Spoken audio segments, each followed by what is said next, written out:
Hi,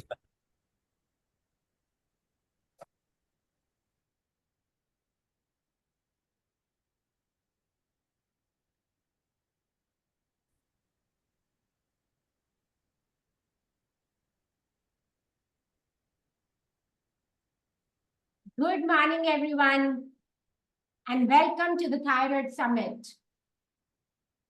Thyroid Summit, which is specially being planned to help you empower you to take control of your own health.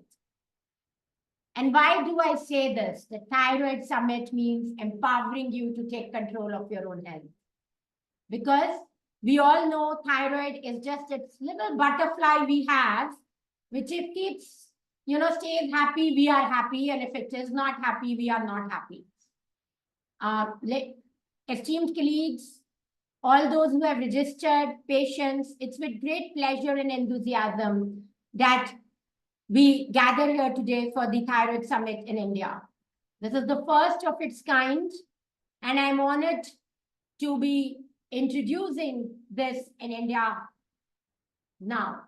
The thyroid gland is often referred to as master regulator of metabolism, and it plays a very, very, very important role in maintaining our overall health and well-being.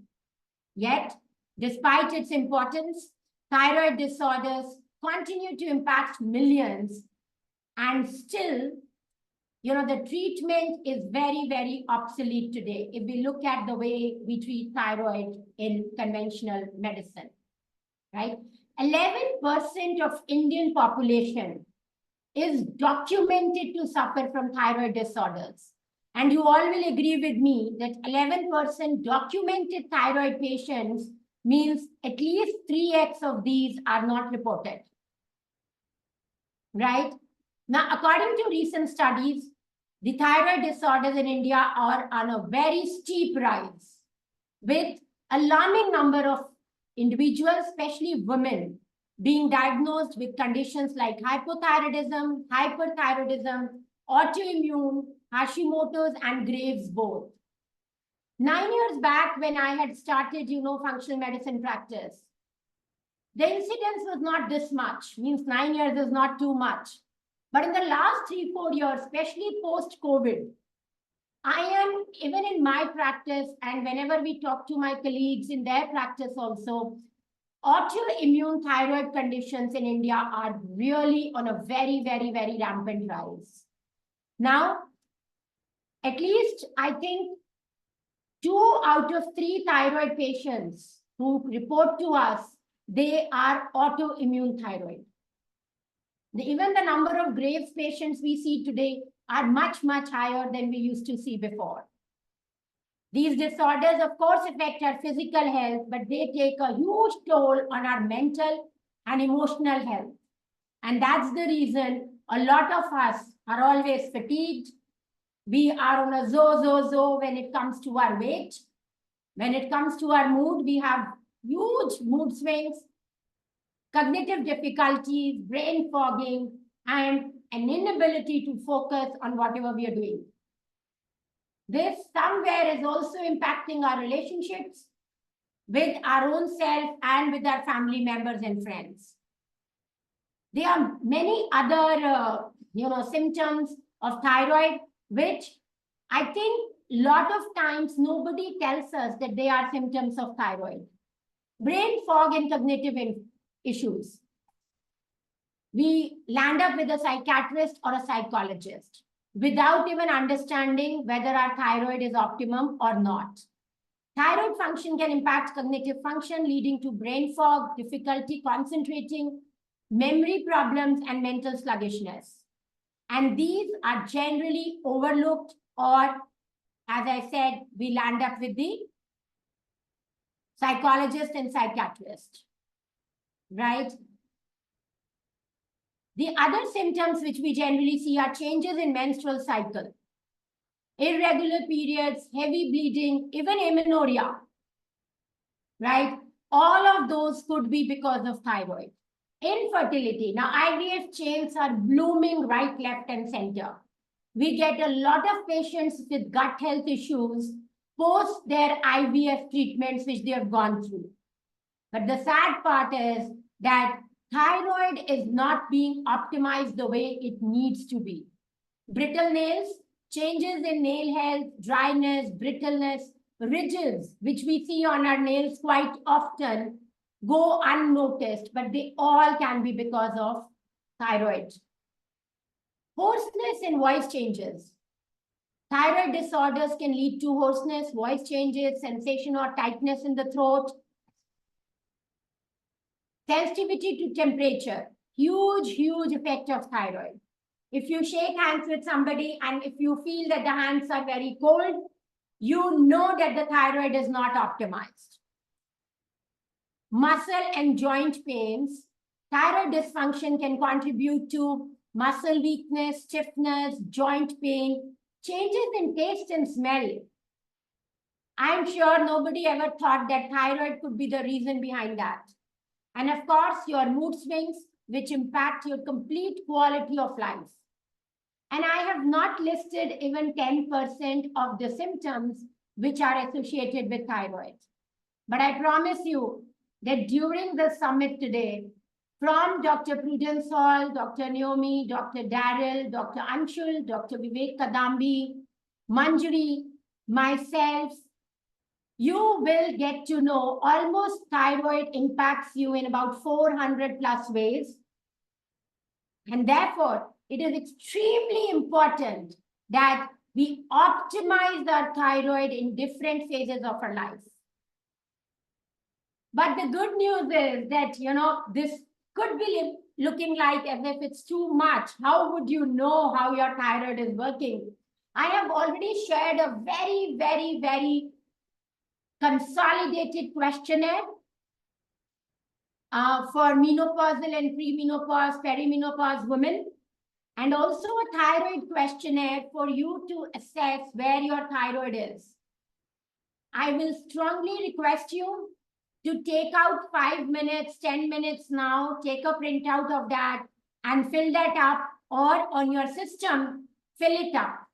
Because if you will know that this, what you are experiencing is also a sign of thyroid, whatever you will take away from the summit will be much more than what you will take just as a real audience, right? I also want to share here that knowledge alone is not enough. And therefore, as functional medicine doctors and health coaches, we will bring practical experiences of our patients with you. I will, as a patient, share with you my journey, all the mistakes I did, all the people who held my hand at those times, and what is it that I've achieved in my own journey. Throughout this summit, please remember, we will only talk about evidence-based science. Anything we speak here, and I'm saying this on behalf of all our speakers and panelists, it will be completely evidence-based, published in nice conventional medicine journals. The only challenge being that in conventional medicine, we forget to look at those studies, right? And we are still continuing with that old 30-year-old pattern. We are changing, we are evolving, and I'm sure after today's summit, this change will become steeper now, the way the incidence. And therefore, as the knowledge will improve or enter into everybody's practice, the cases which we are seeing today will go down.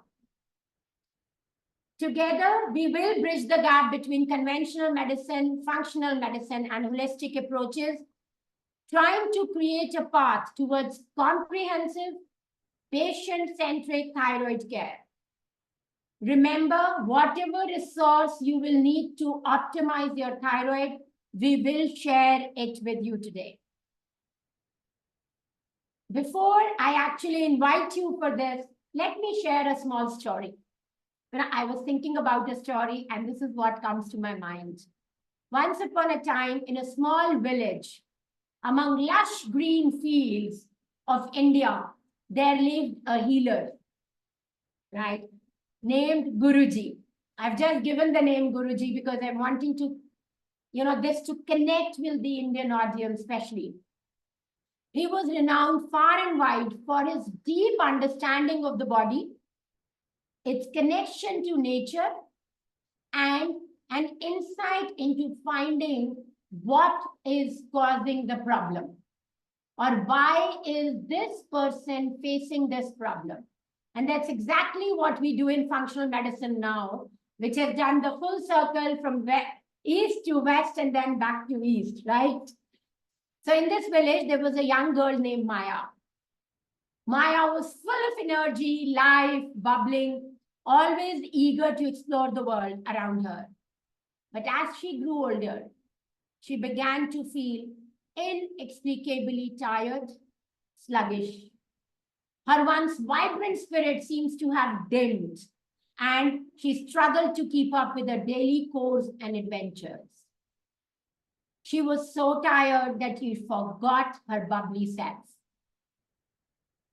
So, concerned for her daughter's well-being, her father sought Guruji's counsel, took her to Guruji, and after a moment of silence, Guruji spoke softly. He said, Maya, my child, the fire within you has dimmed, but fear not, for I know the way to rekindle it. And that's our message to all of you and to ourselves.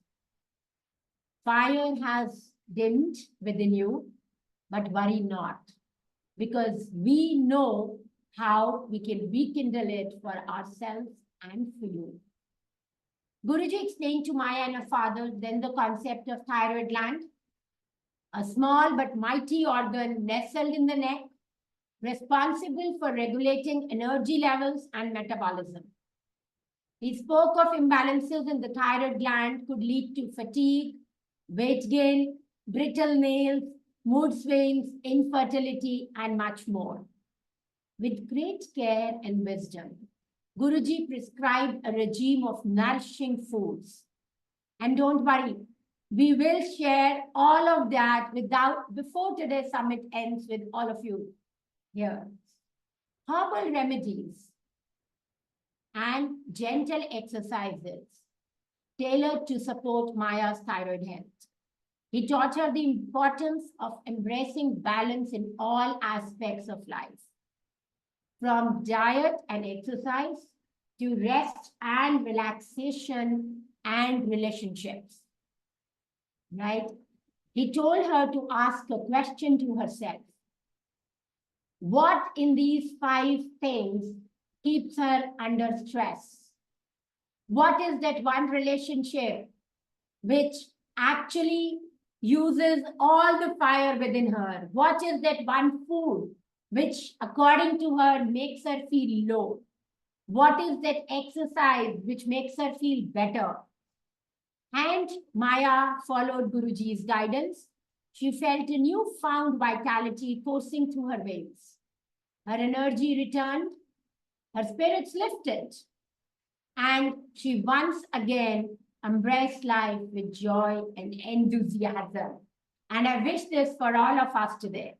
With each passing day, Maya became a living testament to the importance of optimizing thyroid health, and her story spread throughout the village, inspiring others to check their thyroid and optimize their thyroid function.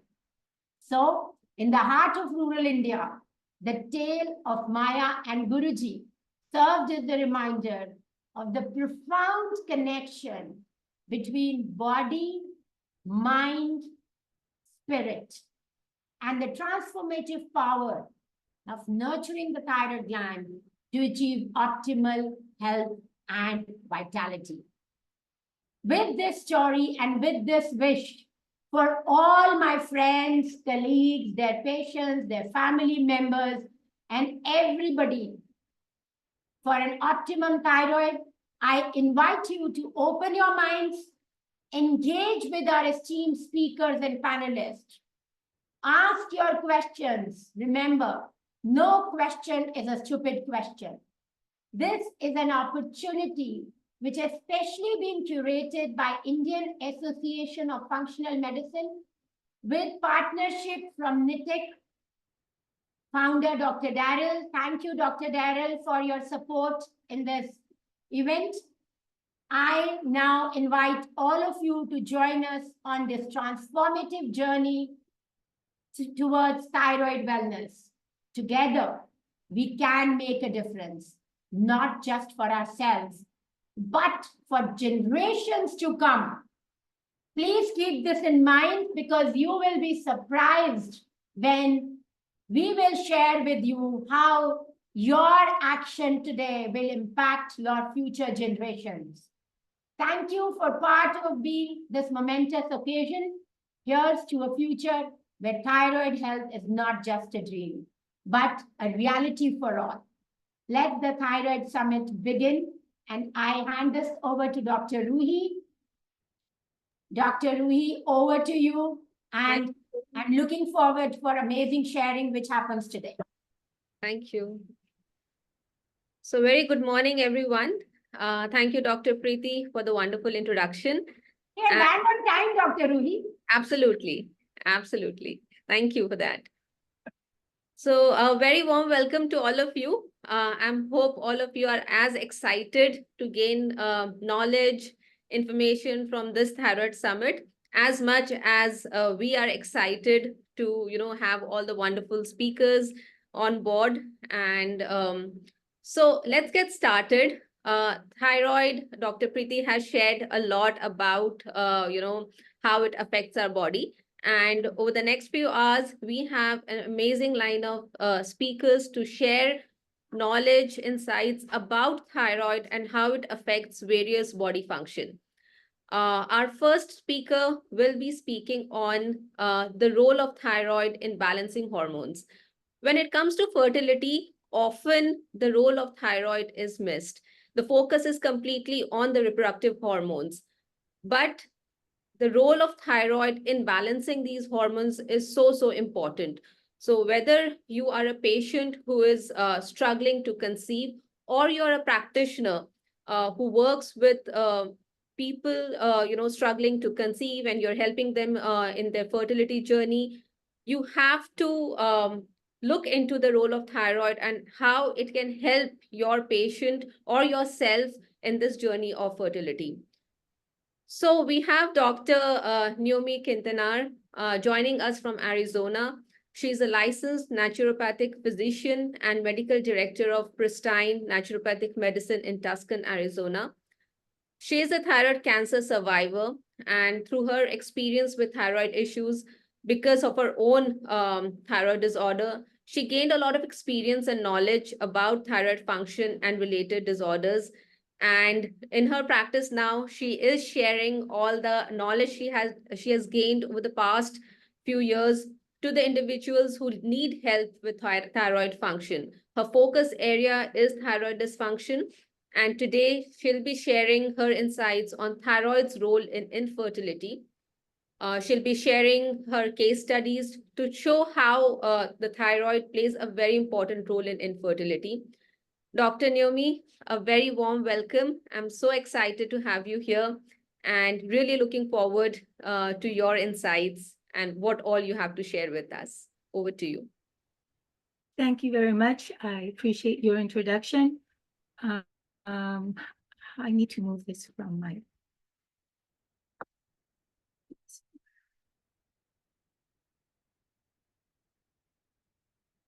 So I will be speaking on how the role of thyroid with the reproductive system, how that affects women, a large number of women, and they seek other forms of treatment, which oftentimes don't work, and they feel very depressed, which adds on to their other symptoms, and so therefore many of them end up in my office with this complaint.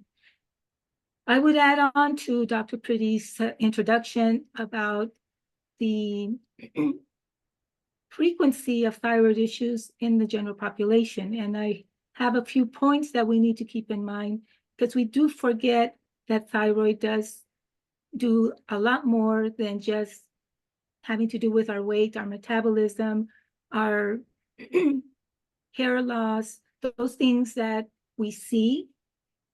But we forget that deeper underneath the skin, thyroid can actually is functioning in every cell in our body. So I don't know if you can see the PowerPoint because I see my, let's see, let me move this out of the way.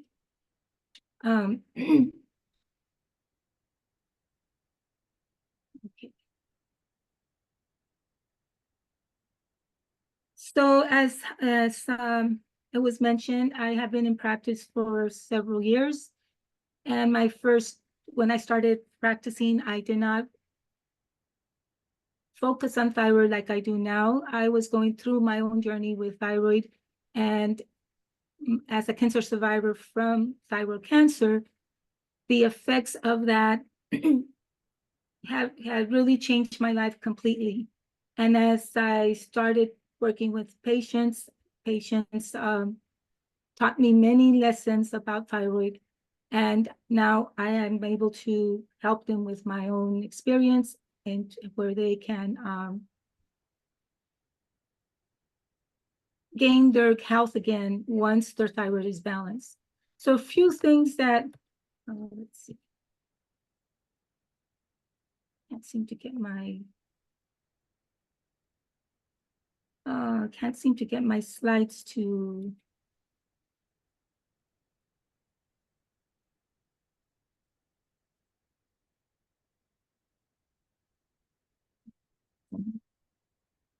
Okay, I can't move my slides forward. I'll share it for you. Are you able to share your screen, doctor? I should be, hold on a second.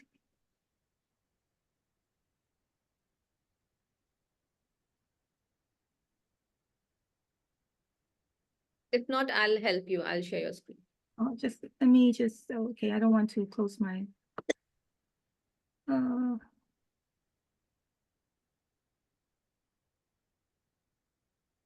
Yeah, it's supposed to share right now. It's a blank.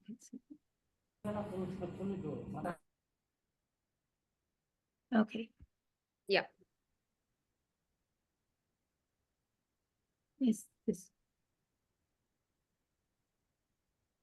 Okay, so I can't seem, okay, it doesn't move. I will share I'll share it for you. Okay, so the next slide will show some of the important things that I tell my patients concerning thyroid. And this is the importance, the important for them to know that why they're feeling the way they're feeling. Thyroid hormone directs the neurological development conception. And that's huge when a woman is going to become pregnant. Because if their thyroid is low, they will have the infant will have neurological deficits, but they will also have complications during pregnancy. And many times, one of these complications can be very devastating. The main one is miscarriage during the first trimester. If they're able to go through the pregnancy, a lot of times they will develop eclampsia. And this is devastating at towards the end of the pregnancy for both mother and child. So it is important to remember that thyroid hormone does direct the neurological development at conception. The pregnant woman will supply the T4 and T3 that's required for this to happen. And it's interesting that the mother's thyroid will double in size to provide enough thyroid hormone for herself and for the infant. And during this time, it is crucial to keep those levels elevated for the development of the infant so that the pregnancy can be viable, to keep the pregnancy for the full term. If the mother is not treated for their thyroid issue, or they're undertreated, they will have consequences of that during their pregnancy. If the pregnancy does go to full term and they have not been treated, they do run a risk of having a child with autism somewhere on the spectrum. And they will have also some neurological deficits, not necessarily physical, but they may have sensory issues. They may have texture issues. They may be sensitive in other ways, like Okay, touch. great. It's done. So I this did it. creates a problem for Okay, the I'll send it. parent because it their again. child is having you. Thank uh, issues with clothing, issues with food, and so that's part of this neurological deficit that can occur if the mother is not treated properly when they are pregnant. Low thyroid function, hypothyroidism, has 300 symptoms associated with it, which can lead to 59 chronic debilitating diseases. In that chronic debilitating diseases, it can double the risk for Alzheimer's later in life, and it can also cause a hypothyroid-induced dementia, not necessarily Alzheimer's, but beginnings of dementia. And I'm going to pause here to speak of one of my patients. It's not on the case written up. 2 months ago, someone made an appointment for this elderly lady. And when the history is this person was on thyroid medication, the doctor said this patient is in her late 80s. And the patient said, the doctor told the patient, your thyroid is normal, the lab work is normal. You don't need thyroid medication anymore. So he took her off the medication. 6 months later, she developed dementia. That's when the caregiver brought her friend to me. So I ran the test for thyroid, and it turns out not only is she hypothyroid, she has Hashimoto's. She has both antibodies, the thyroid peroxidase antibody and the thyroglobulin, which was enhancing or making her dementia worse. If we go by blood work, we will misdiagnose and mistreat individuals. This lady did not have dementia prior to 6 months ago. And that's a mistake because when individuals are taking medication, their lab results will change and they will look normal. And that doesn't mean that the thyroid is normal. It's normalized due to the medication they're on. Thyroid function does not last a lifetime. It's not sustainable. Humans used to live around 50, 60 years old in the past. Now we are living into the 80s, 90s, and even into the hundreds. I see a lot of women, especially around menopause, and not only are their hormones are unbalanced, their thyroid is unbalanced, and that's where I see the majority of women having thyroid issues. Because when the hormones dysregulate and the thyroid cannot be part of that picture, they get their symptoms are often worse. In the United States, we have a high rate of thyroid problems. There's 59 million people with thyroid issues. It's an estimated number. Not even a third have been diagnosed, much less treated properly. The test that is used in the United States is only 18% accurate, and everybody seems to fall in the normal when they're not in the normal because they have one of or more of the 300 symptoms that are associated with low thyroid function. So many elderly need to be on thyroid medication just to keep their mind healthy and themselves healthy. And the latest studies that I've read of concerning that is, it is now thought that it is necessary to treat individuals starting in their 60s and 70s with thyroid to maintain their thyroid function, especially now that the general population is living longer years than before. Worldwide, 200 million people have thyroid issues. This does not include children. So these are 200 million adults with thyroid problems. That means that every country on this world has thyroid issues. Doctors are missing it because they mimic other chronic debilitating diseases that fall under thyroid. And that's a lot of people. And I don't think with all the functional medicine physicians out there, out in every country, I don't think we can reach these 200 million people, but we'll try. Another aspect of the thyroid is children do have thyroid issues. They have thyroid dysfunction. When a mother tells me, my baby never cried as an infant when they were born. My baby was newborn, never cried, slept through the night. I look at them and say, your child has a thyroid problem. Newborns are hungry. They'll cry 2 or 3 times a night. They'll cry during the day. And when you have a mother tell you, my child, who's now 2 years old, doesn't cry. It's a perfect baby, doesn't bother me. Is constipated, but always sleeping. That's a thyroid issue. That's congenital hypothyroidism. And the reason I'm bringing this up, and even though the topic is on fertility, is because the children will grow to be adults. And if they're hypothyroid now in a young age, they'll be hypothyroid when they're adults. When they go into puberty, that's when it's going to show. When they want to have family, it's going to show that their ability to be able to get pregnant is not as easy as it should be. So this is long range. It starts with adults, but then if the mother or father or both or someone in the family has thyroid issues, it's very likely that it's also in the next generation. So we need to remember that. There are children that are born with smaller thyroids in size. A small thyroid cannot produce enough thyroid hormone for their development. So it's necessary to supplement. And I'll stop here to say another case study. My youngest patient with thyroid issues came to see me, or her mother brought her daughter to see me, and she was 14 months old. Her history was, since she was born, she slept 12 hours at night, took naps in the day, two naps, 4 hours a nap. She had to physically wake her up. She was constantly constipated. She was a picky eater. She did not cry.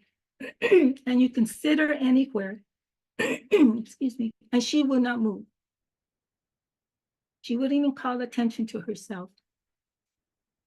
When I put her on thyroid, and prior to putting her on thyroid medication, on the growth charts, she was below 10%, and some of the values were below the line of below 0. She wasn't growing, she wasn't gaining weight, her head circumference was smaller. And her pediatrician said, oh, don't worry, she'll grow out of it. I said, she won't grow out of it. She needs thyroid medication. Within 2 months on thyroid medication, the follow-up, this little girl came in running. She hugged everybody. She was talking. She grew 2 inches. She gained 2 pounds. She grew 1 inch in her head circumference. The mother was ecstatic. Her child, she woke up her child. The mother has Hashimoto's, and she knew her child had thyroid issues just because she could see her symptoms in her daughter. The pediatrician said she's normal. The child now is 8 years old, was labeled failure to thrive. Now she's mainstream in school, and she's doing well. She's social, she's active, she's sociable, she communicates. If this child had not been treated, and as they get older, they would be more hypothyroid and more hypothyroid during puberty, she would have horrendous periods, menses, she would have trouble learning. And so now the next generation, like from her when once she's an adult, knowing that she has thyroid issues, we know that if we keep treating her correctly, her offspring may not have hypothyroid issues because it is hereditary. And yes, there is some genetic component, but if the mother is low, their child will be born low in thyroid function. And it's not very common to have a child born without a thyroid, but I've had a few cases with individuals who were born with an inactive thyroid, and they were hypothyroid since birth. Most of the individuals that I treat come to see me are in the menopausal time in their 40s. And that's when I discover they have had thyroid issues. I've had people come in already with thyroid issues or with the symptoms of thyroid that have been, that I diagnosed. Next slide, please.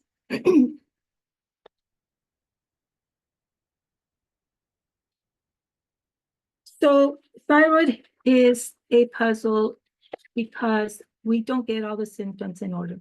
With 300 symptoms, any individual can present with 1 or 2 symptoms or a variety of symptoms, and none of the symptoms make a diagnosis. But there's no reason, there's no logical reason why they feel this way, because they can't find what caused their symptoms. Infertility is more common in women. Men can also have problems with fertility if they have a low thyroid. So it's across the board, both men and women will have the same problem. Thyroid dysfunction, nutritional deficiencies, mineral deficiencies, lifestyles, not sleeping, working, stress, all of these affect the fertility. Thyroid hormones like estrogen and progesterone can lead to dysfunctional cycles, but they're managed by the thyroid. And they also can lead to infertility. It's because these hormones need to be at a certain balance and ratio, and the thyroid hormone also, if they're off, the woman will start having menses problems, whether they're scanty, irregular, heavy, 1 month, skip 2 months, maybe not have a cycle, and so on and so forth. And if they do happen to conceive, if their thyroid is still low, they will have a miscarriage. So,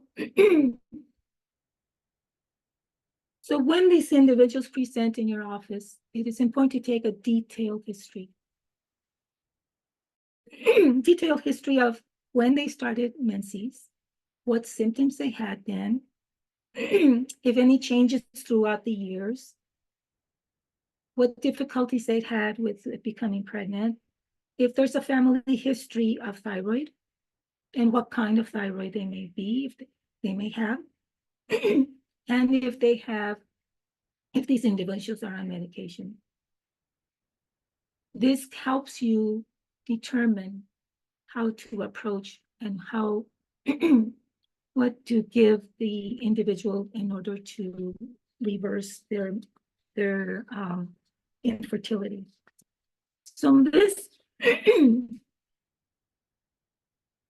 so we're going to, let's see what my previous pages. Okay, so the next page, to figure out this puzzle, if you go to the next slide, please. Family history is important. Now, besides blood work, I use the ThyroFlex extensively because I find that blood lab tests are not often accurate to determine someone with a low thyroid. I found the ThyroFlex to be very reliable and has been very effective in balancing the thyroid to where the patients can have a better quality of life. ThyroFlex does not help you diagnose autoimmune. But there's a red flag when you do a ThyroFlex. If their symptom survey is, their hypo symptoms are very high, somewhere in between 40, 50, 60 points, and they may have some hyper symptoms that are present, and the reflex is normal, that's when I suspect an autoimmune thyroid disorder. And everyone that I have done this always comes back with thyroid antibodies. The autoimmune thyroid disorders here in the United States is often not treated. Endocrinologists and other doctors, they tell the patients you have an autoimmune thyroid disorder, and they'll say, don't worry about it. You have thyroid antibodies, it's fine, but you're hypothyroid. Well, they are. Autoimmune thyroid disorders, Hashimoto's and Graves, will lead to hypothyroidism. The problem with the autoimmune thyroid disorders is it does destroy the thyroid gland. If the TPO antibody will bind to the thyroid peroxidase enzyme that places the iodine onto the structure, and it makes it inactive. So when the TPO antibody is elevated, the thyroid cannot produce enough thyroid hormone to meet the person's demands, what their body needs to function optimally. Graves, when you have thyroglobulin antibody, that destroys the cells that make thyroid hormone by binding to the membrane. The thyroglobulin membrane of the cell bursts it open, releases all that hormone. That's why they have spikes. That's why they have excess T4, excess T3, and they feel jittery and they feel like their heart's going to burst. They have a lot of major palpitations and anxiety-like symptoms. Those cells that are lysed open we can no longer repair them. They're gone. So the higher the thyroglobulin is, or however long the person has it in their system, the thyroid starts losing the ability to make thyroid hormone because there's not enough cells to produce hormone to meet their body's demand of thyroid hormone. And this is why when a woman has one of these autoimmune thyroid disorders, it's very difficult for them to get pregnant, and it's really more difficult for them to be able to go to full term. So they'll miscarry in the first trimester. Okay, and now we'll go to the next page. And this is a case that's very interesting. This is a very 38-year-old female who came to see me after having IVF treatments, intravitreal fertilization treatments. She did 3 rounds over a course of several years. And each time she did a treatment, she could conceive, but 6 weeks later, she will lose the baby. My question to her is, does anyone in your family have thyroid problems? And there was a history. I did the ThyroFlex. Her reflex was 195. Then I did a full panel of her hormones, the thyroid panel, and everything else. The reason is she was having problems with her cycle after the treatment. So I have on the next page her labs because I want to show you. So she came to see me in June. June 19th was her first lab. She was a little bit deficient in her iron, so I put her on iron. Her testosterone level was higher than it should be for women. So I suspected PCOS because PCOS is related to dysfunction of thyroid hormone. A1C was okay. So where I was looking for any any suggestion of diabetes, especially since she wanted to be pregnant, we wanted to avoid gestational diabetes during pregnancy. Her estrogen was very low during the ovulatory phase. So, and her progesterone was also low during that phase. So I have here the levels of that the range. Estrogen was high and ferritin was low, meaning her iron stores were very low. And iron is very important in thyroid function. and it's needed to be more in the range. Her TSH was still normal, but low normal. Her T4 was also low, but because it's in the range, most people think they're normal. Well, the ranges include people that are sick. They include people that are hyper, and they include people that are hypo. So it's not an actual true value of what your body needs. So everybody's thyroid feeds that body to the levels of hormone that that body needs, and it's not the same for all of us. On the next page, we're going to continue with 619. On the next page, we see the no thyroid antibodies present. Her DHEA is within normal. Her vitamin D is low, and then her estradiol is low. If you go back to the previous page, please. We see October 10th, her iron went up, increased, her testosterone increased. A1C just went up 1/10 of a point, but we see that our hormones are getting into a normal level. So T4 is still low. It's lower now, and then it's lower because it is being converted to free T3 for both her and the baby. In this case, she became pregnant, and this time. So we go to the next page.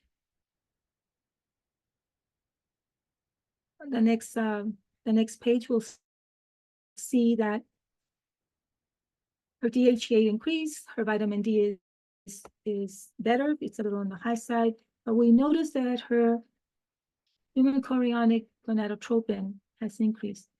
At this time, she was 4 weeks pregnant. And now we see the estriol coming up. Estriol is high during pregnancy.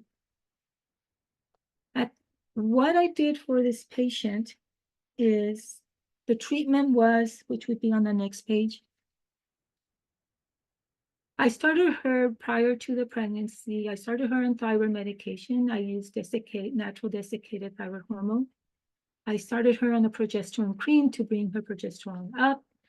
I have put her on fertility protocol using specialized herbs for regulating ovulation and also improving the health, the tissue in the uterus for implantation. And I put both her and her husband on this protocol. There's products for men and products for women. Her husband was also hypothyroid, and it ran in his family. He was being treated. He was treated for the male infertility because he also was having issues. He also was in his 30s, so you know it happened to that they both did the protocol, and then they were able to conceive. She had been on the protocol for about 5 months when she became pregnant. We stopped all the herbal protocol, and I had her increase the progesterone, and I referred her out to an OBGYN. So she has about 2 more weeks to go. Her baby is due in May. So, and I don't expect my patients to conceive that quickly, but they do once the thyroid hormone gets to a certain level, and once the hormones start to increase to be able to conceive. JM did not have problems conceiving. She had problems keeping the pregnancy going. And that was because when she was doing the IVF treatments, they weren't giving her high enough progesterone to keep the environment, to keep the pregnancy safe. So we're waiting to see when her baby's born. So this is one case, and this is one more recent one. So it doesn't take much to get them to conceive. Now we have to once the thyroid has been balanced. Because it seems like our body knows what to do when we give it what it needs. When we give the proper dose of thyroid medication, we definitely get the results that we're looking. In this case, her thyroid medication had to be increased because in the first trimester, the T4 and T3 need to be on the upper end of the range in order for the first trimester where the fetus is developing to give it the hormones that it needs. Remember, thyroid hormone, and that means T4 and T3, regulate the development, the neurological development of conception. At conception, T4 and T3 need to be high. That's why they need to be treated prior to conceiving to get those levels. If they're low, they need higher levels so that when they do conceive, their thyroid knows what to do. It will double in size, produce more thyroid hormone, and they can have a normal pregnancy. So we have, let's see, okay, next slide.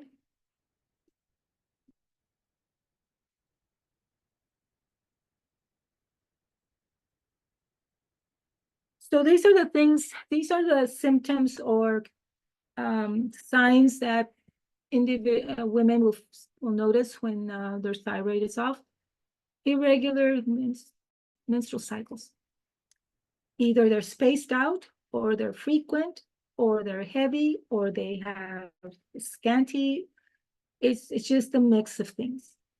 They're not able to ovulate. Body temperature is very important for that. And if thyroid regulates our basal body temperature, most individuals with thyroid issues, their temperature is somewhere around 96, 97 Fahrenheit. I don't know what it is in Celsius, but it should be higher because at 98.6, where the normal body temperature should be, that's when ovulation occurs. Polycystic ovary syndrome is a thyroid problem. They have high levels of TSH, they have low levels of progesterone, they have elevated testosterone, irregular cycles, they have cysts on the ovaries, and the cyst on the ovaries is actually the ovum coming to the surface, but not being able to burst because of progesterone and is not there, and the thyroid hormone to allow the ovum to be released. Estrogen is there, but estrogen, the elevated testosterone is coming from the tissue of the cyst.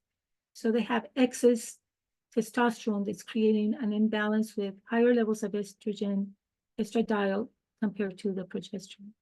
If they're stressed, they have stress in their life, whether it's a job, whether it's family, whatever it may be. Stress lowers your progesterone because progesterone converts to cortisol. So stress can also be a factor of causing dysfunction of the cycle because of the way it draws the progesterone to lower levels.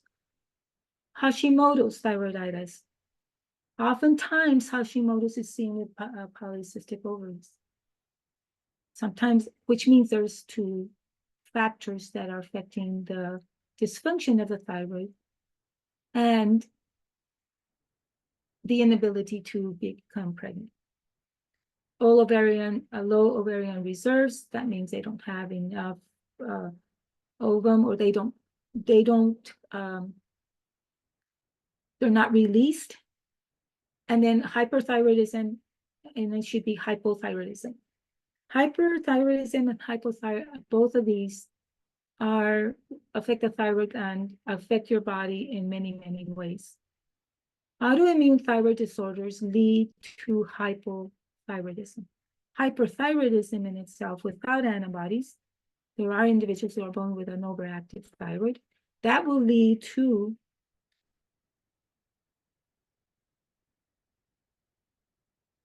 hypothyroidism.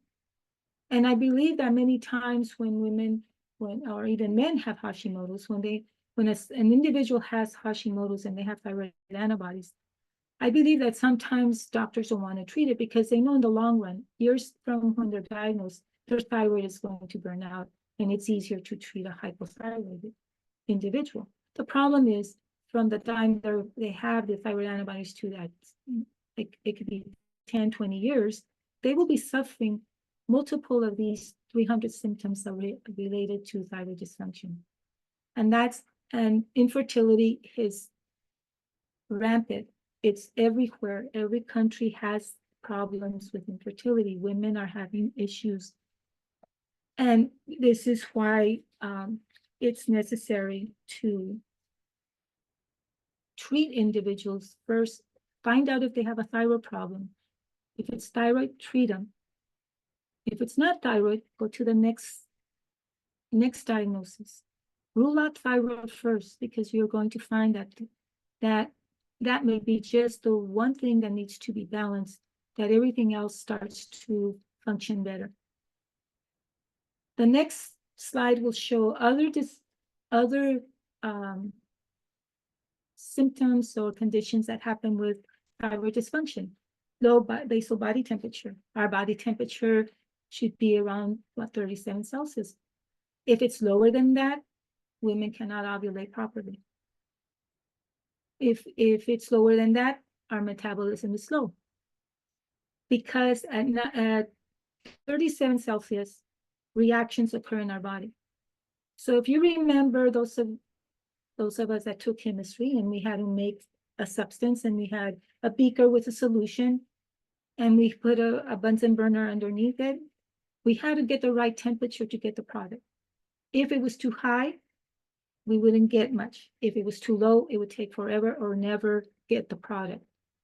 Our body's the same way. Our body temperature should be at 37 consistently. That's when our metabolism works. That's when all the pathways go and we get the end product, like our energy, our muscle tone, our skin, our hair, our GI function. Because one of the problems with thyroid dysfunction is constipation. Constipation because there's not enough thyroid hormone in the cells to create motility.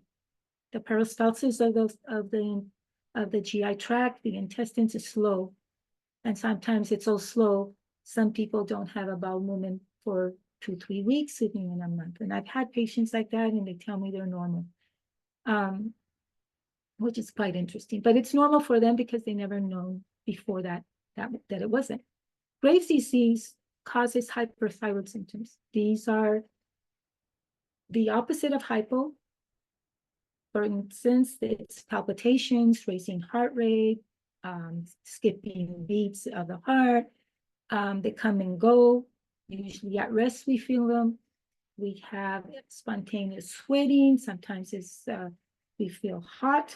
We get anxious, anxiety-like symptoms. We feel shaky. We feel like inside our body is like this. We can't stop it. We feel like we need to be moving because otherwise something's going to happen. And it's constant.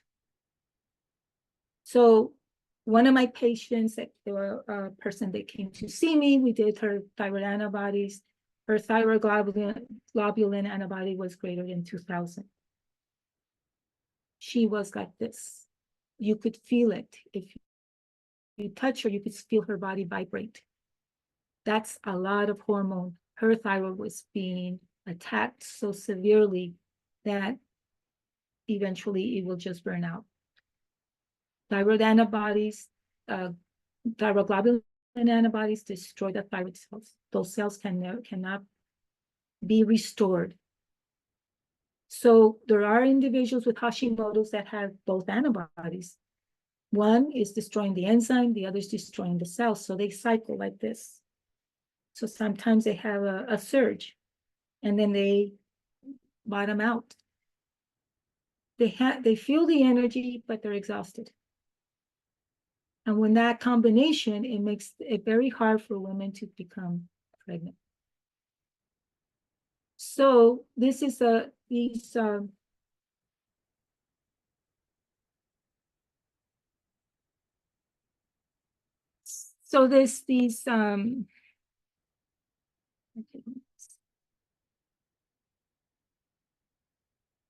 I don't know how to increase the volume, so I apologize for that. I'll try to speak louder.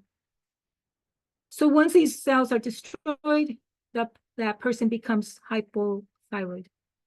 And the more destruction is hypothyroidism.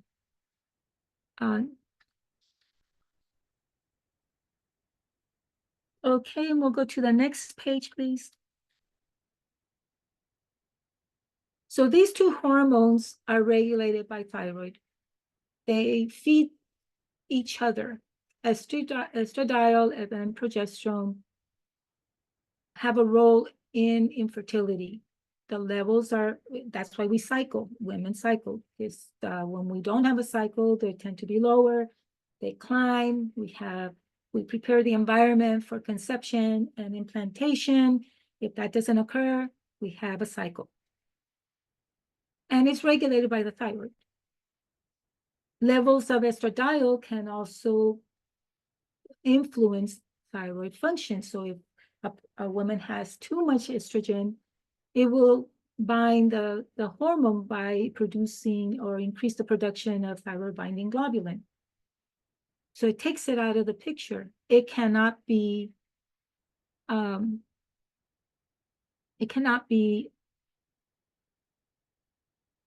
used. And so that decreases our metabolism, that causes fat deposits, and that may, and we see that in women. We see this around menopause. We see this after an individual who is hyperthyroid will see that over the years, them getting the weight gain.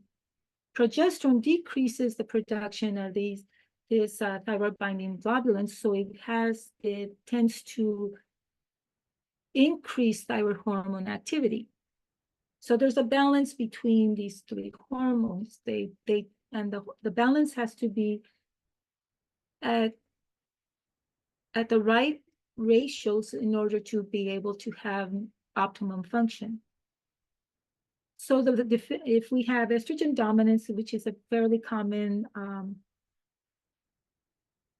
it's a very common term that we use, estrogen dominance and progesterone deficiency, we will have a hard time conceiving because both of these are needed for ovulation in order to conceive for a pregnancy. So moving forward to the next page. So how do we diagnose this? What do we do? Talk to your patients, ask them questions, get a detail of everything. Past experience, ask them how much stress they have. What's their stress? Because stress also dampens our hormones. Do the thyroid testing, do antibodies, even if you don't suspect they may have it. If someone in their family has an autoimmune thyroid disorder, definitely do that. Do a complete metabolic panel. You want to know if they're anemic. You want to know if they have a B12 deficiency. You want to know if their vitamin D level. You want to know their hormone levels. Now there's testing for hormone where you test certain times of the month. If the individual is regular but having still difficulty conceiving, you want to get the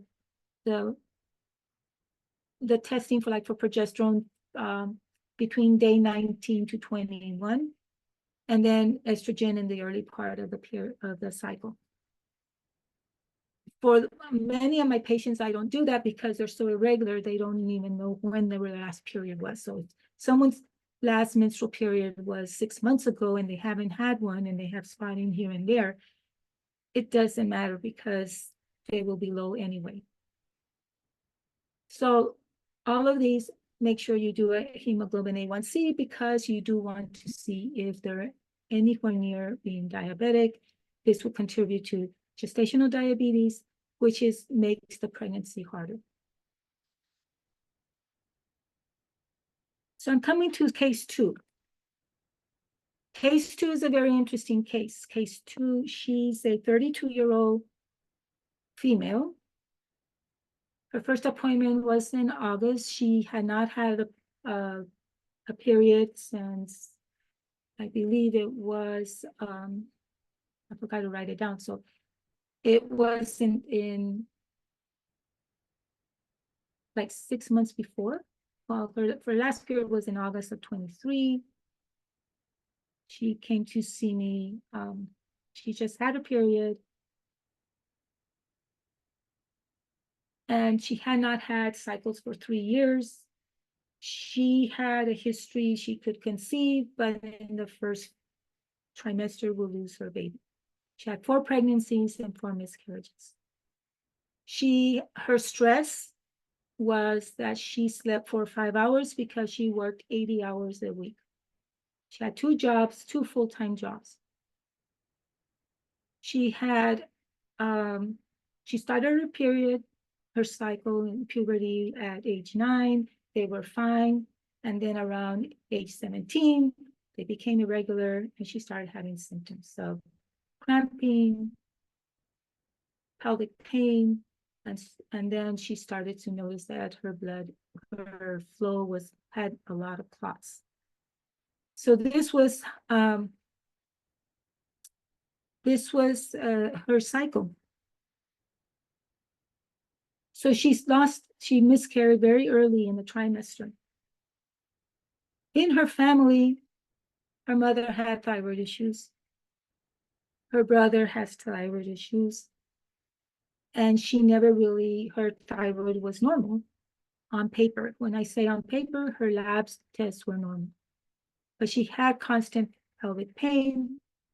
She had stabbing pain. She worked as in a factory that makes tortillas, and she would package them. It was standing. And then she worked in another place as she would clean a clinic. She had many side effects. She had many symptoms of thyroid: hair loss, leg cramps. She would swell. She was tired. She had mood swings. She had a component of depression because she could not conceive. Her ThyroFlex speed was 209. So I had her start the thyroid. I didn't have her start the thyroid medication or the progesterone cream. I gave it to her at the initial consult, but she was to do her blood work first before starting that. In November, she thought she had a urinary tract infection, so she went to the urgent care and the urgent care center, to the hospital, to the ER, and she did not have a UTI. Turns out that she had a positive pregnancy test. So on the next slide, we'll see her labs. We only did one lab because this was prior to her finding out she was pregnant. Her TSH was within the normal range. Her progesterone, if you see across, is 10. She has no progesterone. Her free T4 was normal. Her free T3, her reverse T3. This is a culprit. Reverse T3 is very important because reverse T3 is the mirror image of free T3. Biologically, I mean, the way studies are made, it's not considered to have any biological function, but it does in the sense that it will block the free T3 receptors on the cells, and when we have excess free T4, it will convert to reverse T3. Reverse T3 is a mechanism that our body has to for us to preserve energy to heal when we have a stressful situation. Like, for example, if I fracture my leg, I really shouldn't go and run a marathon. So my reverse T3 would be high because I need to slow down for healing. When we have chronic stress, in this case, this person had 2 jobs and didn't sleep. Stressful, and she worried about how was she going to get pregnant. How did this affect her? Her first 4 pregnancies were with her husband. Because they could not conceive, they filed for a divorce. Not because they didn't like each other or love each other, but there was blame. It was either him or me, I'm not good enough, whatever it was be. It was very interesting. They decided to divorce because they could not have a family. That's devastating. And soon after, she remarried but when we adjusted her thyroid, we can see that she conceived, like in the last slide, in November, from August to November, on thyroid and progesterone cream, she actually was able to conceive. It was at that point I told her, you need to come in, we need to adjust your thyroid medication because we need to get you into the second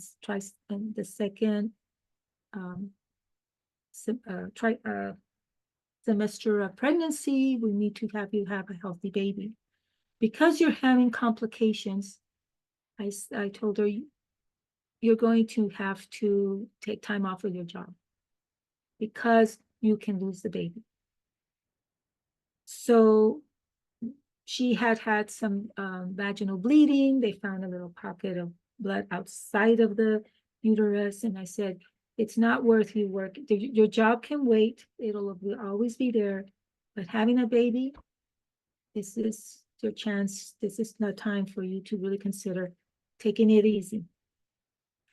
So she's due in June. So not too far from now, 2 more months. And so far she's doing great. So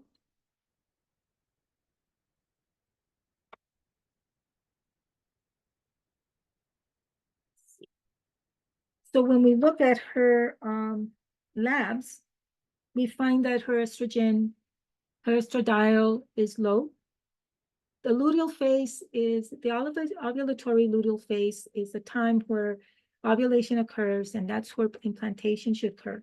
That's also the time if implantation does not occur or no woman doesn't conceive, that's when our menses start. But you can see that she's low on the estradiol. Her progesterone is not existent. This is very interesting because it is one of the reasons she could not. Remember, I mentioned that progesterone, when we're stressed, converts to cortisol. This is one reason why her progesterone is low. Not only that she's not making enough, and she kind of had a picture of PCOS, but we weren't able to prove that, is that her stress was very high with 80 hours a week of work. Her body was very stressed. So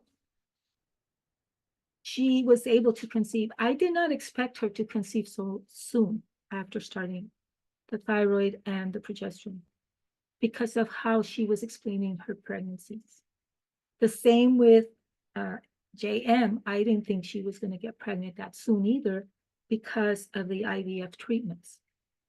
But she told me that they really were very hard on her body. And all I can say is when you give the body what it needs, at the level that it needs it, when it can use it, the body can respond positive. It will give you the results. You will get the results. And your patient will be so grateful to you when you're able to help them with just, in this case, it was only the main two things that I did were the thyroid and the progesterone. I run all the blood tests.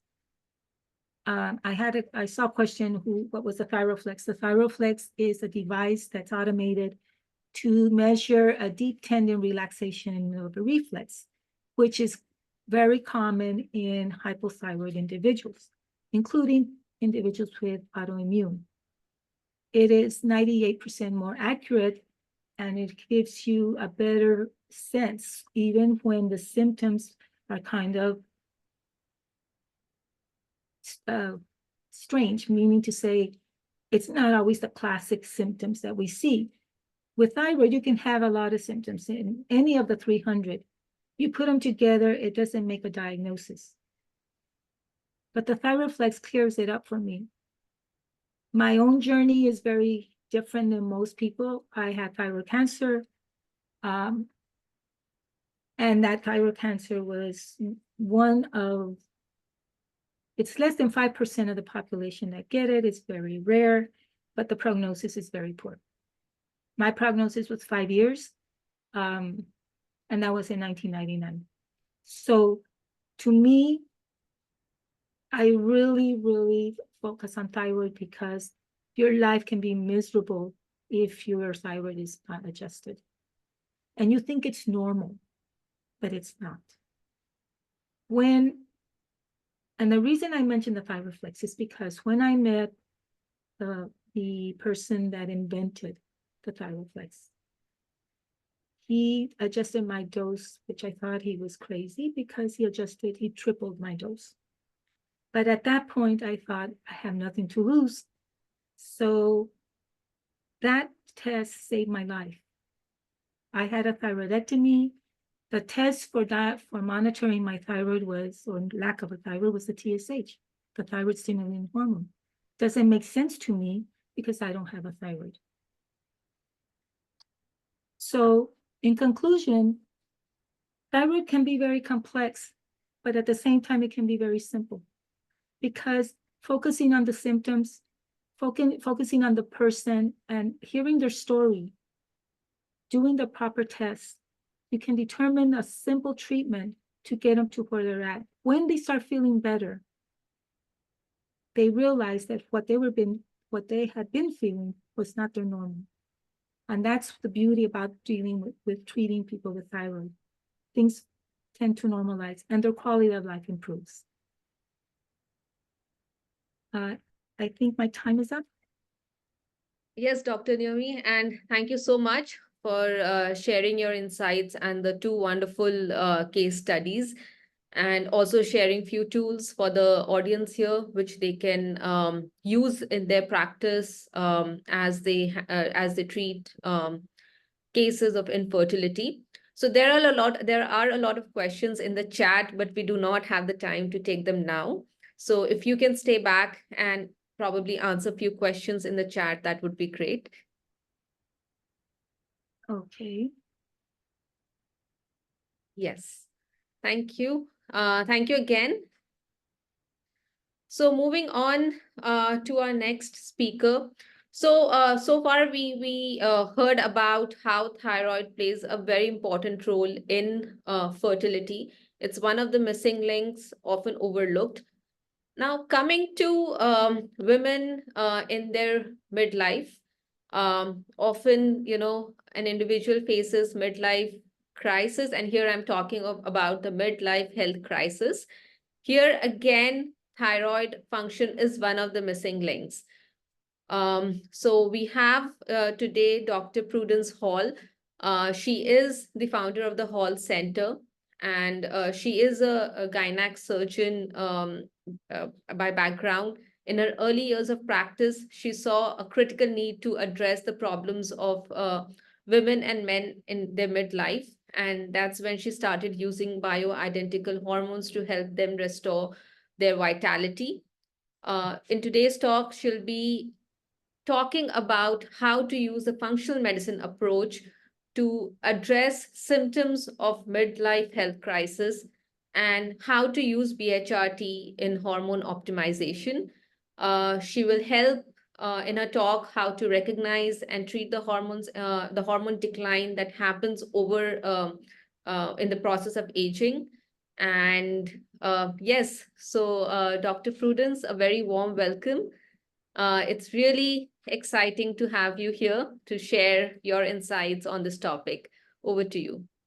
Oh, thank you so much. And hello, my dear colleagues in beloved India. I'm just so happy and privileged to be able to share my great passion for functional medicine and for managing menopause. It really has been I would say, a driving impetus for my practice, which has just expanded and expanded over 40 years. And I'm really so grateful to be able to help teach you something so that you can take your practice into your hands and really do the highest good for your patients. I think that your attendance here reveals your, I would call it forward thinking and your vision for yourselves as pioneers in this emerging field of functional medicine. And I was so delighted to hear that India has a new functional medicine, I would say, orientation, which is absolutely magnificent. So during this presentation, I'm going to be talking about a couple of cases. I'm going to talk about one woman in menopause and then a man who has low testosterone. I'm also going to be talking about the thyroid gland and how I must manage thyroid problems correctly or else my patients won't get well. So it's not just about saying that menopause is estrogen, progesterone, maybe a little testosterone if you're forward thinking. It's really about looking at all the hormones that might be deficient in menopause. And one of the big hormones that's deficient in menopause is the thyroid hormone. Before we move on to the clinical patients, I just wanted to share with you something that I found helpful to me when there is an opportunity to learn. And that is a concept called Shoshin, which is a Japanese Buddhist learning mindset of being open, eager, and with no preconceptions. I would love us all to go into that state as I start talking about patients, because I think that we'll absorb information better. And it's just fun. It's fun to approach learning in that way. Okay, so let's start with our first patient. Natalia is a 43-year-old female. Sorry Who to pre- interrupt, Doctor. Are you able to share your screen? Pardon? Can you please share your screen? Oh, you know, you mean for the PowerPoints? Yes. Oh, I'll bring those up each time. All right. Okay, so there's not a slide for this, okay? Okay. All right. Sure. Thanks. I have a bunch of slides. I have 13 slides. So the first patient is Natalia. She's a real patient. I saw her about a year ago. She's 43 years old and a female who presented complaining of fatigue. And she said the fatigue was bad. It was bad in the morning. It was bad in the afternoon. And she wasn't able to really perform her work. She was quite in a high level of IT and she couldn't take naps. She said, I just am begging to sleep. I can't do it. She worried about forgetting words and she felt her memory was definitely less accurate. And she was afraid and said that she was really concerned about this because her mother had recently died of Alzheimer's disease. So one of her goals for the meeting was to prevent this. She said, I need to prevent my brain from giving out. And I always ask patients when I start a consult, so what is your goal for our concept? What do we need to do? Because I want to meet all of their needs. I don't want them to go away saying, oh, she didn't address that or that. So I have that goal and I take that goal of theirs very seriously. So with Natalia, we did a bunch of work in terms of her neurodegenerative decline, but mainly what we did was hormones. Now, she also said that her sleep was poor. She awakened multiple times at night, 3-4 times at night. She was feeling more down and sad. And she said, oh, I'll go in the corner and kind of cry. And then I wipe my tears and I go back to work. But she really wasn't feeling herself, which in the past was sunny and positive. Now, Natalia has 3 children. They're 14, 12, and 9. So she's a working mother, little kids. I consider those little kids, and also has a husband. And she said that at times she was so irritated with her kids and her husband that she would explode into anger. And she kind of said, oh, I think, Dr. Hall, it's because I haven't been sleeping. We know that it's much more than that. But that was what she attributed to. She had gained 19 pounds. And she said, look, I just don't feel like myself anymore. And I hear this time and time again. She also said, I just want to go away. I don't want to be in my life anymore. Could I just go to the seashore and just listen to the waves? So these are, you know, she was pretty desperate when she came to see me. Now, her periods were regular each month, but they were lighter. She said that she and her husband had a good relationship and they were very fond of each other and cared about each other, but she was starting to worry because her sex drive was really quite low. And she said, Prudence, and Dr. Hall, a lot of my patients call me Prudence. I think she was calling me Prudence. It's like, I just don't feel like in the mood. I don't feel like I ever want to make love. And she was worried that this could be affecting her relationship. Specifically, she had no hot flashes, but she felt warm at night and cold during the day. She did say she had a lot of dry skin, itching skin, lots of body pain. She said, I feel like I'm 90, I'm only 43. And she just felt worn out. I mean, really worn out. Now, this patient, I was going to ask our gorgeous doctors if they knew what diagnosis Natalia could have, but I can't see anybody, so I'm not sure. I'm not sure if I can ask that question. But I'll tell you, she has multiple diagnoses. And I find that with most of my patients, they don't present with one main symptom. So this is where functional medicine comes in. In functional medicine, we look for the core root causes of symptoms and diseases.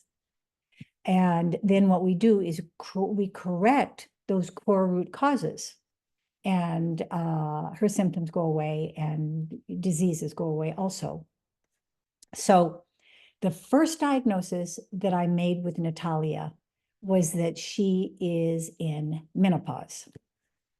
And did everybody kind of understand that she was in menopause? You know, because, you know, there are things about her that confuse a lot of people. They say, oh, she can't be in menopause because she has her period. Oh, she can't be in menopause because she's so young. Oh, it sounds like, you know, other things are going on. And indeed, other things are going on that I'm going to touch on. But let's look at our first, it's slide number 3. Did that come through for you? Maybe I will just show you slide number 3. We can't Okay, see I'm your gonna share the slide screen. yet. Yeah, I'm going to share the screen here. Just 1 second. The slides didn't work. Is that right? They did work now. They But did? Could you yeah. play slide number 3? Would that be possible? I'll do that. Yeah. Oh, thank you. Thank you very much. Is this the Okay. one? Yes, that is the one. Now, just 1 second here. Okay, so yeah, that's great. I'm just trying to get my, I need to minimize this on my screen so I can see my presentation because now it just disappeared. Oh dear. This happened before. Okay, let me just turn this down. Okay, so this patient, Natalia, had a follicle stimulating hormone of 42. Now, the FSH is a pituitary hormone and it regulates the ovaries. So most of our lives, the FSH is 3 to 5. But Natalia here at age 43 had an FSH of 42. So she was clearly in menopause according to that lab value. I like to check hormones at a couple of different times in a woman's menstrual cycle.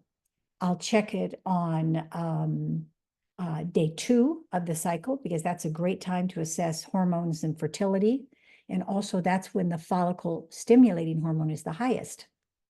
And then I also check hormones on day 21. So these were actually all drawn on day 21. And her estradiol was 39. Now, what should her estradiol be on day 21? Well, it should be 175 to 200. So this was a very low estrogen. So the FSH combined with the low estrogen is diagnostic of menopause.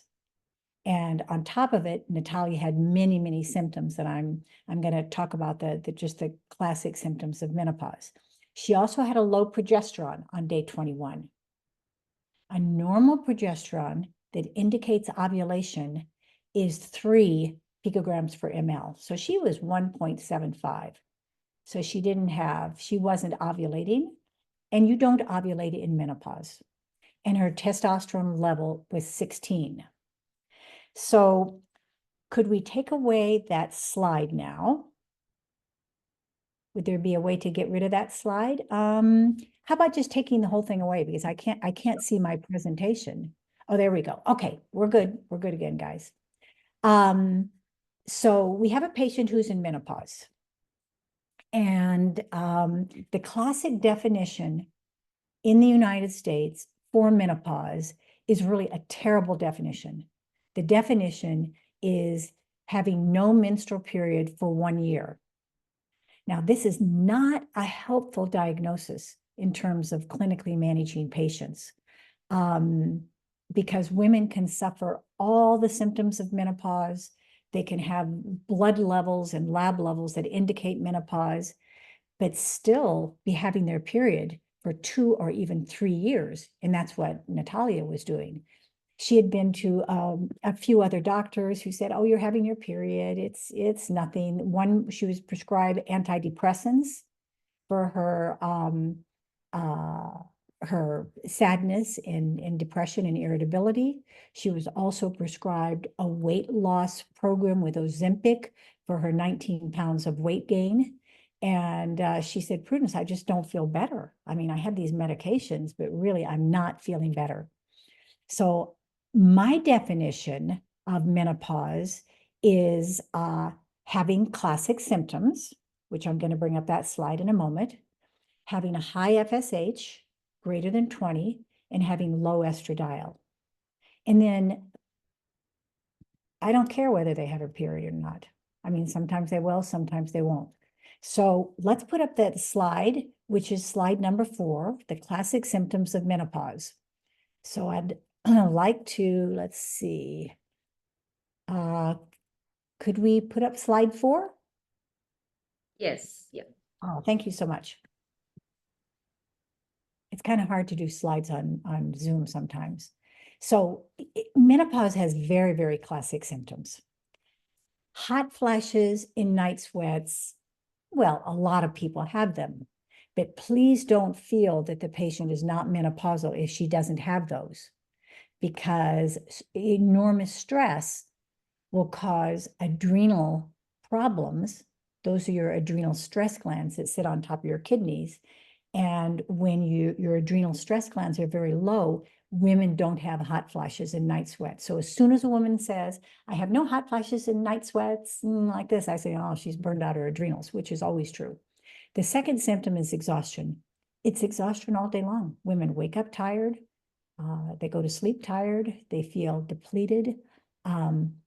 Interrupted sleep is very, very common. And I spend a lot of time putting people on melatonin and GABA, which is very helpful for sleep, and also correcting their hormones to help them sleep. Women will go to sleep, they'll sleep 2 or 3 hours, and then they're awake 2 more hours, 2 more hours, and then 2 more hours. And a lot of times they just don't go back to sleep, or they'll sleep for a half an hour. So this is a big one. Depression is extremely common. Low estrogen causes depression, and low testosterone that Natalia also has, and I'm going to talk about that, causes depression. And also a lot of irritability and anger. Women are always telling me, oh my God, I'm blowing up. I'm going to lose my job. Weight gain. What amount do we gain in menopause? Well, I see women who gain maybe 10 pounds and they feel bad by that, but that's not common. It's usually 30 to 50 pounds that women gain in menopause. And it's at a level where it's not just about looking good and feeling good personally, but really it becomes a medical problem at that point. Brain fog, ADA, very common. Low sex drive. I always go into a sexual history with my patients, and I want to be, I would say, careful when I'm talking to people, depending on what their country they're from, because I work with women from countries all over the world. And some women are very reluctant to talk about their sex drive. They'll close the door, they'll whisper to me.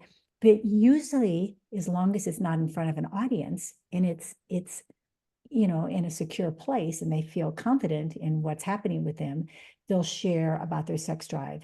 And they have relief in sharing that because they've been scared.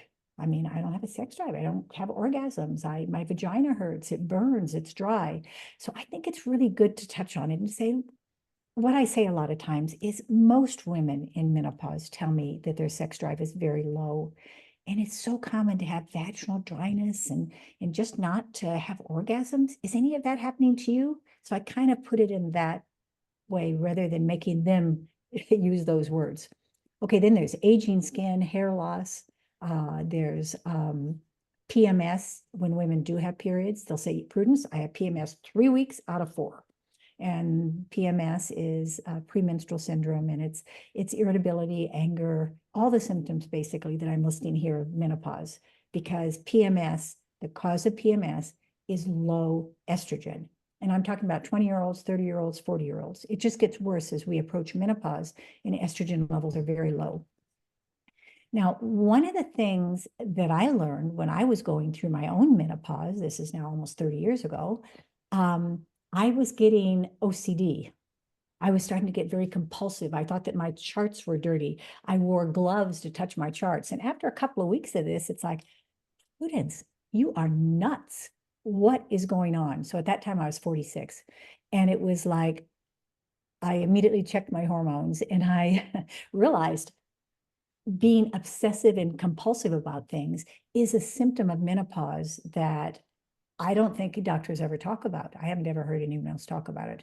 And so now I ask my patients, are you acting a little obsessive? How do you feel? And, a lot of them are. And another one symptom that I certainly 40 years ago, when I left my residency in gynecology and obstetrics in 1982, nobody mentioned anything about GI problems.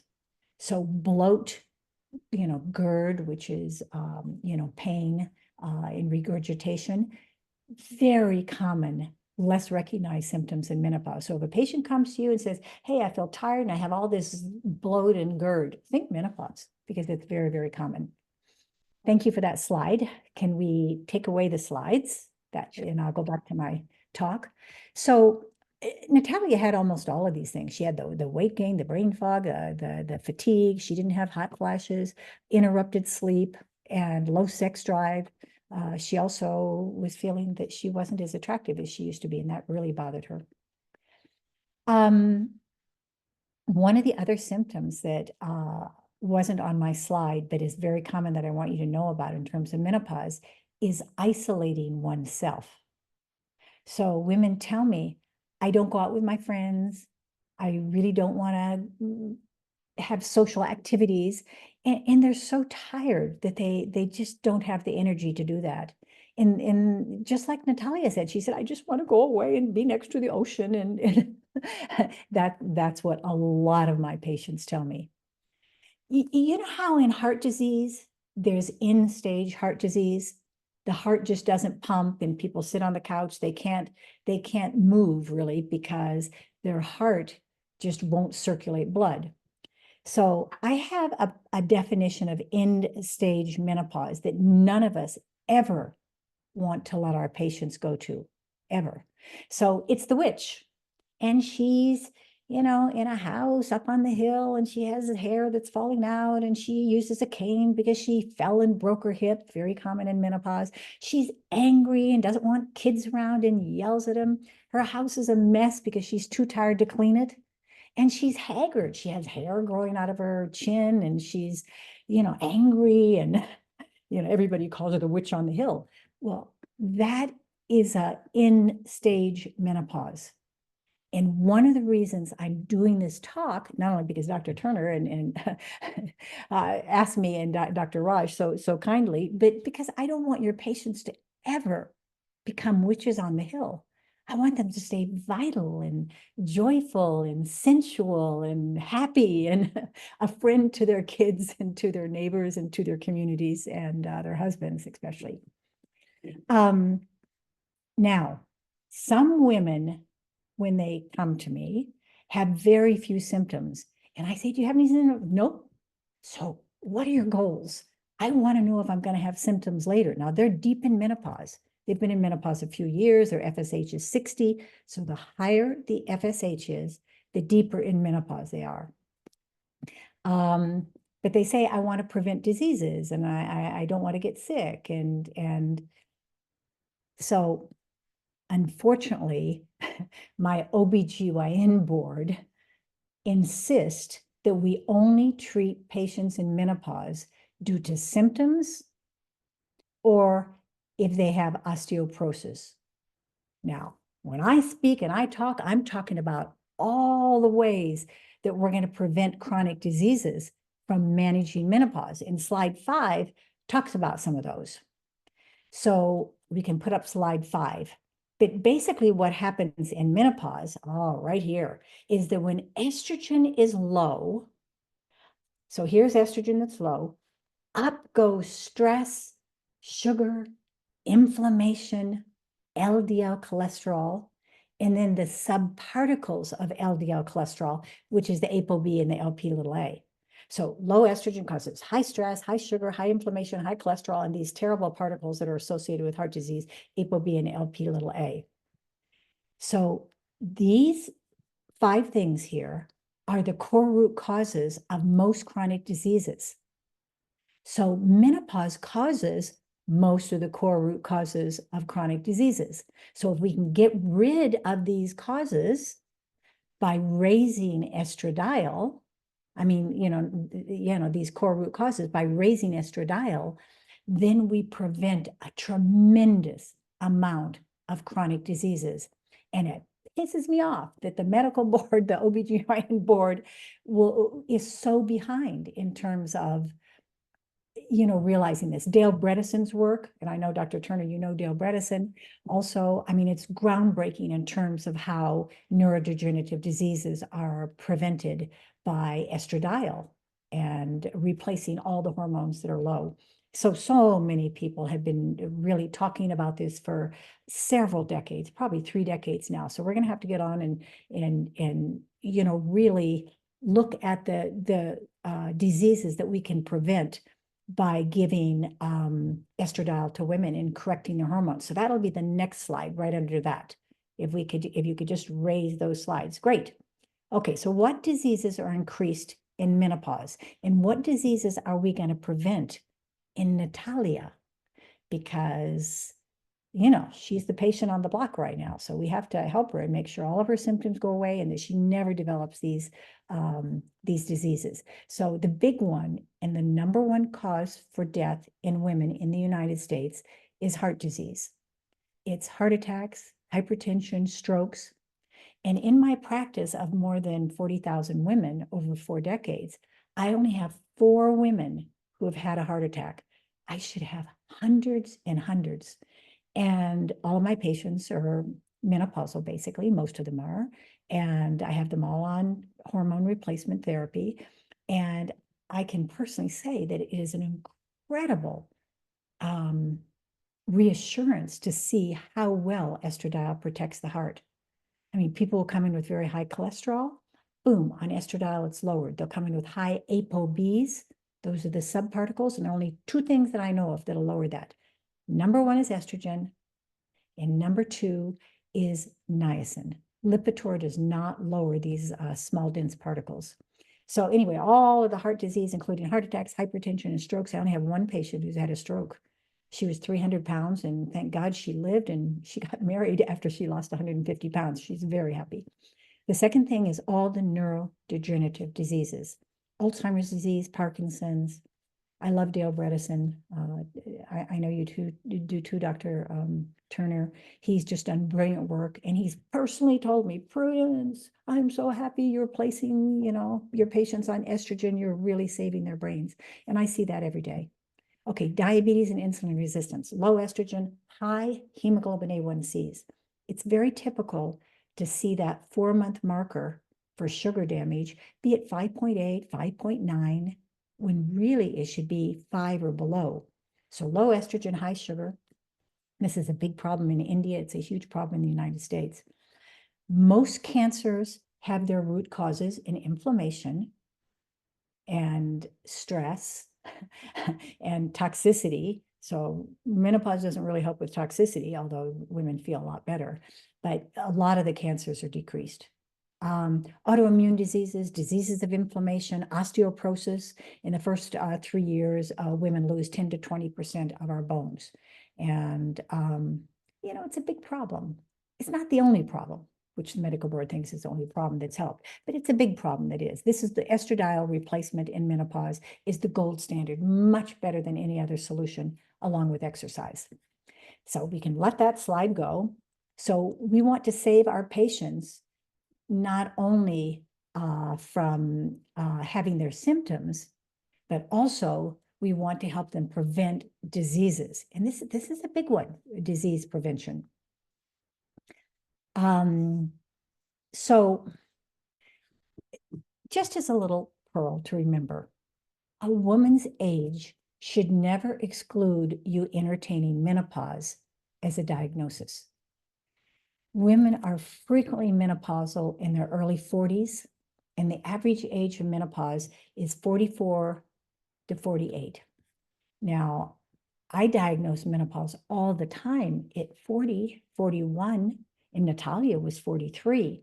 So we don't want to have a preconception that menopause is a disease of women in their 50s. I mean, the last time I saw a woman in her 50s who was not menopausal was probably 8 months ago. She was Israeli, and somehow Mediterranean people seem to hang on to their hormones a little bit better. But really, it's about 44 to 48. So when I started my work with menopausal patients 4 decades ago, this was not true. 48 to 55 was very, very common. But I do believe that the age has been lowered for menopause because our endocrine glands are delicate and our ovaries are rather delicate, and stress will affect them. All the toxicity we're exposed to, the increased sugar in our diet and processed foods. And I think that those are some of the core reasons why menopause is earlier. So, you know, check hormones even in your young women. I remember back about 38 years, I'd been out of my residency for 2 years, and I learned nothing in menopause, by the way, about in my residency about menopause. I mean, really nothing. I came out of my residency program as a surgeon, and patients started presenting to me with menopause, and I would check their FSH. I put them on Primer, and I said, see you back in a year. And that's what I was trained to do. And they would come back like in a month and say, you have to help me. And so really that desperation and my desire to be in service to women is really what put me on the journey of really studying this. I mean, taking this on with a passion. And one of the important pieces of my learning curve with hormones was when I started recognizing that younger girls, 15, 16, 18, 20, who were on the birth control pill had symptoms that sounded an awful like my menopausal patients. Those girls would tell me things like, you know, I'm really tired. I don't have a sex drive, which could be good for young girls, but, you know, nevertheless, they didn't have one. They would say they had gained weight and they were depressed and that their brains didn't work. So a lot of my patients on the birth control pill were given Adderall for ADHD, and they were given antidepressants. And a lot of times it was Zoloft or one of those antidepressants. And really, when I started measuring, I said, you know, I better measure these young girls. And when I started measuring them, I realized and saw in hundreds of patients that their estradiol levels were extremely low, like menopausal women. And their testosterone was also extremely low. And then when I recommended that they come off the pill, and I say, look, I've done this with hundreds of women, you're going to feel so much better. They would come off the pill, and little by little, they would drop their antidepressants, and they would come off of Adderall. Low estrogen, poor brain function, low estrogen, weight gain, low estrogen, depression. So that was really important for me to realize that a young girl at 15, 16, 18 could have abnormal hormones, not because she was ill, but because we prescribed them for her. And I'm kind of ashamed to say that I prescribed thousands of hormone packets to women before I realized this. But anyway, regardless of a woman's hormones, consider checking, of a woman's age, consider checking your hormones. So just briefly, what's a hormone? It's a chemical messenger created in the endocrine glands in our body, and they perform critical functions. For example, they're responsible for beating our heart, for maintaining our blood pressure, for memory, for mood. They create sleep, they create hunger, thirst. You know, almost all of our functions in the body have some hormonal component to them. So a lot of my patients come in and they say, oh, Prudence, I'm not sure about those hormones. Aren't they dangerous? And it's like, if you lose your hormones, all of them, you will die very rapidly. No, I don't think they're dangerous. I think that you want to have youthful levels of hormones. And that's been my philosophy for years. When women start losing their hormones in their late 30s, early 40s, in perimenopause, and perimenopause is about 5 years before menopause, then we want to measure their levels and replace their hormones back to youthful levels. Now, this is not something that people are even taught now as gynecologists and obstetricians, as OBGYNs.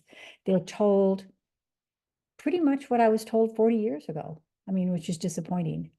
But what I do is I like to check all of their labs.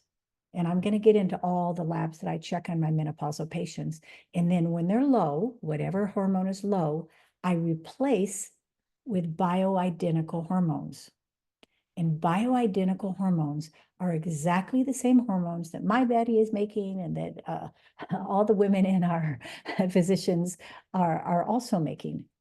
And I mean, we have to agree that Western medicine does not have the history that Ayurveda has. The wonderful Ayurvedic practitioners, I hope some of you are listening. You know, our history of Western medicine is 100 years. In 1920, I mean, we didn't even have penicillin. I think Daryl, maybe you remember, but I think it's 1924 or something by Dr. Fleming, you know, so we didn't have names for hormones. We had no idea really what was going on in the body. So I think having a little humility when we approach this problem, just to say, look, Western medicine has been around for 100 years and we've made great progress. I mean, we've done a great job, but it wasn't really until I started studying functional medicine about 20 years ago that I started to really transform my practice and understand much better how to deal with the core root causes. So one of the labs that I put up with Natalia was a testosterone level of 16. Now, testosterone for women is critical. It is it's a very, very important hormone. So what it does is it gives women confidence, a sex drive. And I would state that a sex drive is very important. You don't have to use it to make love. You can use it to create beautiful Picassos or plan house renovations or whatever. You know, you can build businesses with that kind of sex drive. People used to say that Clinton had this huge sex drive. Now, I think he used it sometimes for sex, but look at his charisma that came out of his sex drive. It was formidable. And I met him once. He was like, oh, I see what people are talking about, because he used it for diplomacy and to bring about peace agreements with multiple countries. So keep your sex drive. Testosterone builds muscle mass. A good muscle mass is one of the bioparameters of aging. So we have all these markers as to how old people are biologically, and muscle mass is right up there with being important. It causes denser bones, it creates more energy, and it helps women with this thing that I call forward motion. Forward motion in people's lives, in women's lives, is being more goal-oriented, more strategic. It's not kind of going like, oh, we're going to go around in circles 100 times before we come to a decision. It's being decisive, and testosterone does all that. So the fourth hormone that I manage in menopause is progesterone. So estrogen testosterone, progesterone. So the third hormone, I was talking about FSH, but the third hormone is progesterone. And it is low or absent in menopause, because in menopause, women are not ovulating. And ovulation occurs halfway through the menstrual cycle, around day 12, 13, 14. And when we ovulate, that's when progesterone comes into a woman's cycle. All month long, she has estrogen. The estrogen levels fluctuate. She has very high levels of estrogen at ovulation, about 300 to 500. But most of the cycle, it's around 200 for her estrogen. Progesterone is from days 14 through 28. And progesterone is an important hormone. When women have low progesterone, they're more likely to miscarry, and that's very common. Just like with low thyroid, women will miscarry. Progesterone also increases GABA in the brain. And GABA creates calm, better sleep, and less stress. So progesterone also is a check.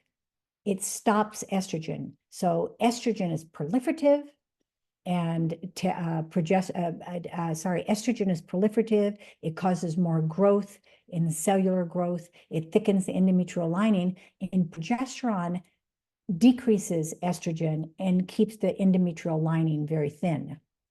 Progesterone also causes something called apoptosis, which is killing cells that might become cancerous. So it's kind of a scavenger looking for cells that need to be eliminated. So progesterone needs to be added to the regimen in menopause. So let's just go over how I treat decreased ovarian hormones.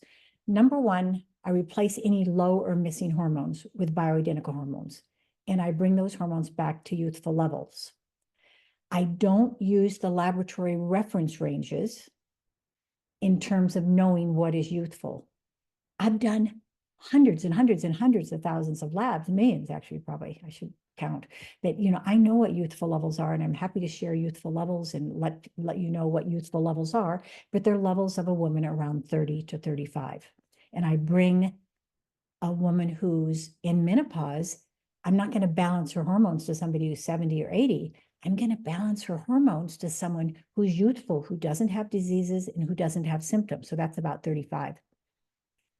So I have my healthy hormone values to use as guidelines for my menopausal management. I only use bioidentical hormones. And why use Premarin? I mean, that's a terrible drug. It's pregnant horse's urine, and so many spinoffs from Premarin happened. I never use oral estrogens. I always use creams or transdermal or vaginal solutions. So let's treat Natalia's menopause, and then we're going to go on to something else, okay? But could we see slide 7, 8, and 9? I just want to show you how I write the scripts for her condition, so you'll really know. Okay, so what I do is I use a combination to treat my menopausal patients with 2 estrogens. 80% estradiol, which is a potent estrogen that basically runs your body, and then 20% of estriol, that is a hormone that is very high in pregnancy. And I do a 2.5 milligram bias mixture.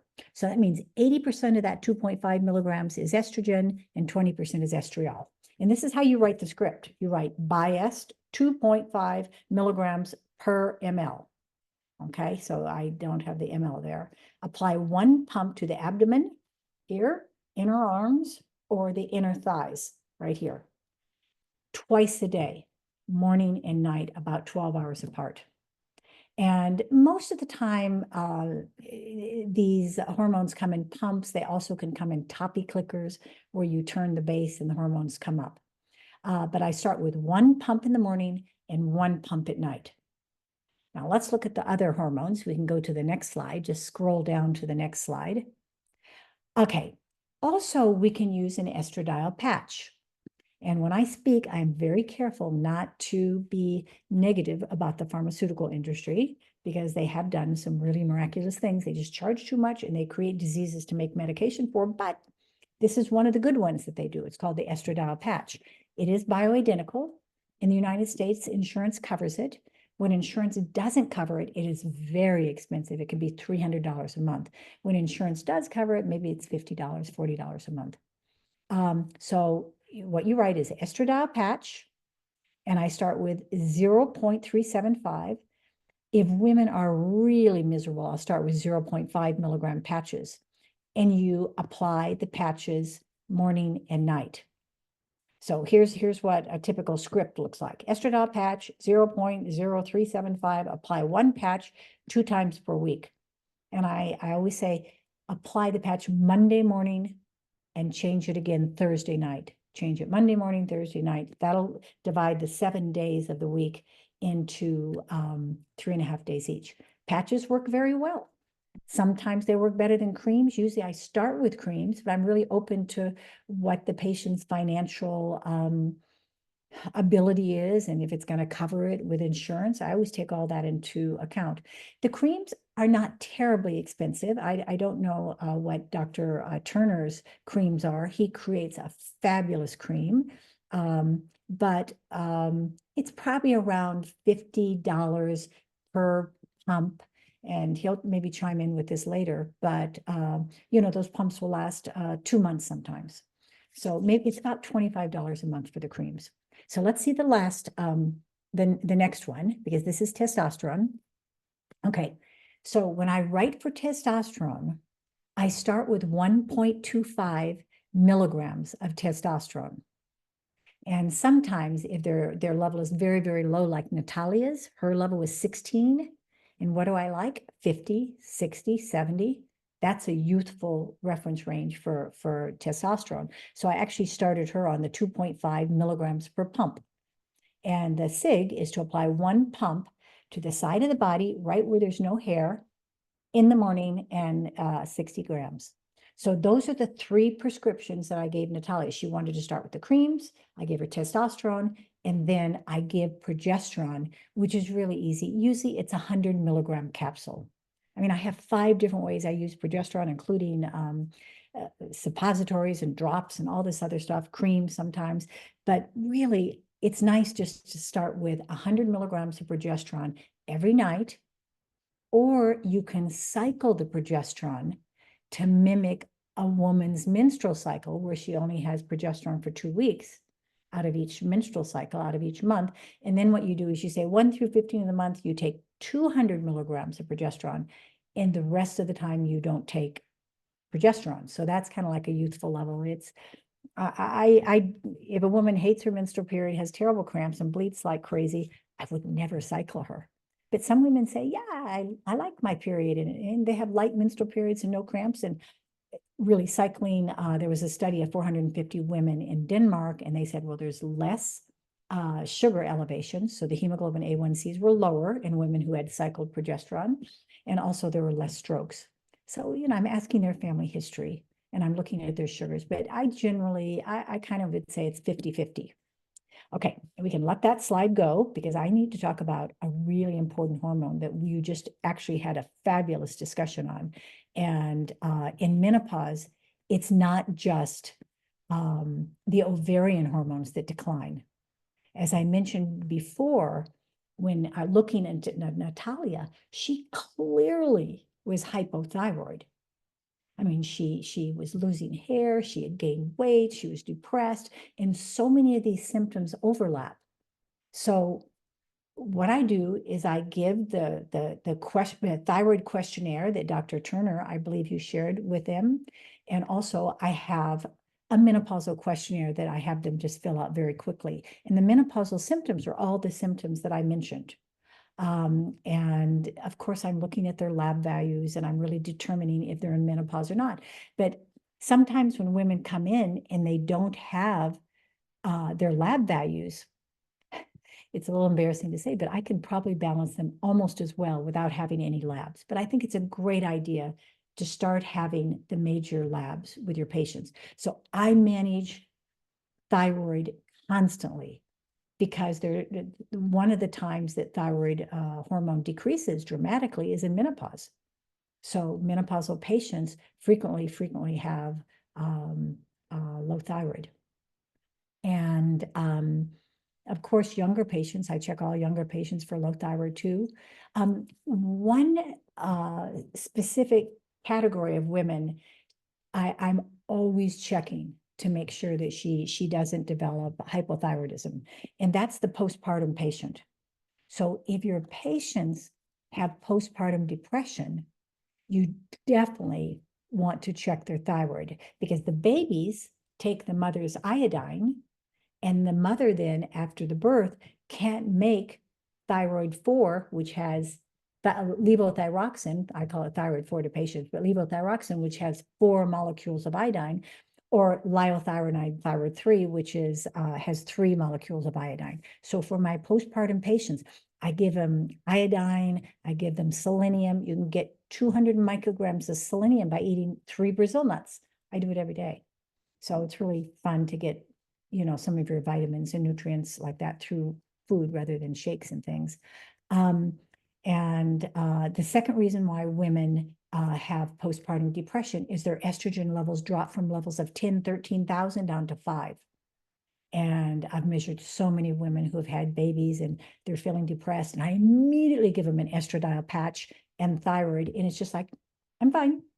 I love my baby. Everything's fine. I'm so delighted. I mean, it's really a miracle how, when you correct menopausal hormones or low hormones, how quickly patients respond. I mean, they tell their neighbors, they tell all their friends. I mean, this is one way, if you really are interested in this, it's one way to really build your practice, because word of mouth is a powerful way to build your practices, and while doing so much good. Okay, so how many patients' thyroids are low that doctors say they're fine? Now, I think that you have gone over this, but I just want to say that it's 40%. And I consider this to be insane. I mean, how can doctors in the United States miss 40% of women's low thyroid? I mean, what? They're committing them to being overweight and miserable and crying all the time and having foggy brains and, all the symptoms. So what happens here is that in the United States, endocrinologists rely overly on the thyroid stimulating hormone, on the TSH. And in functional medicine, we don't do that, guys. What we do is we look at the free T3, free T4, reverse T3, and thyroid antibodies. And we also do Dr. Turner's wonderful ThyroFlex. So we're looking at multiple parameters to see how our patients are doing. And if there's a borderline case of thyroid deficiency, I give those patients iodine and selenium. And I also try them on a very low dose of thyroid, 15 milligrams of a T4, T3 preparation. And I always use a T3, T4 preparation. And Dr. Turner, you have a wonderful one. I personally use that with most of my patients. It's from New Zealand. It's very pure. I take it myself. So, but there are also pharmaceutical companies will make some. They're called Armor in the United States and NP Thyroid. And, after I've made the diagnosis of low thyroid by making sure, so what I do is ThyroFlex, I look at their TSH, and the TSH, my TSH is between 1 to 1.5. That's what I consider ideal. In the United States, the TSH is 0.4 to 4.5. So endocrinologists will consider 4.5 many times as borderline. I consider them, oh my God, your thyroid is bad. It's really low. So, in Europe, they have lowered the TSH in terms of creating a more ideal range where they're going to capture more patients with low thyroid. And it's under 2.5 in Europe. I think Terry Hartog is doing kind of 1 to 1.5. He's a big influential endocrinologist. So what we do is we want the T3 to be at least 3.2. Dale Bredesen, neurologist says anything above 3.1 is okay. Anything above 3.2 is okay. Terry Hertog says anything above 3.1. I like, I like it 3.3, 3.4 for the free T3. So if you see a person with a normal TSH, a low T3, low T4, slow reflexes and symptoms, using the symptom questionnaire that I use every day of greater than 8 to 10, that person is hypothyroid. And we just have to be a little brave and say, well, let's try some. Let's see how you feel. And most of the time, they're going to feel so much better. They're just going to thank you. They're going to lose their weight. They're going to have energy. So let's put up the slide on Dr. Prudence, physical signs of low thyroid. Slide Yeah. 10. we have 5 minutes and there are a couple of questions as well, which we would love you to answer. So do you Okay. suggest we go on with the slide or shall I ask you a few questions that's there in Well, the I think that we probably know the symptoms of low thyroid. I think Yeah. we know, Yes. hypothyroidism, it was so beautifully described with the person before me and what it does. That basically it's cracked heels, there's a tinge of yellow to the hand sometimes, thinning hair, dry hair, fluid under the eyes, very, very typical, rashes, body pain, slow reflexes. And, those are very easy to pick up. And then fatigue, depression, weight gain, memory loss, poor recall, breaking of fingernails, body pain and aches, constipation. So you're going to hear this over and over again. But when patients have those symptoms and they have low T3, low T4, you absolutely want to correct their thyroid, regardless almost of the TSH, because pituitary glands do age. And a lot of times they're not accurate and they just aren't very functional. So let me just end by saying this. This is really a quick dive into menopause and into hormones. And I'm just going right here. So I would love to offer anybody who's interested another hour for a free session to go into balancing men's hormones, which is very, very easy. Men in around the age of 40, 45 start to lose their testosterone. So this is something, menopause is pretty hard, guys. I'll help you crack that nut, but it's pretty hard. But low testosterone for men is really, really easy to manage. And also, I want to teach you how to do thyroid, adrenal hormone replacement. So that's free. I'll talk to Dr. Raj about this and see if we can plan a time for that. And it's just using a little bit more data and knowledge in the functional medicine field to handle hormone abnormalities. And I just want to say that with all these years of practice, I realized pretty early that it's not just writing a prescription. It's actually loving your patients and giving them that extra consideration and care and compassion. And when you combine a prescription for bioidentical hormones, plus really loving them, that rapidly transforms their life. They feel it. They know you care about them. And so I'm sending all of you love, just so you can transform your practice to really the highest potential and have your dreams come true, just like mine have with this miracle called hormones. Okay, what questions do you have? So thank you, Dr. Prudence. That was really a lovely sharing of information and how you connected various dots. And, often during menopause, the whole focus is only on hot flashes, but there's so much more that a woman is going through during that time. So thank you for bringing in all that so well and, giving the audience the tools that they can use for the patients. So one of the question here is how safe is it to use the estrogen patches for the replacement? So estrogen is safe. It all those things, the diseases that low estrogen helps to, propagates basically or increases, all of those are decreased when you replace estrogen. So I consider it a very safe hormone.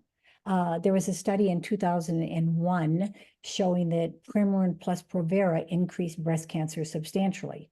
And that went like a rocket around the world. And everyone says, oh, hormones, menopausal hormones are dangerous because of that pregnant horse's mare urine. and I call Provera, which is progesterone, a carcinogen. I consider this, strategy of the patch or the cream to be extremely safe. And I have very, very low incidences of breast cancer. I never tell a patient, oh, you'll never have breast cancer, you'll never have heart disease, but definitely the incidence is very low in my practice with thousands of patients, and studies, agree with that, most studies. Okay, and how long do you suggest a woman who's in her menopause, how long you would recommend supplementing her with this? So the medical board says 5 years, and I think that that is actually insane, because when is a woman going to get sick? It's going to be in her 60s, 70s, 80s. So if you put a woman on menopause, let's say on hormones, let's say at 48, and you take her off at 53, I mean, you're all you're doing is getting rid of some of her symptoms. That's like saying the tree is dying, let's quickly paint the leaves.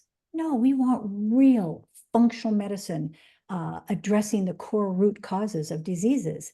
And estrogen, testosterone, and like thyroid hormone also very much, they address these core root causes. So I say, I've personally been on hormones now since 48, 25 years. And I have patients who have been on hormones for 40 years, because I sort of started the first year putting people on a little bit of hormones. I was going back and forth to France, and they were a little bit ahead of us. So I would say, for as long as there are benefits, prevent the diseases that you can. And if a woman wants to come off, I wean her off the hormones, and most of the time she says, oh, Prudence, put me back on them right away. I feel terrible. So it's like, okay. All right. So thank you so much. There's still a couple of questions. So if you can stay back and probably answer those questions in the chat for like 5-10 minutes, that would be great. Happy to. Thank you. Thank you I so love much. India, guys. I travel there all the time. So I look forward to meeting you personally and Absolutely. creating some fun stuff together. Yay, India. Thank you so much. Thank you so much for this wonderful summit. I'm so happy to be here. Thank you. Bye-bye. Bye-bye. Thank you, Dr. Prudence. Thank you. All right. So that was a wonderful session, and I'm sure all of you loved it, understanding the various hormones and how you can use them to support your patient, support your own body during certain periods of time.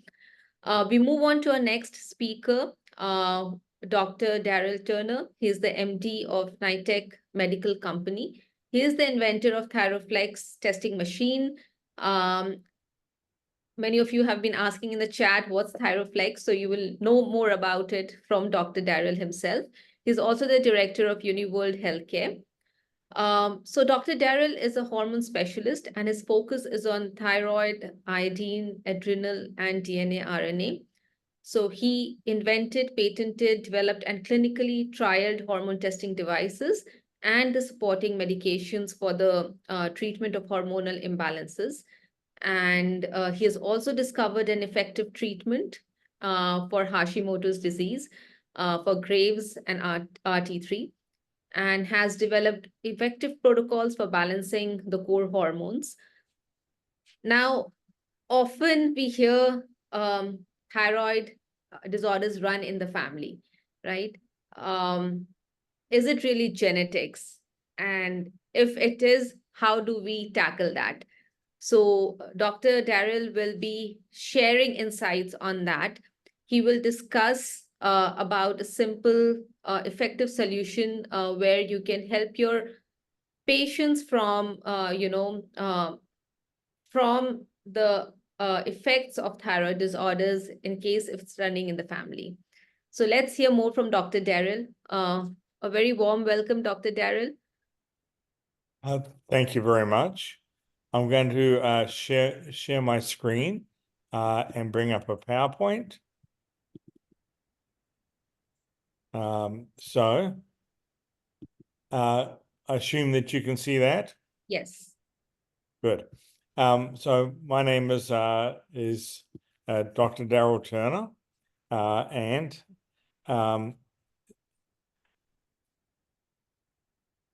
well, I can't get my slides. Here it goes. This is my family, my wife of 52 years, my 2 children, and my grandchildren. We live in Scottsdale, Arizona. I specialize in male and female hormones. Very eloquently covered by Dr. Prudence Hall, and of course, Dr. Nomi, who, by the way, has treated tens of thousands of patients as well for thyroid on our behalf. And Dr. Prudence Hall, I've worked with her for the last 20 plus years. And she is, in my opinion, number one. So we're very privileged to have both of them on. These are the books and boards, lots and lots of coverage. And in India, the life expectancy up until 1941 was very, very low, right? We didn't have to worry about our hormones very much because it was only 31 years of age. If you got past 31, but in the 1940s, you were extremely old. Nowadays, as you can see, the life expectancy has gone up substantially. And of course, now we're worried about how well we feel. What is the quality of our life? We're now living a lot longer, so we better have our hormones balanced. The progesterone, estrogen, testosterone has been beautifully covered by both doctors who just preceded me. But what about the thyroid? So many patients come in and say, "Doctor, my doctor doesn't even ask me about the symptoms." In other words, the traditional medical community are sticking to TSH and they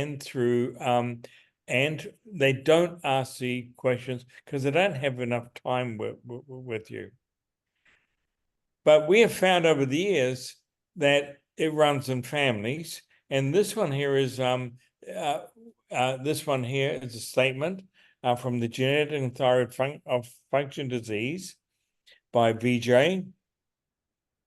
And they found that up to 67% of the thyroid cases were genetically triggered by DNA.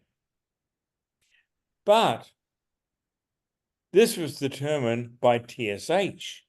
And TSH, as we've just learned, is not a good marker of thyroid function.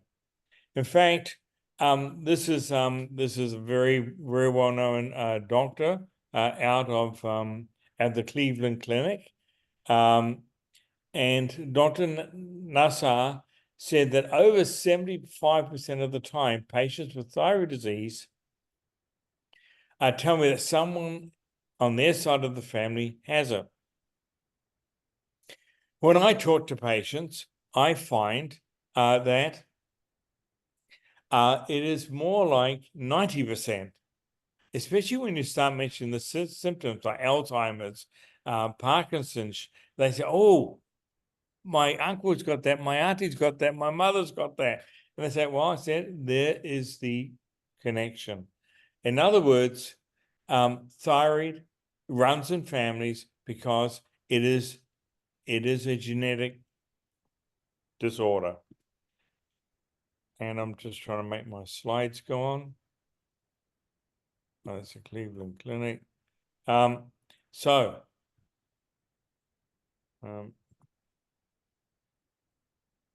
wonder why my slides won't progress. Here it is here. So I developed many years ago Dr. T's core hormones. It's a registered system that I know that that Dr. Prudence Hall and Dr. Nomi Quinn and I both use. And we look at sleep, we look at blood sugar, we look at thyroid, and of course, we look at the stress hormones. But let's start with the thyroid. We all know where it is. It's this little thing right down to the base of our neck. If it's not balanced, the quality of your life deteriorates and it controls your weight. You tend to put on weight, and people don't like that very much.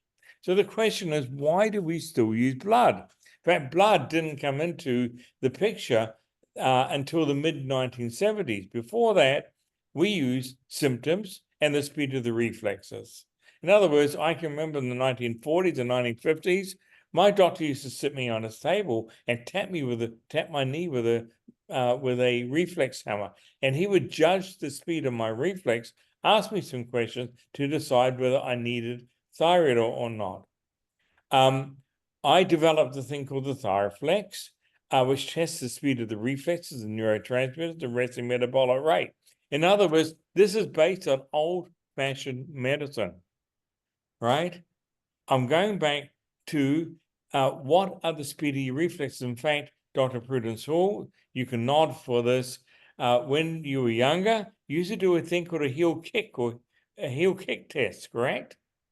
That was looking, and you could judge the speed of the reflexes from the heel kick, from the time the baby's born, right? And if it was slow, you had to give the baby immediately, the newborn child, immediately thyroid. I did clinical trials on 3 years on 2,200 people. I discovered how to reverse Hashimoto's. On peer review, published, FDA, CE, TGA, and of course, recently we just got the FASI approval on our medications. We operate in 28 countries. I have patents issued. And in February 2022, I passed patient number 2 million, of which 1/3 of a million of those were Hashimoto's. According to Dr. Terry Hertog, who Dr. Prudence Hall just mentioned in her presentation, and Broder Barnes, they postulated in their books that over 80% of the population have a thyroid disorder. The official numbers are a lot lower because they go on TSH and bloods, which do not pick up thyroid disorders, and we're going to discover that in a minute. In other words, if this is a genetic problem, which we've just covered, then what are the solutions? We have to have solutions to the problem. So we have found out with over 2 million patients under our belt that's about right. It's about 80% of everyone we test have a genetic predisposition to being hyper or hypothyroid, and it leads to a lot of problems. Before we go on, there's one very, very simple question. If any of you are giving your patients thyroid, are you giving them iodide, and are you giving them D3K2? Why? Thyroid is like petrol, D3K2 is like oil, and iodide is like water. It's what makes your car, the petrol, oil, and water is what makes your car engine work. The thyroid D3K2 and the iodide is what makes your mitochondria work. Your mitochondria is your energy source within your cells, and that's as both doctors were stating before, your patients get tired and exhausted and worn out because the engines are not running or not performing properly. This is a statement by Sir Dr. Richard Bayliss, head of the Endocrinology Society in Europe, and a very famous endocrinologist. In fact, he's the endocrinologist of the royal family as well. He stated a few years ago that none, N-O-N-E, of any of the bloods, be it TSH, T3, T4, FreeD3, FreeD4, are valid for determining thyroid function. In fact, he went on to say that the only thing that are valid are the symptoms, which is in my symptoms questionnaire, and the speed of the deep tendon reflexes, which is what I developed to test. So to summarize it, he said that your thyroid, symptoms, reflexes, not blood. So there is a solution out there. Now, according to a very famous doctor as well, it's called the Waltman's effect. It shows that that hypothyroid patients have slow or delayed deep tendon reflex.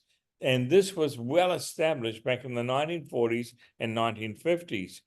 And many in the 40s and 50s, many researchers decided to investigate the speed of the reflexes. That is, they tested the Achilles and they found very good correlation between a thyroid dysfunction and slow Achilles reflexes.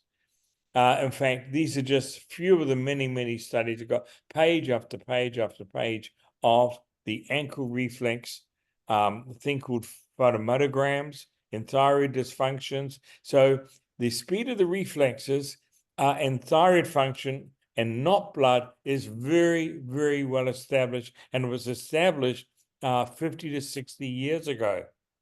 And before that, the doctors of old knew about the speed of the reflexes, and that is why when I was a child in the 40s and 50s, they used to tap me on my knee to judge the reflexes.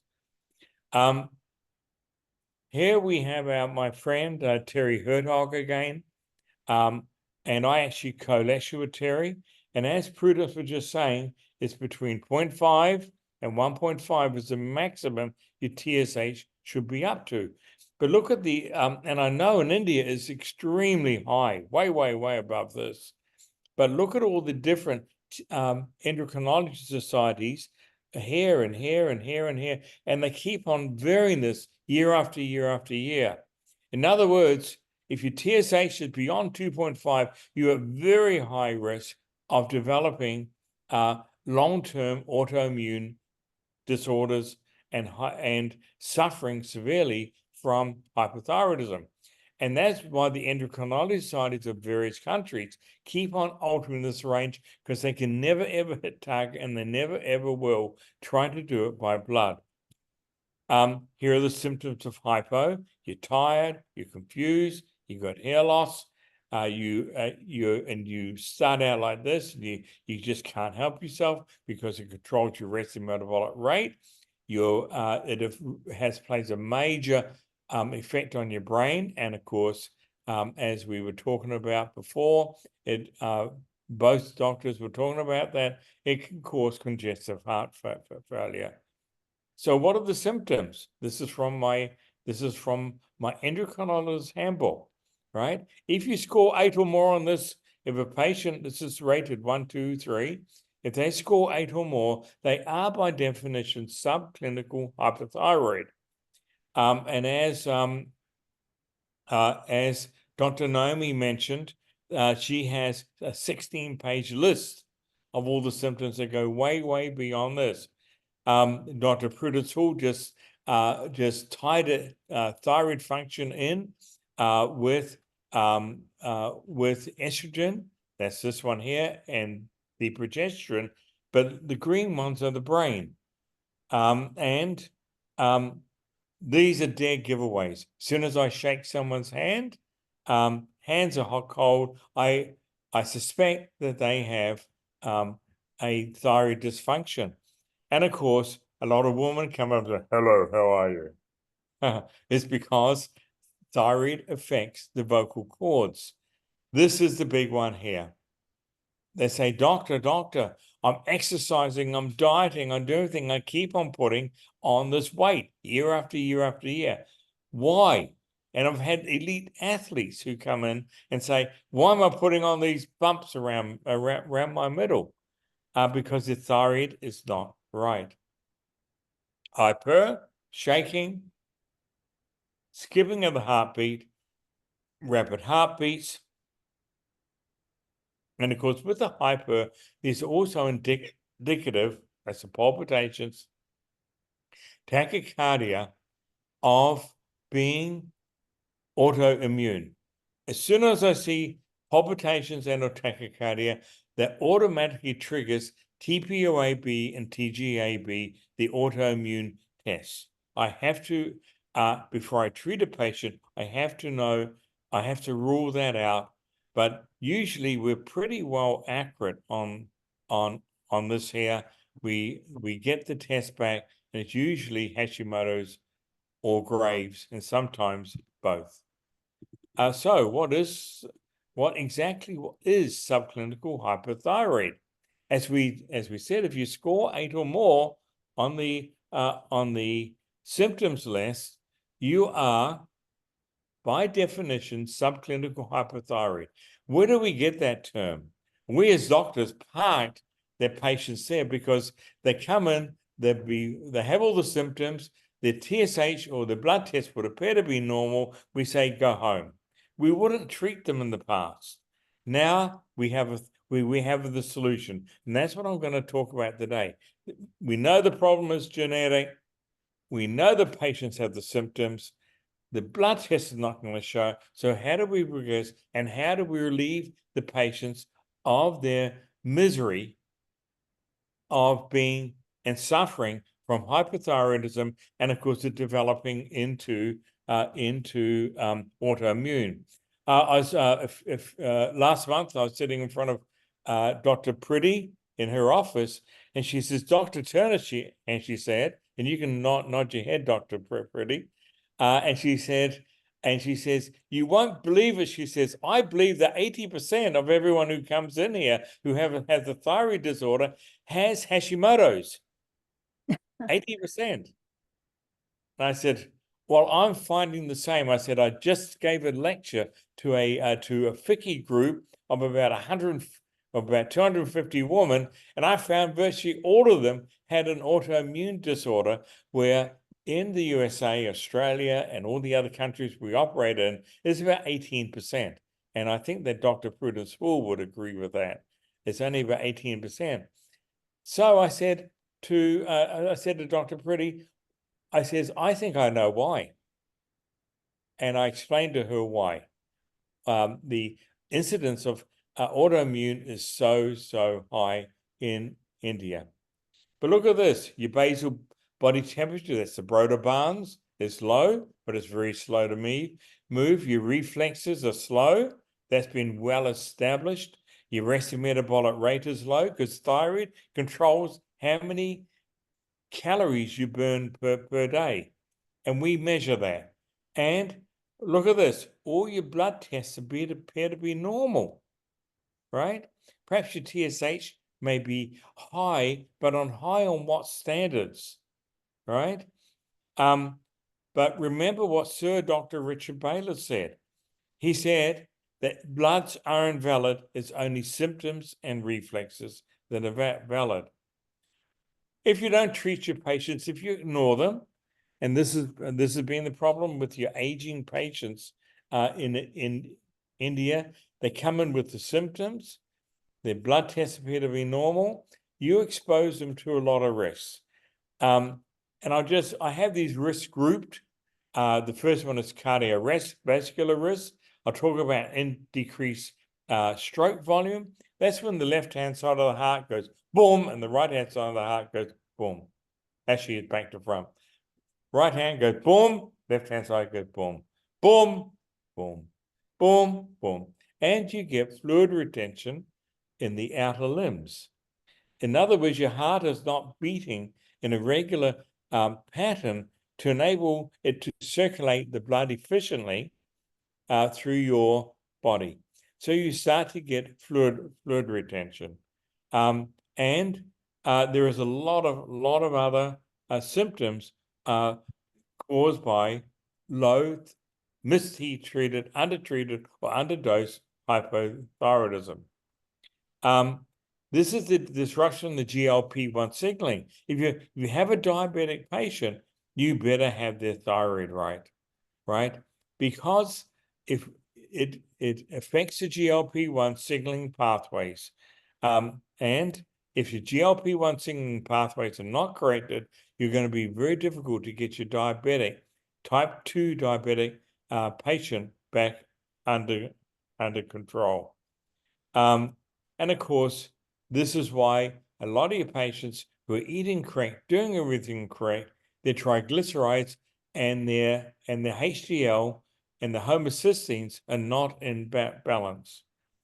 Here we have the arthritis and inflammation, of course, Hashimoto's, but all the joint effusion, all your different joints, rheumatoid arthritis, and of course it goes straight to your gut. And I'm going to cover the cascade of autoimmune hormones shortly because it goes way, way beyond this. And of course, it doubles your chance of Alzheimer's. This is a very well-known study that 50% of all Alzheimer's have a dysfunctional thyroid. Therefore, we simply ask a patient this. If you want us to halve your patients or your risk of getting Alzheimer's, we must treat your thyroid. It's as simple as that.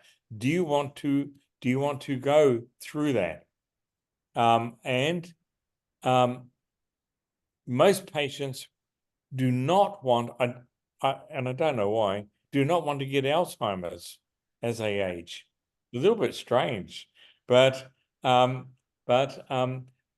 most of them, we say to them, look, we're going to have to put you on thyroid, D3K2, and iodide. If we do that, we will halve your chance of getting Alzheimer's. Do you want that? And they say yes. Also, the Depreen's contracture and a whole lot of other things that I see quite often in India as I'm traveling around. Really, this was very well covered by Dr. Naomi and Dr. Prudence, but difficulty getting pregnant, and of course, miscarriages and the trauma of miscarriages that puts on a relationship, and of course the difficulty of carrying a fetus past the first trimester is difficult if your thyroid is not, let alone getting pregnant, is not covered. There are lots of other things that here, though, I mean, that from long term, but just look at this, depression. So many of your patients come in with depression, anxiety, schizophrenia, psychosis, bipolar. That's just a few of the things that you as doctors have to deal with, right? If a patient comes to me and they're on depression, they're on medication for depression, it's covering the symptoms, is covering the core root cause. We get them off their antidepressant medications, just as one thing, because the underlying cause is your hormones. And of course, we start with the thyroid first. Now, we have a very simple solution. It's a 4-minute test, and we refer to it as a ThyroFlex test. It accurately determines your thyroid function in a matter of 4 minutes. What we did is that we took the guessing game out of do you or do you not have thyroid, because you can't tell by bloods, and we also are able to titrate you exactly to the right dosage. So you make an appointment, you go through a ThyroFlex test, and I'm going to cover the ThyroFlex test at the end of this presentation. What else can go wrong? Graves, Hashimoto's, thyrotoxicosis, ART, reverse C3, and thyroid cancer. For most of our doctors there who are listening to this, we have incredible protocols for Graves, Hashimoto's, hashimotoxicosis, and reverse C3. I will cover those in a minute. And of course, we don't have a solution for thyroid cancer, but those 4 there, we have very effective treatments. In fact, we haven't had those 2 million patients, we've been able to avoid a partial ablation for Graves, which is quite an outstanding record. Because there are other ways of attacking. There's 2 types of Graves, and here's a guy called Marty Fieldman. He was a very famous actor. You see the bulging, the pressure behind his eyes and making his eyes bulge. He's very skinny and slim, right? And as Dr. Prudence Hall, he's got the classic fluid retention in and around the eyes. And he died young of Graves. Here's another famous actress, and she has Graves as well. But the bulging eyes, as soon as you see a patient, we can pretty well pick out Graves straight away. Not very many people have Graves. It's one of the minor, is more in thyroid disease, is one of the lower risks of autoimmune. But Hashimoto's is a lot more common. And as you can nod your head, Dr. Pretty, but as Dr. Pretty said, Hashimoto's is rampant. Right, Dr. Pretty? Okay, I'm not getting any response. So it's not 18%, it is more like 80% in India. So don't forget, in my clinical trials over 3 years on 2,200 people, I not only were able to put them into remission, I'm able to absolutely cure them. So when you run the Hashimoto to TPO-AB, it is 0. We're able to get our patients down to the autoimmune marker of 0. Here's a cascade of autoimmune responses. If you don't get it under control, that is, first place it goes to is your digestive system. It can then go into Crohn's, ulcerative colitis. A lot of people don't think about this. This thing communicates with the brain. So there's a gut-brain connection. MS, MG, I can go on and on and on. You can read this for yourself. Guillain-Barré. But these are all part of the autoimmune response triggered by mistreated, undertreated, undiagnosed, or undertreated hypo or hyperthyroidism. Hashitoxicosis is when you have the antibodies to both Graves and Hashimoto's. And as soon as we see that, we require a DNA genetic test. The DNA genetic test means that there are mutant genes in there somewhere. And here are a typical gene report we get. This one here is cellular inflammation, but these ones here all mean something else. These should all be green. The gold and the red means that the genes are mutant.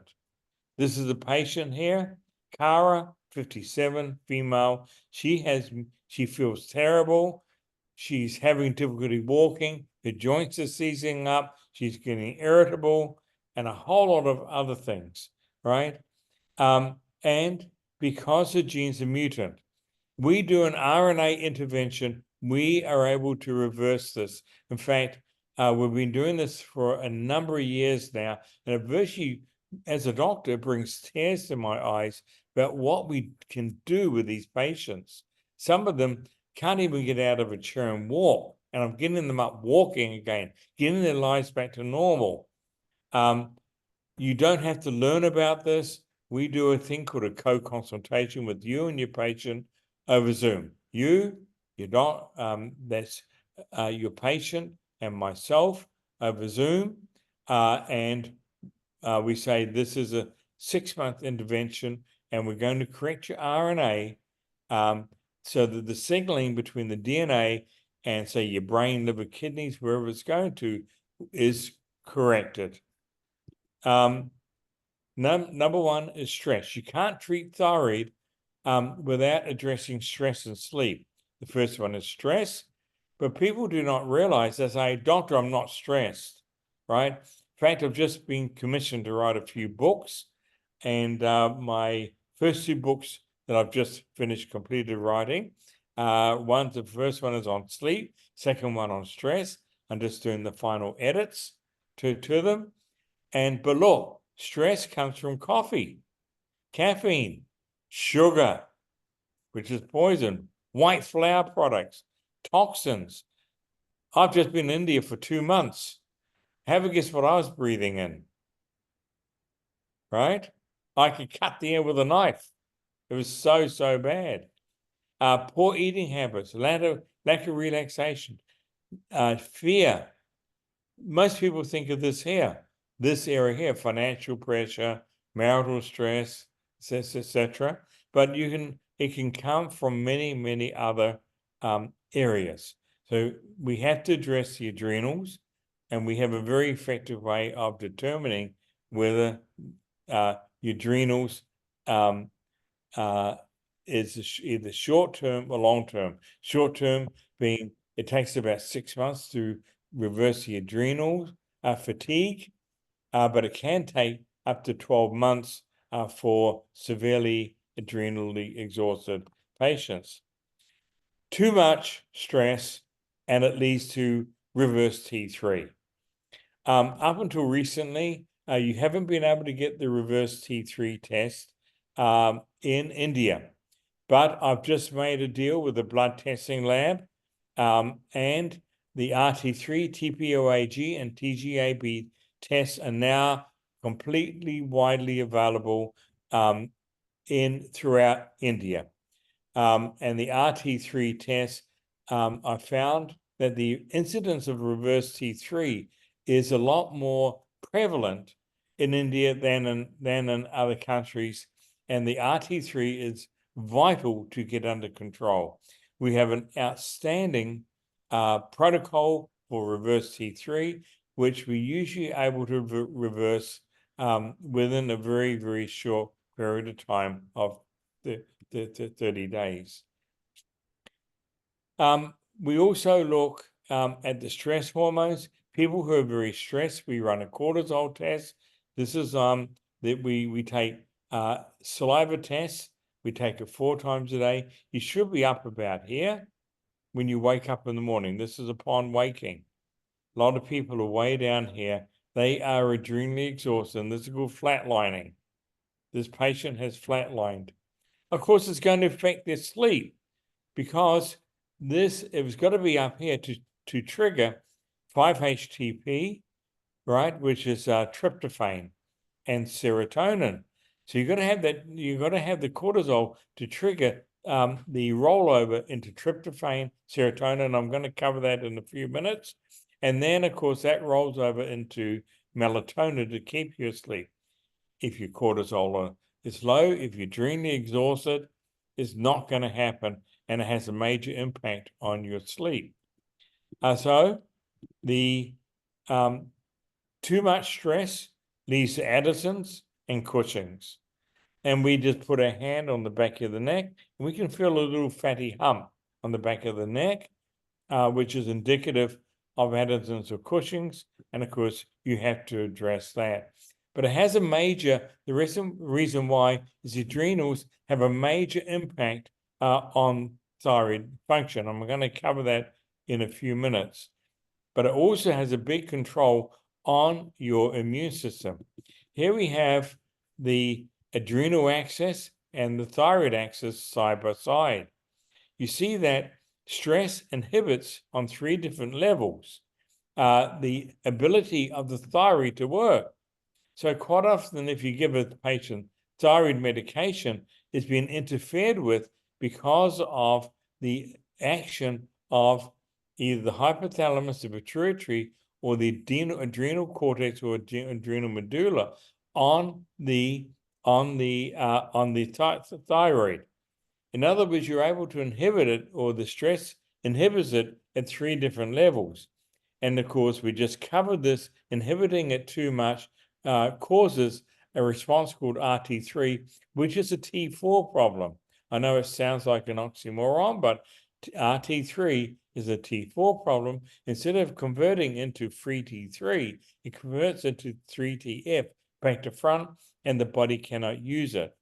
I've been called in as an expert witness actually in for instance in Dubai, where a doctor has, against my advice, given a patient an additional T4 because their TSH was kept on going up and up and up, and they just gave them more T3, and they did. I said, you've got to test it to reverse T3. They didn't, and the patient died. So you've got to be super, super careful, and that is why I arranged for reverse T3 to now be tested and not be sent overseas in India. It's now available right throughout India. And of course, we have some little nutrients here, which we actually put into our medications. All the selenium, vitamin D, which Dr. Prudence Hall covered very nicely. The iodine, we actually put into our thyroid medication, and of course, we put into our adrenal medication, because these are vitally, these additional supplements are vitally essential at time of taking the thyroid. Iodine. Okay, why is the prevalence of autoimmune so prevalent in India? Well, my theory is because it's a very healthy diet, because of the amount of patients in India that are vegetarian. Vegetarian diet triggers an autoimmune response within the mitochondria. I have a little diagram on that. But here's enough iodine, too little iodine, or no iodine at all on a vegetarian diet, because iodine used to be in our food, in our vegetables and fruits. It's not anymore because of intensive farming, but your thyroid enlarges. Enough iodine to stay small, it enlarges because your thyroid is struggling to put out enough T4. It can't. So you get these little lumps that you can feel when you palpate the thyroid, and it enlarges, and you can easily feel the thyroid being enlarged. But iodine is vitally efficient. This is my friend Doug. You can see that he's got two thyroids, or appears to have two thyroids. Of course, this is a goiter. We have a special protocol for that's 87% effective. His regular GP wanted to send him to have it removed. We gave him our protocol of high dose D3K2, which boosted his own immune system, and high dose, very high dose iodine and iodide, and it reversed this beautifully. He no longer has a goiter, and his thyroid is now functioning properly. So the D3, which we're just about to cover now, is vitally important for autoimmune, but it's vitally important to open up the receptor pathways, as I just mentioned before, for the iodine, the D3, and the thyroid to perform.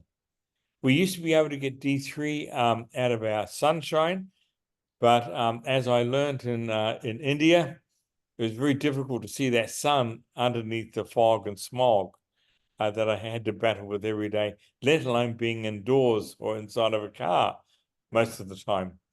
And of course, I wasn't working outside, but it exacerbates the autoimmune response, right? So that is why the levels of vitamin D are vitally important. So we give our patients, all of our patients, a minimum amount of vitamin D. But if they're autoimmune, we actually give them a lot higher doses.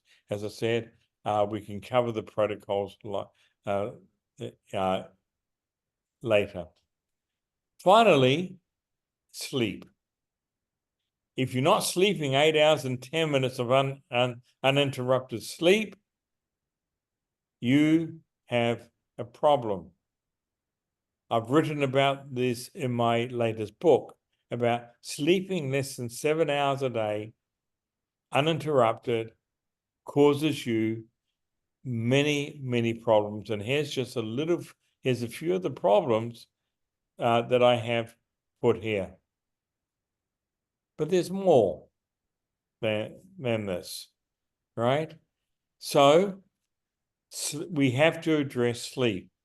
For us to balance the thyroid, we have to address the adrenals, the stress modulators, as well as giving the patient thyroid if they need it, and of course, sleep. Here we have tryptophan and serotonin, which we combine into something called 5-HTP. And of course, if you don't get this right, this is what will send you to the fridge to eat when you don't want to eat, right? You raid the fridge. And melatonin, so it goes tryptophan, serotonin, melatonin, triggered by enough cortisol, right? That's your adrenals. So and of course, this is assisted by magnesium. So gut and health problems, sleep problems, of course, are determined by lack of melatonin. And of course, as Dr. Prudence Hall just said, many of her menopausal women, because I have sat through many consultations with you, Prudence, say, I can't sleep. Doctor, I can't sleep. Please help me. Please help me. And they want to kill their husbands, right? They become unstable when they're not getting enough sleep. You say, hey, how many hours sleep did you have last night? They say, oh, about 4, if that. So sleep must be addressed and it must be balanced in balancing of the core hormones. This is what tryptophan does. This is what serotonin does. But don't forget that tryptophan, serotonin, they actually not only control your sleep, but it also stops or inhibits many of the cancer cells from growing. And that is why the right amount of sleep triggered with the right amount of melatonin is very important to keep cancer at bay. Artificial lighting, I go this into book quite a lot about the temperature of your room, the way you sleep in bed, the many other things, and I can cover that separately with you. And after this presentation, magnesium is vitally important, and we give a thing called Trimag. It's 3 different types of magnesium. It's definitely not magnesium citrate, but magnesium is within the building blocks. It has other uses of for the RNA, DNA, but it also relaxes the brain as well as the muscles, and that's why the use of magnesium is vitally important. And quite often, if a patient needs GABA, and we determine that in our symptom survey, they need GABA, we move that to the night because GABA is also vitally important. And if they're having sleep issues, you've got to move the D3 they take into the night as well. Now, finally, I'm about to come to the end of my presentation. A lot of you were asking online on the chat session, which I sort of typed a few answers. What is a Thyroflex? A Thyroflex is an old-fashioned machine that accurately measures, with extremely accurate in a 4-minute test, the speed of the reflexes, the speed of the neurotransmitters, and the resting metabolic rate. And in 4 minutes, you have an accurate measurement of whether you need thyroid or not, or whether you need more thyroid. This is the way to titrate. So the patient fills out a questionnaire, and this is which I think some of you have been sent. Dr.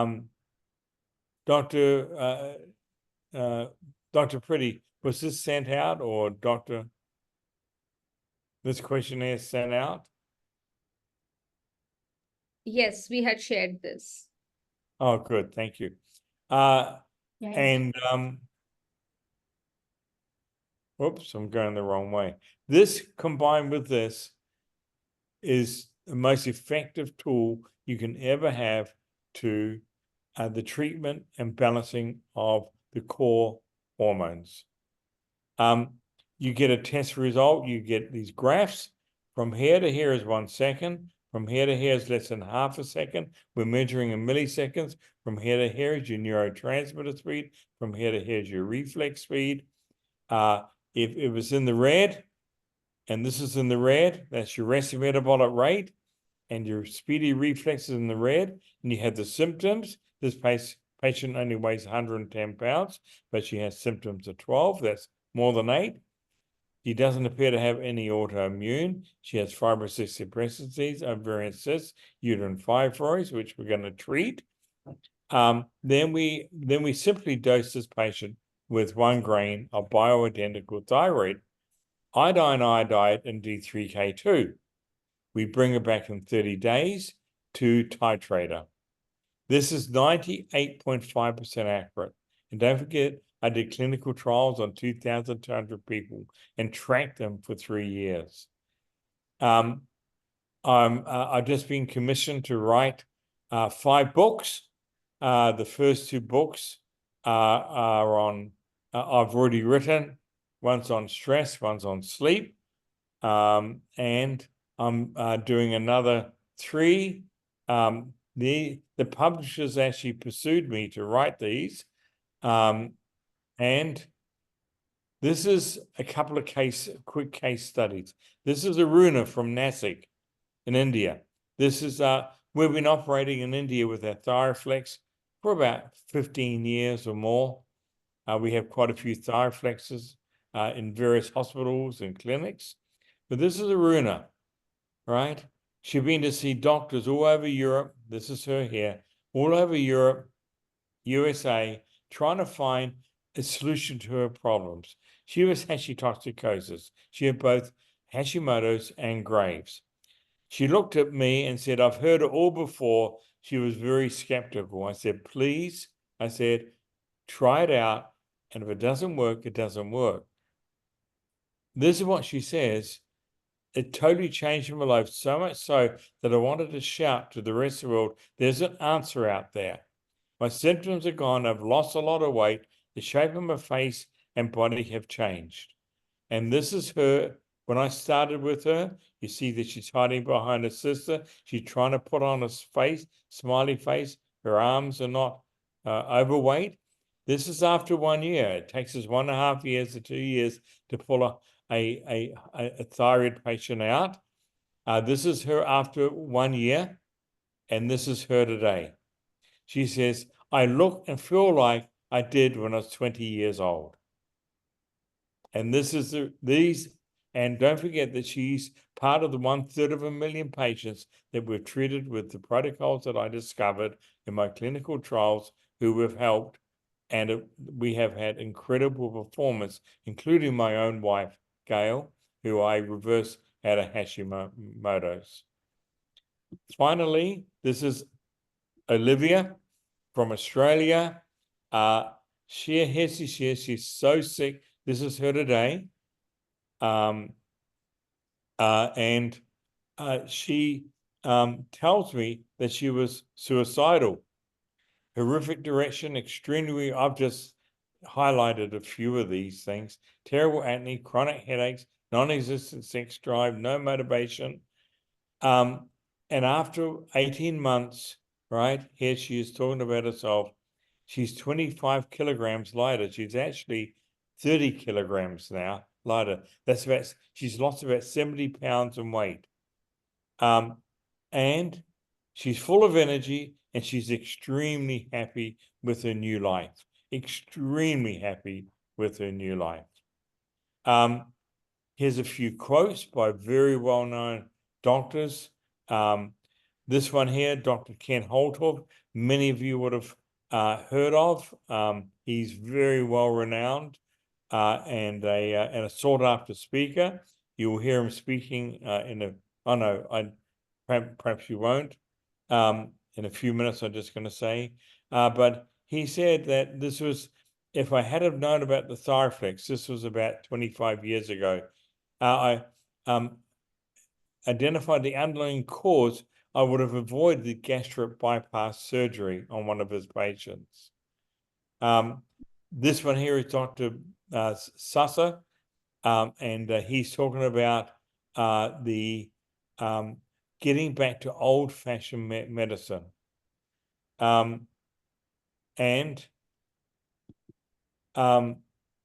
This is one of our patients from the Philippines. Whoops.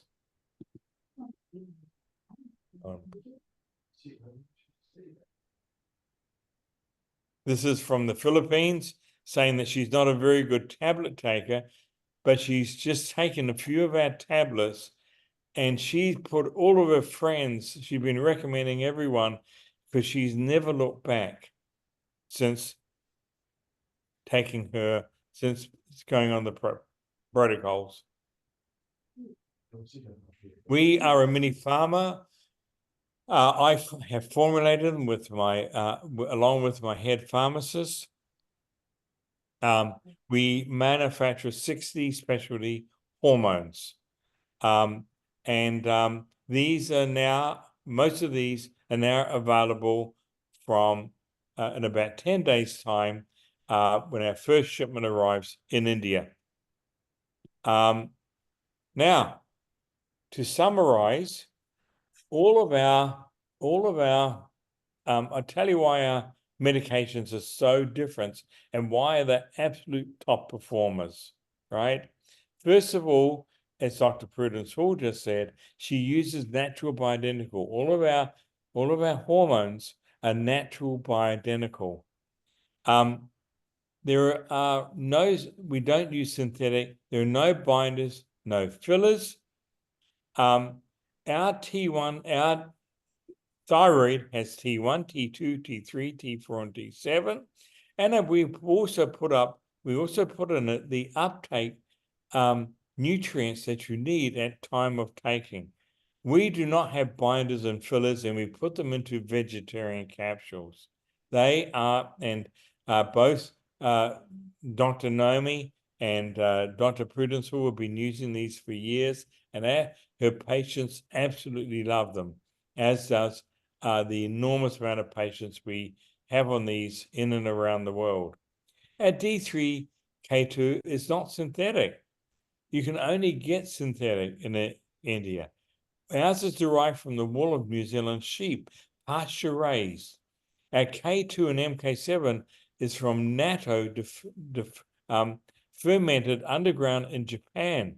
And we discovered, which no other D3 on the market can do, how to increase the uptake of the D3 by 380%. That's really, really amazing. But we do research. We know how to make all of our medications. I just covered two here. I could go on and on and on about iodine, and our adrenal support. But I just covered two of them just to show you why our medications are so effective. If you were going to drive from New Delhi to Mumbai, you can either drive in this one here, right? That is synthetic T4, or you can drive in a Rolls-Royce in air-conditioned comfort. That is what we offer our patients. This or this, this or this. It makes such a world of difference in having the absolute highest quality, highest performing medications available to you. Someone just told me that our uniworldhealthcare.com is not up and working, but you can get us at nitecmedical.com. This is a little bonus. Do I have time for a bonus? at all? Just a few minutes? Hello? So we have 1 minute. 1 minute, okay. I know how to make a baby genius. An Einstein. I know how to raise the IQ of a baby from preconception by 11 to 12 points. Right? It's with the use of iodine. We give the mother right now prenatal medications, right? But what we don't make sure is that the mother is taking adequate amounts of iodine. Both Dr. Naomi and Dr. Prudence Hall mentioned this in their presentations. Iodine and iodide is required to make the mylar in the neurotransmitters solid in and around the electrical impulses. Not enough mylar, which is what the iodine does, it short circuits. It causes the ADHD and it lowers the IQ. But simply giving the mother the correct amount of iodide, and that's what Dr. Prudence Hall and Dr.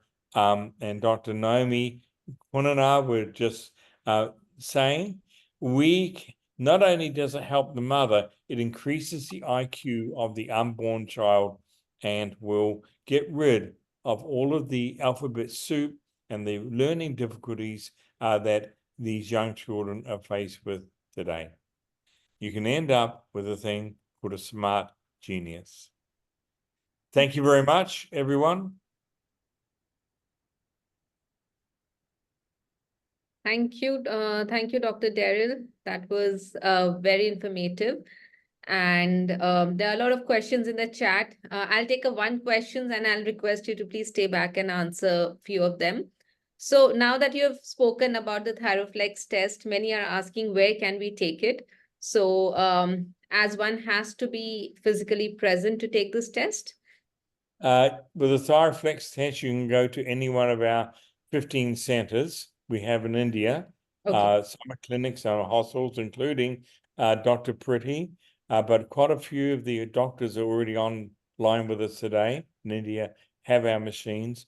We have another 12 clinics that are putting these machines in throughout India. So that they can treat the patients adequately and accurately. Sure. So I'll ask our That team. list is available through uniworld.com, uniworldhealthcare.com. All right. Yeah. So that answers another question because some of them did ask how can they get the products you were talking about. So I'll ask our team to connect with you so that you can give the list of centers where Thyroflex is available and those who are interested can go and get a test. Yes. Yeah. So our staff in India, I have staff on my payroll in India. They will, if they contact uniworldhealthcare.com, and the numbers on the website, they will tell them exactly where all of the centers are. But Dr. Pretty, who's waving at me now, she has a Thyroflex machine. She'd love to test some wayward people if they wander over to her clinic. Sure, we will guide them to her clinic. Dr. Ruhi, also, I think we can request Dr. Daryl to come at 1:45 p.m. because he's in the panel discussion. And for 15 minutes, maybe take few other questions which are there. Yes. Or at 1 p.m. and 1 to 1:15, whatever is good with him. And I see Dr. Naomi and Dr. Prue also here. So Dr. Naomi and Dr. Prue, if you are here for another 30 minutes, and if you can come back at 1 to answer some questions, Dr. Ruhi, I think that will be great for Yes, the absolutely. participants, right? Because coming directly from them, that too verbally when they're talking and then written answers, there's a huge difference. It's So getting pretty late for both of them, Dr. Pretty. I know it's pretty late, yes, but because I see both of them here now, so I will quickly do my talk in 20-25 minutes and give the space to you. If you are there, we will have to answer the question. But if Okay. you're not, we will But share the if they questions drop in out, written yeah, and yeah. correct. Thank you so much, Dr. Darren. Okay, Dr. Preeti, over to you. I'm sure the audience is waiting to hear the case story for how to really manage Hashimoto's. So over to you. Thank you, Dr. Ruhi, and thank you everybody for being here. I still see 237 participants here, which is huge because I know only about 30-40 people are able to join online and rest look at the recordings. So thank you, the team who's been working for this relentlessly.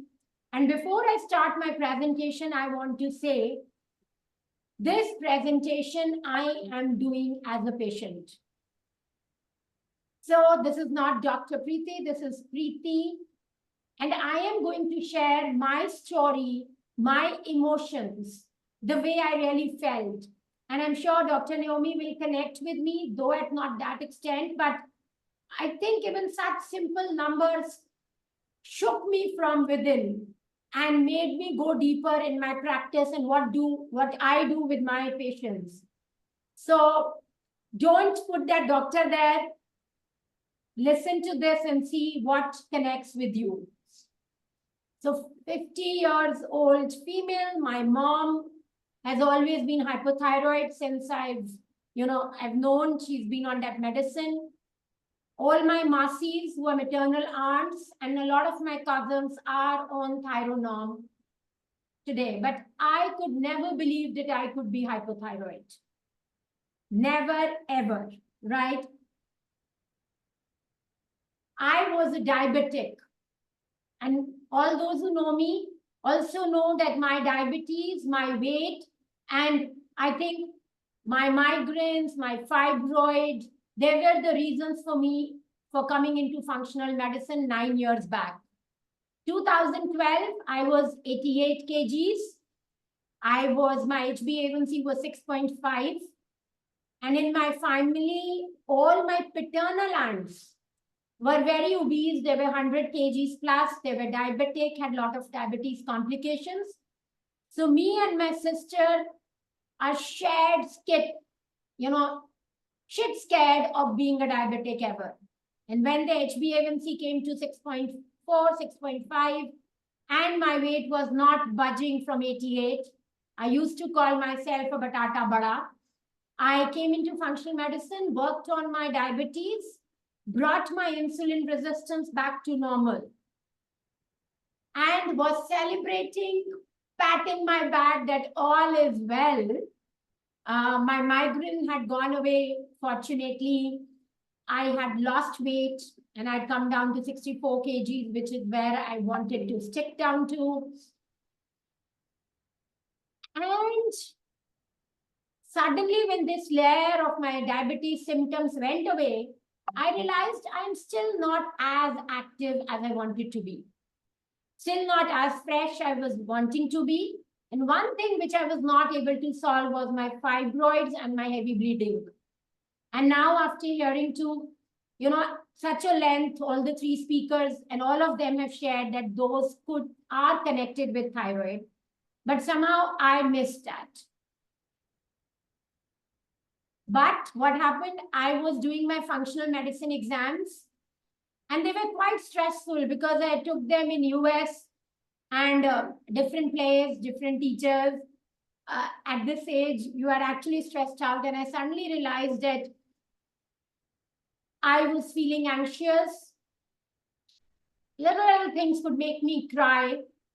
And I came back and tested for my estrogen, progesterone, cortisol, DRS, and realized that I was into adrenal fatigue and was surprised to see my numbers, how my adrenals were functioning or how I was functioning, So you would think, why go so slow? I think I'm a hardwired allopathy doctor, right? So even when I had helped reverse 30, 35 of my diabetic patients, I used to come back and tell my husband, I don't know what they are doing, but diabetes is not reversible. So it took me a long time to start saying diabetes is reversible. And therefore, in my story, you will see that for everything I resisted a lot.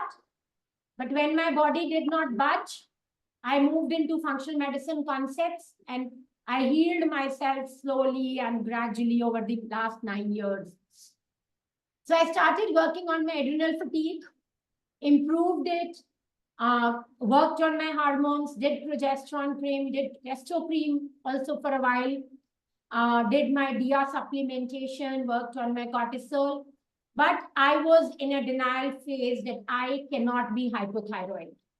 And that denial was because maybe I always saw my mom never at her optimum and always having to pop that pill in the morning. And I'm not a pill-friendly person at all. But Dr. Daryl visited me 3-4 years back, I think 2019, almost 4.5 years back. And that's when he said, do your Thyroflex. I waited and did my Thyroflex in 2021. 3 years back, and this is what my report was. So my reflex was very, very, very slow. I knew I was slowing down at my mental level. Pre-fire was very high. My resting metabolic rate was low. And Dr. Daryl said, your thyroid is not optimal. I will show you. Till then, I always used to do my total T3, total T4, and TSH. And they were less than 5 always. And I thought, I am good to go. I don't have to start my thyroid supplementation. If any one of you can connect with me here, do give me a thumbs up. So this is the difference that I saw. In conventional, my mom and my aunts and everybody around me was treated as one size fits all. You give Thyronorm and then you are not worried whether the patient is all right or not. Whereas functional medicine is customized treatment. In conventional, only TSH levels were tested, at the most total T3, total T4. But when I decided I want to work on thyroid through functional medicine approach, I started doing my free T3, free T4, total T3, total T4, my antibodies, and of course my cortisol and progesterone and estrogen and ferritin and alkaline phosphatase.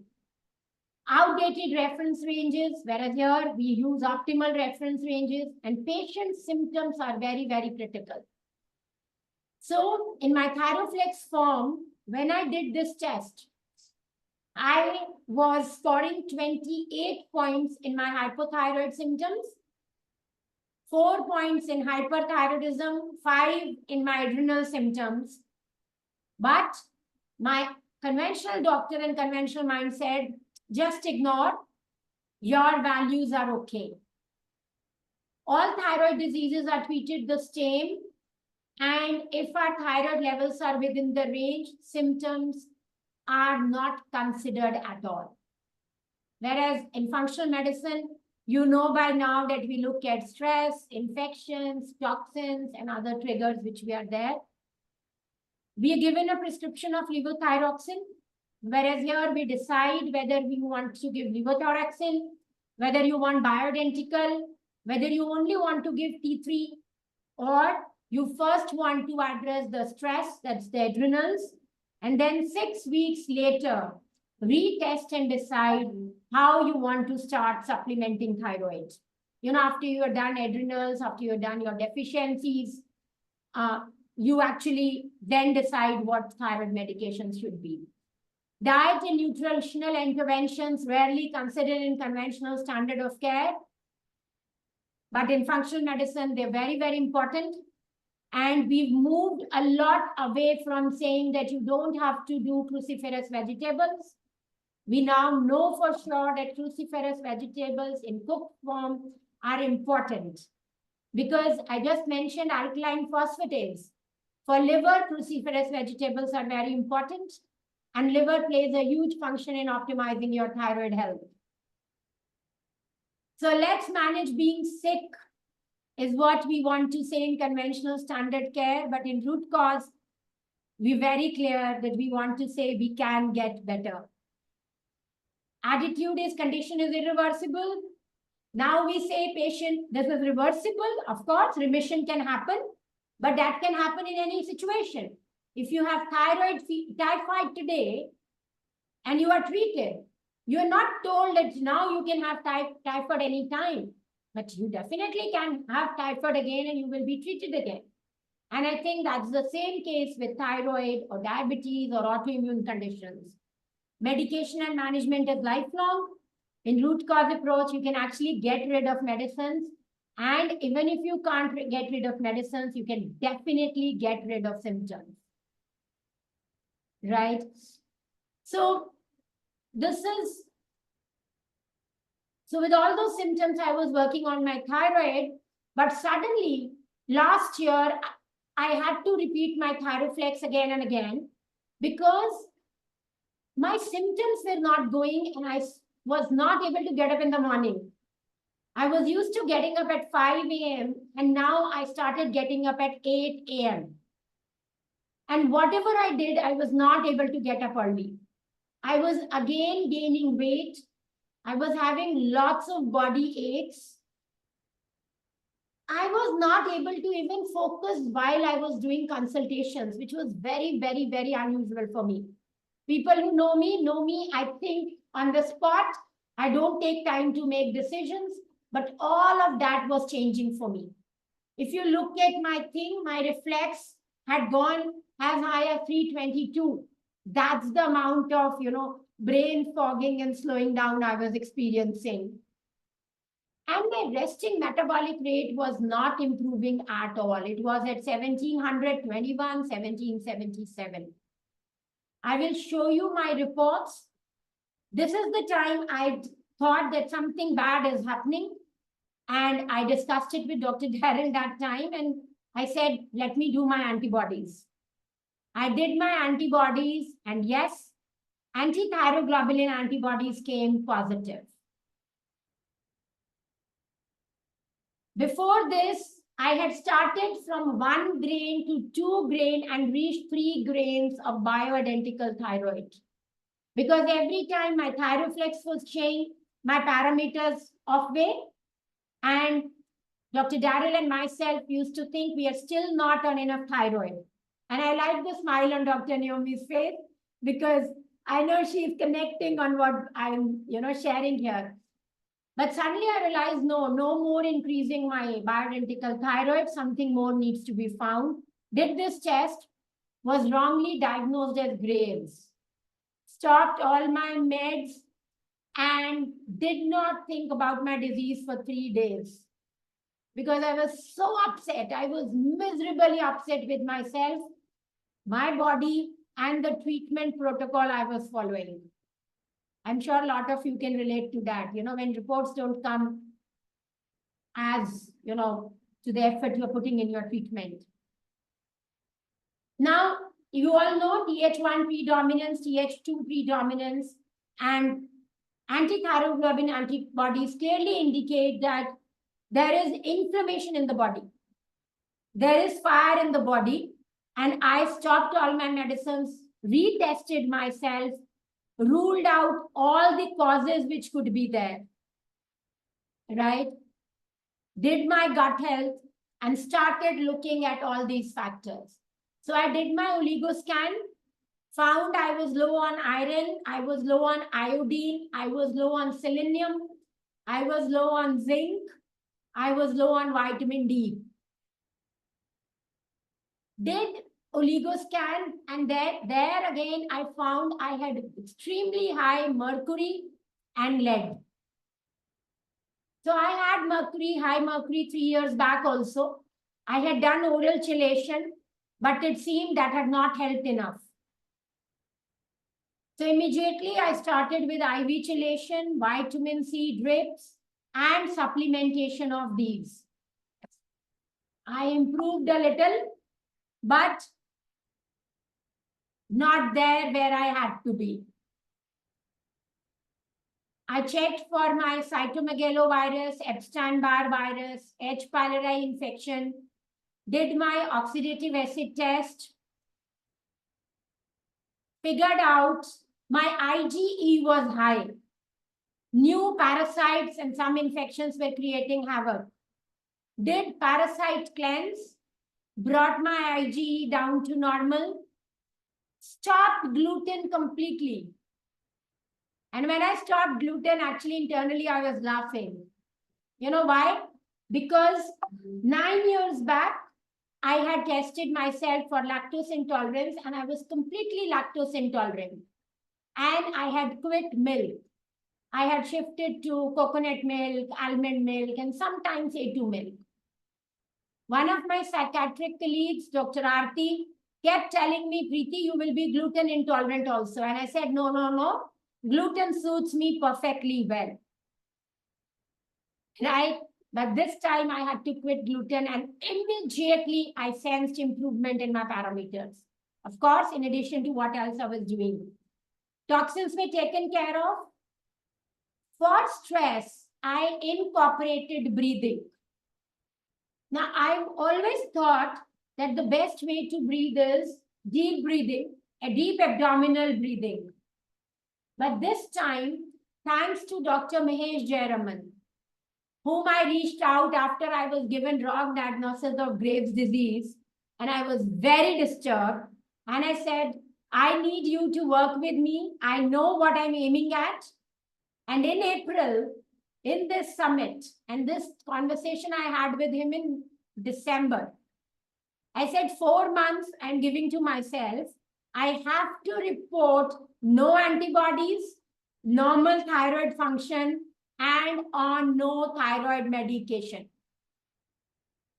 Right? And I'm so happy. Day before I tested, antibodies came out normal.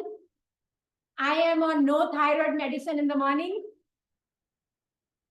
But for 4 months, I did a lot of basic work on my health.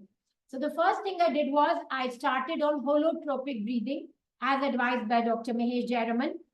Now, holotropic breathing, what it helped me do was improve my oxygenation. Now, here my history is very important.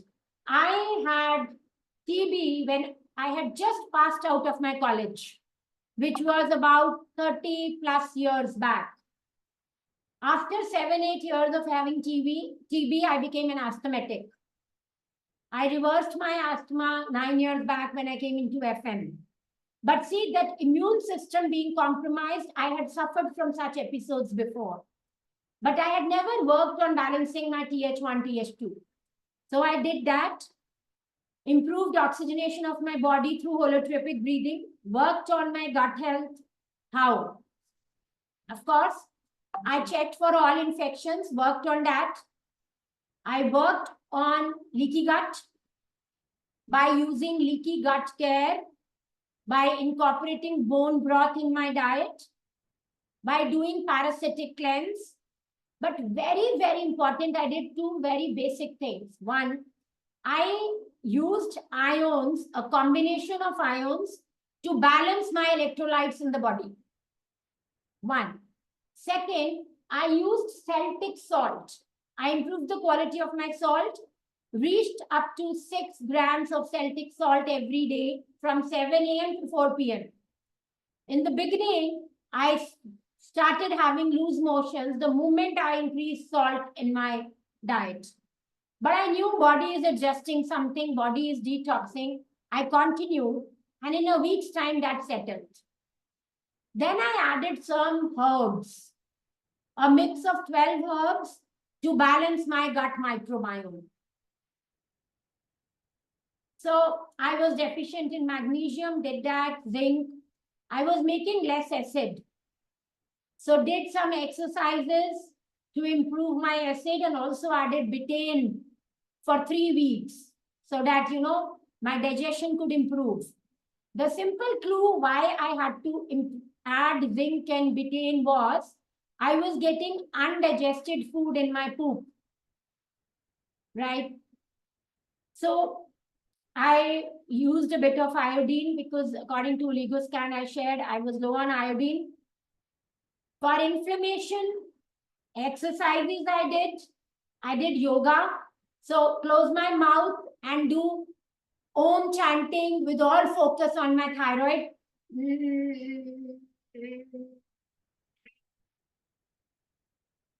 I did it 5 times every day. Parasitic cleanse. I did TH1, TH2 imbalance was sorted. Adrenals taken care. My alkaline phosphatase in the last 5 years, I'd never seen it less than 138. It used to vary between 172 and 138. I had lost all hope, but then it came down to 43. After zinc and acid, this thing, yesterday's report, it is 71. And that's where I wanted it to be. Of course, my mercury and all came down after IV chelation. We've already spoken about iodine and all. Vitamin D, I told you I took it, and that we have spoken. Estrogen dominance, I worked on by balance, taking progesterone cream and working on Media. So this is how my numbers look like. I did not have time to plot them in graph, but I still wanted you to see. In 2019, I used to be always, my hemoglobin always used to be low. So 10.8 was good for me. Now I'm between 12.8 and 12, which is like, I am very happy. My MEB in between reached to 15 in April of 2023. Monocyte, eosinophil, and basophil. Definitely telling me something wrong in my gut. It's come down to 8 now. My TSH, yes. Now this is very interesting and I want you guys to focus. In 2021, I think I've missed one report here. I started with iodine here because I had fibroids, I was low on iodine, and I had other symptoms of iodine deficiency. I reached to 25 and then 50 also. The moment I started iodine, after 6 weeks, my TSH came to 10.4. That was the first time I moved back and said, I am doing wrong. I don't trust FM. Right? But then after 2-3 days of thinking, educating myself, speaking to 2 of my doctor colleagues, I realized that I was big fan of baked products. And that would have led to high bromide in my case. Also, first oligoscan I did then, I saw my fluoride was very high. So when I added iodine, of course, my bromide fluoride would have got replaced. TSH levels went up. So I did not stop iodine. I continued with iodine and slowly it came down from 10.7 to 8, then 5. Of course, I was using bioidentical thyroid there. It came down to 0.91, then again 4.4. And here is when I stopped iodine and thought I've done whatever I could. Now this again here, when I showed you 2 reports where my Thyroflex was not going right and I was diagnosed as Graves. I stopped all meds for 3-4 days and did my test, and that is where I was 12. Then gradually I started my meds, 6.8. Yesterday's report, I'm 3.4. I promise in next 2 months, I will bring this to 1.5. But this is where I am. See, till the beginning, I was only doing total T3, total T4. But in 2020, I first time did my free T3 and now that's what I do. My DR iron improved. My ferritin improved from 11 to 42. My cortisol. Now this was huge for me. I told you in 2020, I started working on my adrenals. 11.6 with DR only 48.5. I worked on this in 2022 when I checked, my cortisol came to 17.2. I was happy because from low at least I was high. 20 it went to and then came to 13.5, 13.9, 13.6. My DR without supplementation today is 100. So I know that whatever journey I've done for last 3 years has helped my body feel better. My anti-thyroglobulin antibodies were 172. Sorry, this number is not right. When I checked it after the Thyroflex 4 months back. Now it is 3.6 in yesterday's report, which is well within range. Anti-TPO was never high. I had done it long back also and 4 months back also.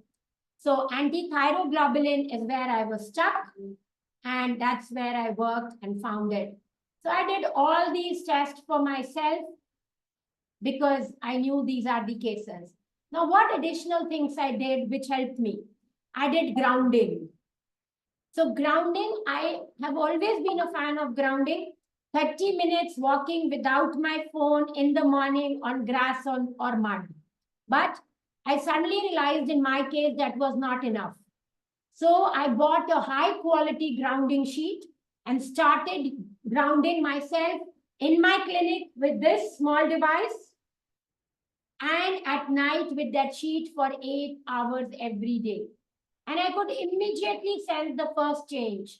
Swelling in my legs was gone. In 3 weeks, I was able to get up, of course, with everything together.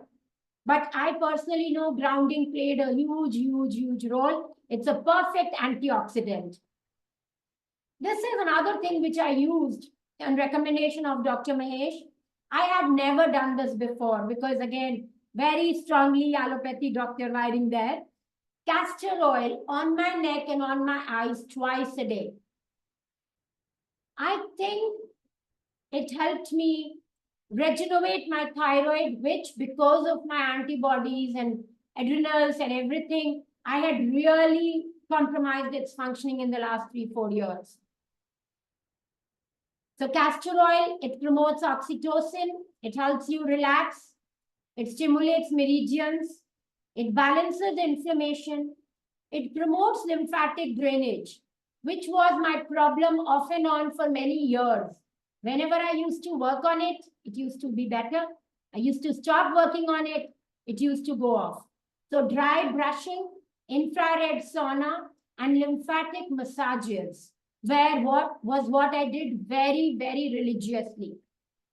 Enhance vagal tone, circulation, and balance hormones. So I really did focus on my lifestyle changes this time, guys. And I realized that I did IV drips, I did IV chelation, I did hormones, but till I intensively changed my lifestyle, the results phenomenally changed by 180 degrees. I always used to say that base is my lifestyle, but this time I surpassed my expectations. And I realized it's not difficult. Having 7 grams of salt, I kept it in my clinic on my table. And every time I used to add water, I used to add the salt. So I never forgot about it. Similarly, certain things on my bedside, but it was easy. The last thing I did was I made L-Reuteri curd. And if I was not able to use L-Reuteri curd, I took it as a probiotic. There's a lot of documentation saying it decreases inflammation. And in my case, it definitely contributed to me getting up happier, improving my reflex and everything. For the first time, my reflex came down from 355 to 172. Remember, this is 1 month back report. No thyroid supplementation at this point of time. For the first time, I saw my RMR in 80s. I'm sure now I was not able to do it today morning. I will do it and share it with you. But I'm feeling as if it is 1900 plus because whatever weight I had gained in the last year, it's without anything, it's come down. So I worked a lot on my hydration also. I structured water with a crystal. I added salt on it. Whole day I drank structured water. I made sure 4 liters of water is what I drink. So hydrating myself was extremely difficult for me because I have always been one who drinks very less water. But I did that. Breathing, of course, I've told you holotropic breathing. I couldn't hold it for 10 seconds also. And finally, now I can hold it for 50 seconds. Ashwagandha, balancing electrolytes, yoga practices, and diet. Lot of green veggies in my diet. no gluten, 2 Brazil nuts every day. So what I think I learned from this is, one, I realized that health is not something which you can get like this. It will take time. You will take time to understand your body.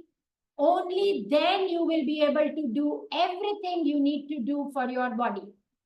And when you do show that self-love, you will be amazed at the results your body will show you. Amazed. And I'm telling you, amazed.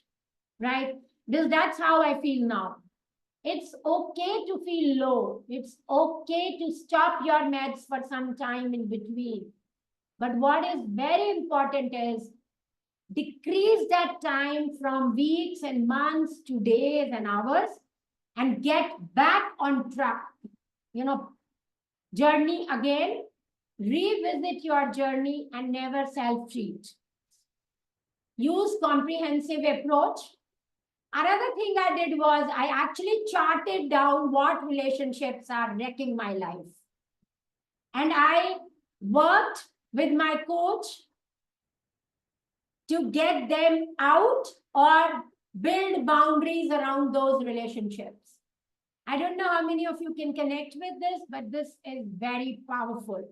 I went on a 9-day retreat to Rishikesh and did this boundary making exercise there with my spiritual coach. But I think that also played a huge role in helping me share what I am sharing today. Also, I realized when my antibodies came normal, first thought which struck me was, I am not worried that I have autoimmunity now. It's taken care of, it's gone, it's like typhoid fever. I can have it again if I'm stressed or if I have any other triggers, but I know how to correct it. So guys, I think this was huge learning for me. We have, like diabetes is reversible now. I think autoimmunity is also manageable, but there is no shortcut to it. You have to do everything, whatever your body needs, starting from doing the right testing, starting from changing your lifestyle, starting from rethinking and, doing whatever. Thank you very much. Special thanks to Dr. Mahesh for handholding me when I had decided that I'm going to get off everything. Thanks, Dr. Daryl, for getting me out of the denial mode and making me start work on my thyroid. Because if I would not have done this, I would not have had such a soft, sweet menopause. It has been a phenomenal experience. 9 months now, no symptoms, and feeling so much better. And of course, thanks to Preeti, because I think whatever I did, it was huge. I really feel very good that I could do it. And I am feeling amazing.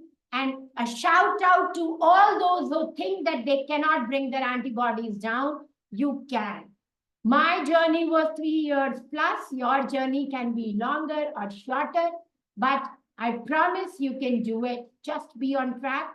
Just keep coming back on track whenever you go astray. Thank you very much. And thanks for the additional 2-3 minutes you've given me, Dr. Ruhi. Thank you, guys. And over to you, Dr. Ruhi. Hello. Thank you, Dr. Preeti. This is Dr. Arzu Panjwani here. Hi, Arzu. Yes. Thank you, Dr. Preeti, for sharing your personal journey with your thyroid health and how you bridged the gap, between the conventional medicine and functional medicine. I think for our audience, it's going to be very insightful and moreover, I think inspiring coming from a doctor in terms of a journey. So thank you so much, Dr. Preeti. Thank you, Dr. Also, I'm very It took a lot grateful. of effort, Dr. Arzu.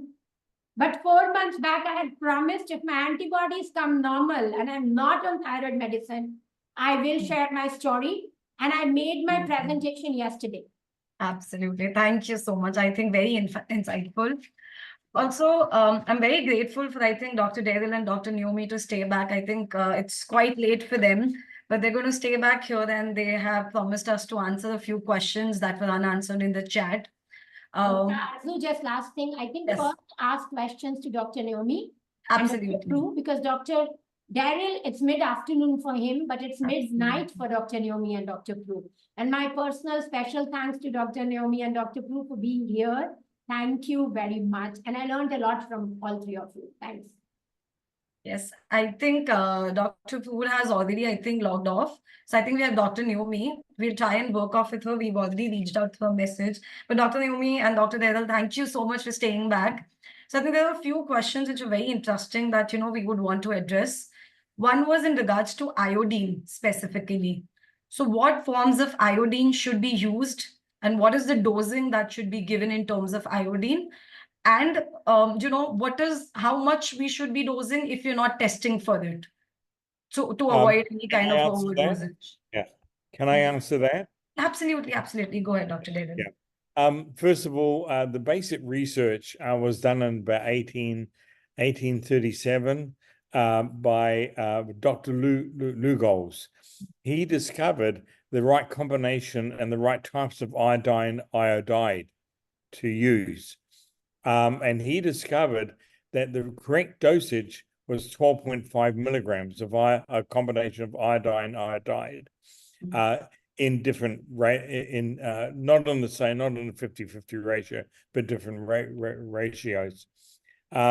This work was then done by Dr. Abrams, Fleischer et al., and they dedicated their entire lives. Dr. Abrams just died, but Dr. Fleischer is still alive, and you can listen to his lectures.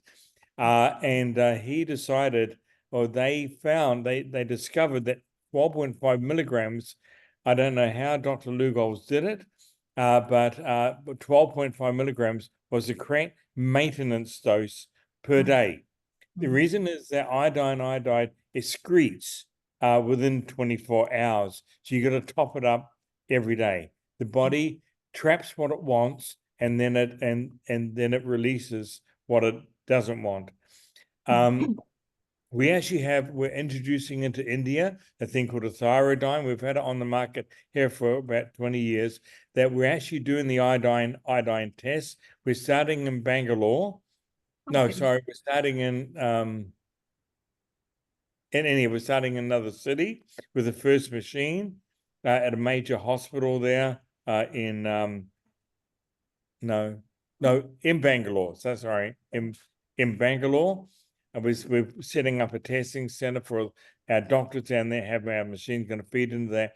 But you'll be able to feed samples into that testing center until we expand the number of machines throughout India. We test in urine and saliva. Urine gives you excretion.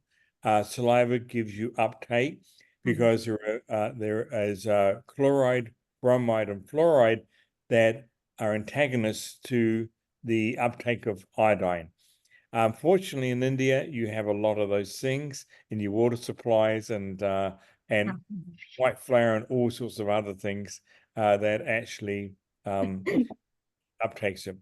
Dr. Brownstein, David Brownstein, a friend of mine, he put the 12.5 milligrams of iodide into use, and we followed the identical footsteps.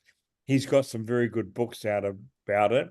We also use super high doses of iodine in the treatment protocols that I have developed to eliminate anything to do with the breast, uterus, ovaries, and prostate, to shrink them, to get rid of the breast lumps, dumps,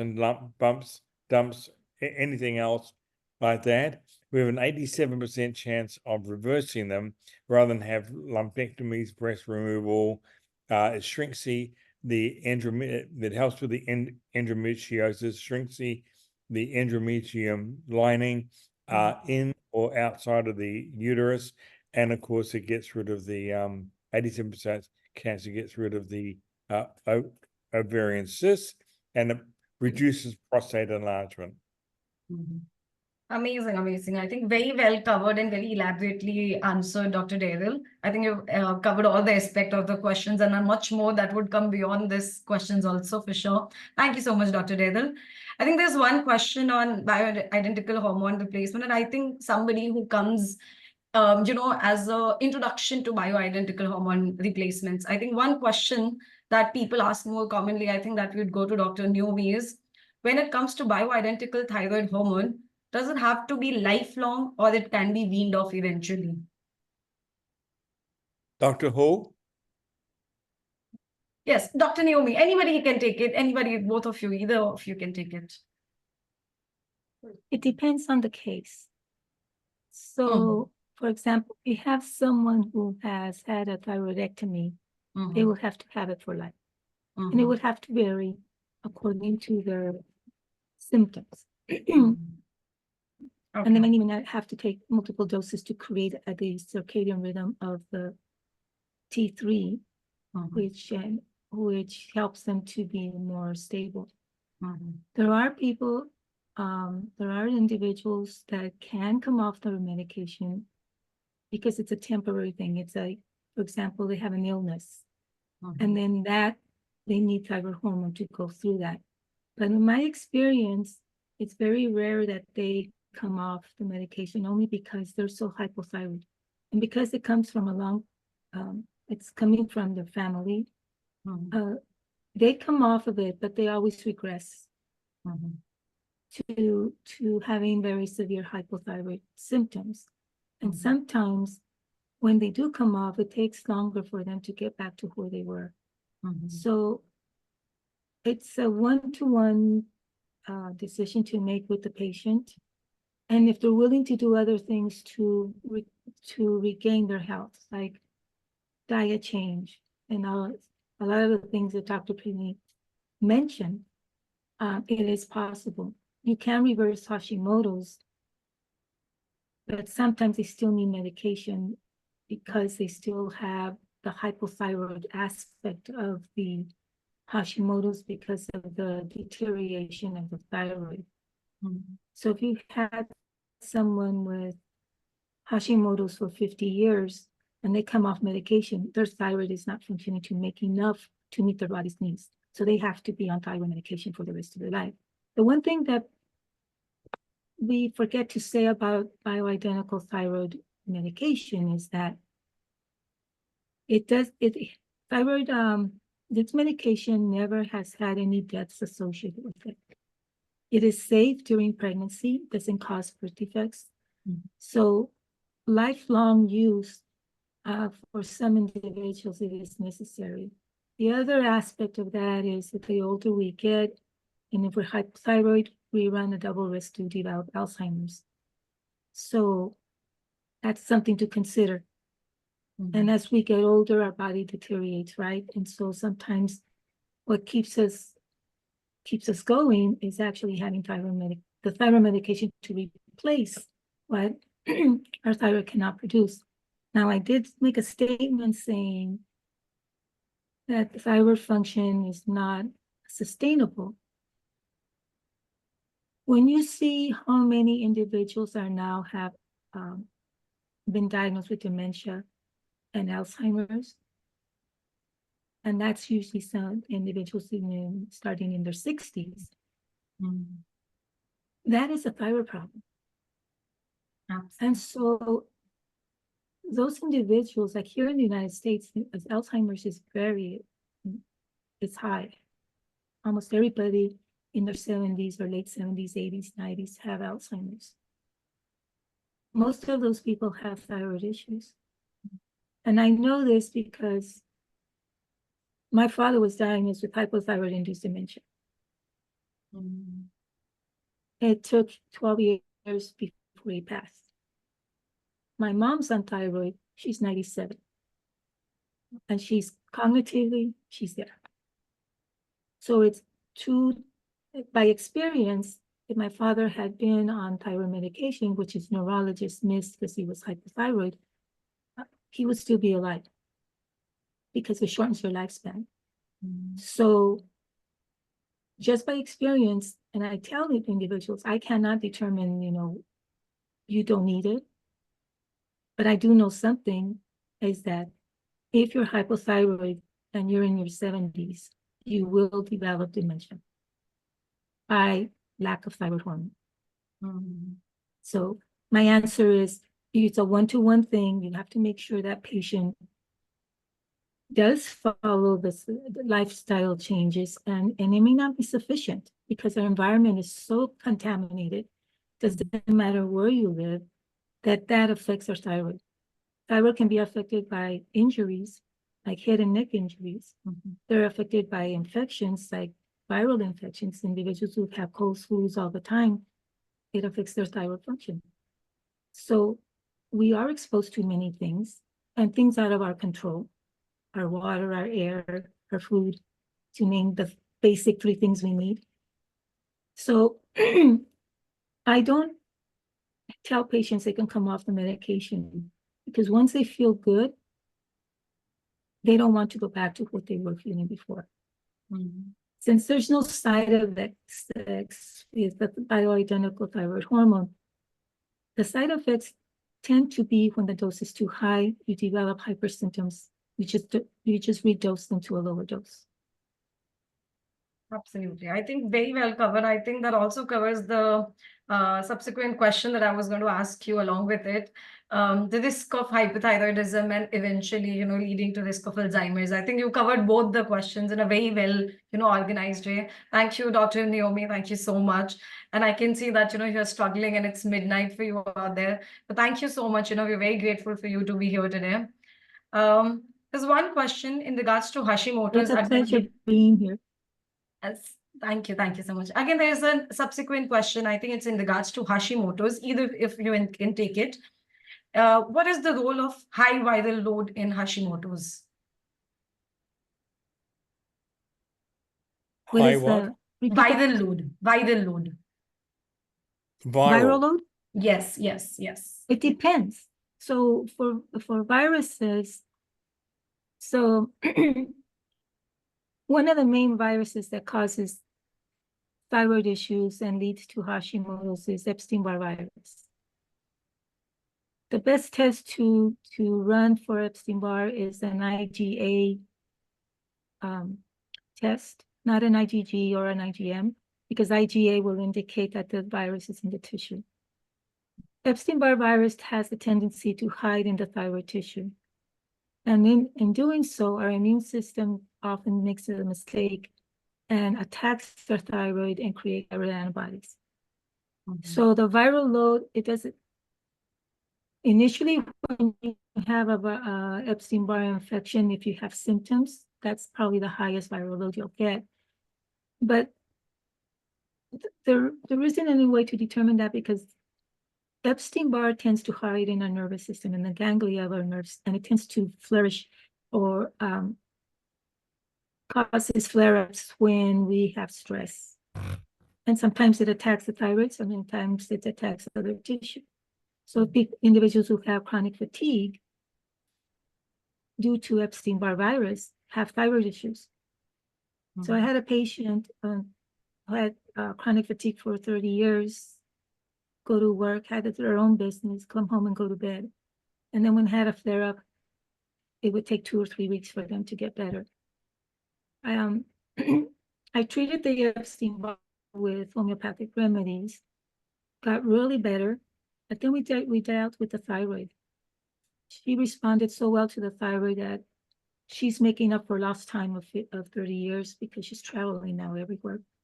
And she also takes not just the bioidentical thyroid, she takes an extra T3 in order to meet her body's demands to have enough thyroid hormone to function.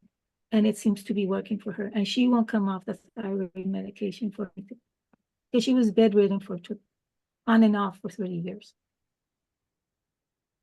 So there is no viral load to say, if you have this level, it's not doing anything to your thyroid.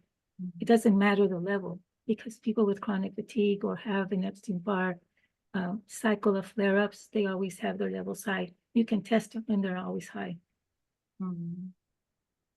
Great. Thank you so much, Dr. Naomi. I think there's one more question in regards to bioidentical thyroid hormone replacement, and I can see Dr. Vivek also joining in here. So I would also like to put one spotlight here. Hi, Dr. Vivek. Yeah, hi, am I audible? Yes, yes, you're audible, Dr. Vivek. Hello, good Okay. afternoon, Dr. Vivek. Yeah, Welcome. yeah, sorry, I couldn't join earlier. I was No part of worries. I was part of tech support for another meeting. No worries. So, Thank you so much for joining in. one question, is my thyroid thing looking inverted behind me? No, no, Okay. that's fine. That's fine. It's absolutely fine. Okay, go ahead.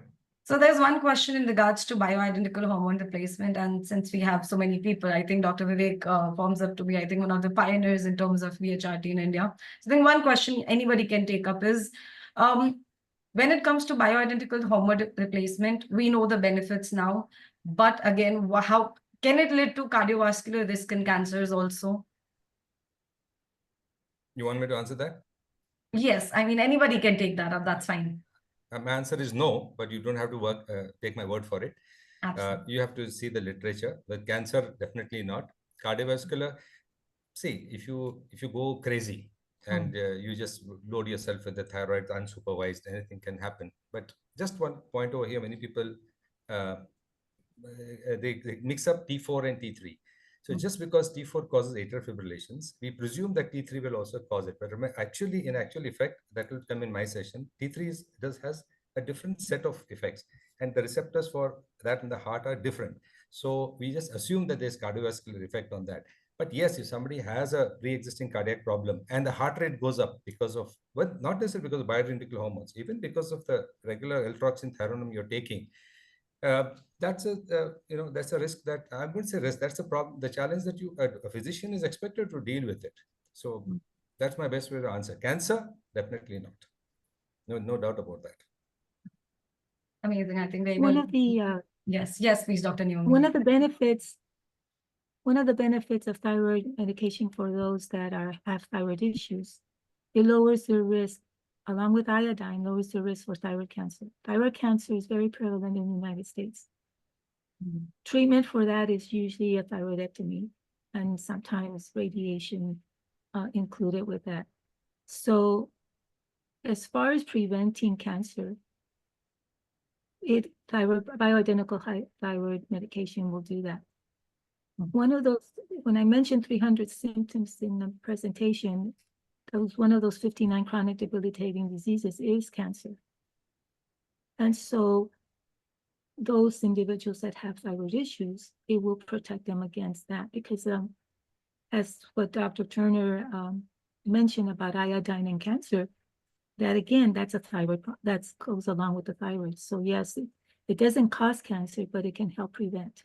And it can help to reduce the risk.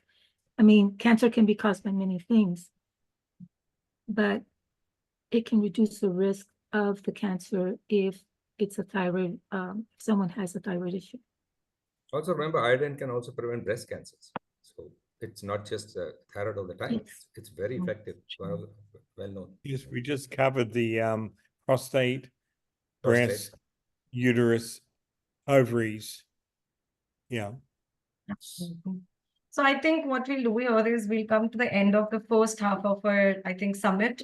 I think this calls for a 15 minutes brief break. I would like to thank all the international speakers for joining in, for staying back, I think, in the midnight and, being there relentlessly. Thank you so much for joining in. For all the audiences, we'll resume in next 15 minutes and we'll start with a panel discussion. And I think we can take some more question and answers live if anybody wants to. So I think we'll resume by 1:45, and until then, we'll see you in next 15 minutes. Thank you so much, everybody, for joining in. Thank you so much. Thank you. Thank you. Dr. Naomi. Thank you, Dr. Devil. You're very welcome. Thank you.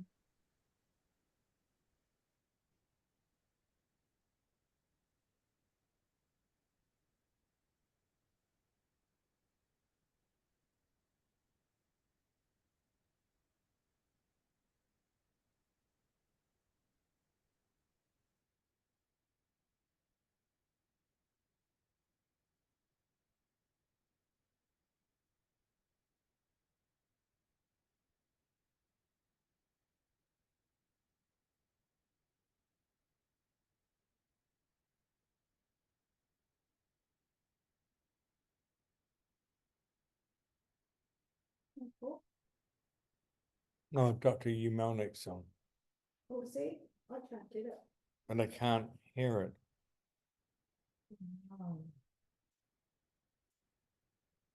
Let them know, email them.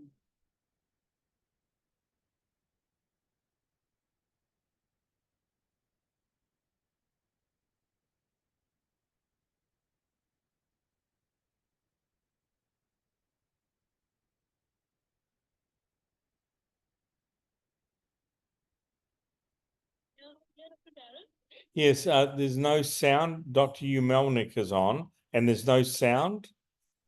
Yes, let me check. I'm so sorry. Let me check.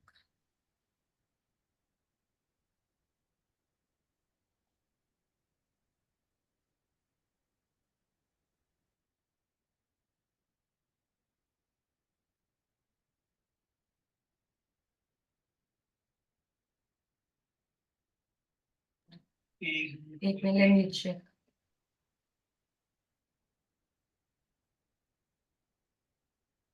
Feel that they don't believe. Yes, perfect. symptoms and they don't believe their patient's responses. But Thyroflex is I think what I'll do is I'll play it from the start, and everybody please stay logged in only because we'll be resuming with another very important discussion, the panel discussion starting in next 15 minutes. Questions. great, very happy to. I've been in practice since 1976, and I'm sort of an old school doctor when it comes to treating hypothyroidism. I listen to the symptoms and use the symptoms in making a diagnosis. To me, it's very clear using symptoms, and blood tests are helpful, but they're not the end all and be all. And I've met Dana, we've worked together professionally for quite a few years, and it happened to be that she was coming into New York, and I said, hey, you got to see something really neat that I got in the office. It's a thing called the Thyroflex machine. Some people don't listen to the symptoms. Some people feel that they don't believe the symptoms and they don't believe their patient's responses. But the Thyroflex is perfect for that because it's a real objective way to show how much T3, the most potent thyroid hormone, is getting inside a cell. Because we can't tell how much is getting inside a brain cell or a hair cell, but we certainly can isolate the tendon reflex and see how fast a nerve transmits electronic impulse. With you using the Thyroflex and what you're doing to your patients, how they feel so much better is, I mean, these patients just don't write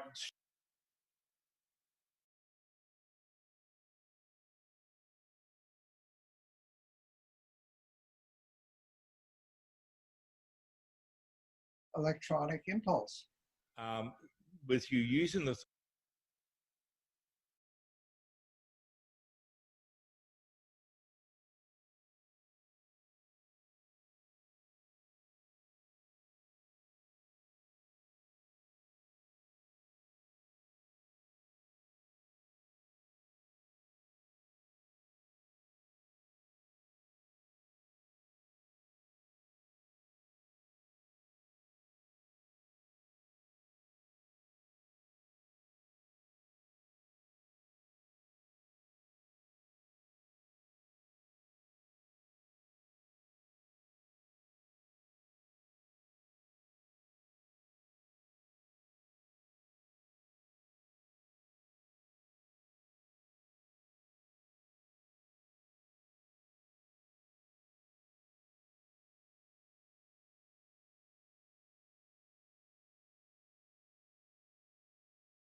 I mean, these patients just don't write short little blurbs about you.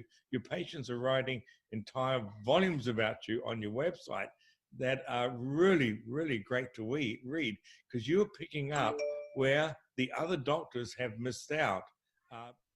Well, thank you. Yes, I, like you, get a big kick out of helping people feel better, people who are suffering with the symptoms of hypothyroidism, and we can get them to live a happy, useful life.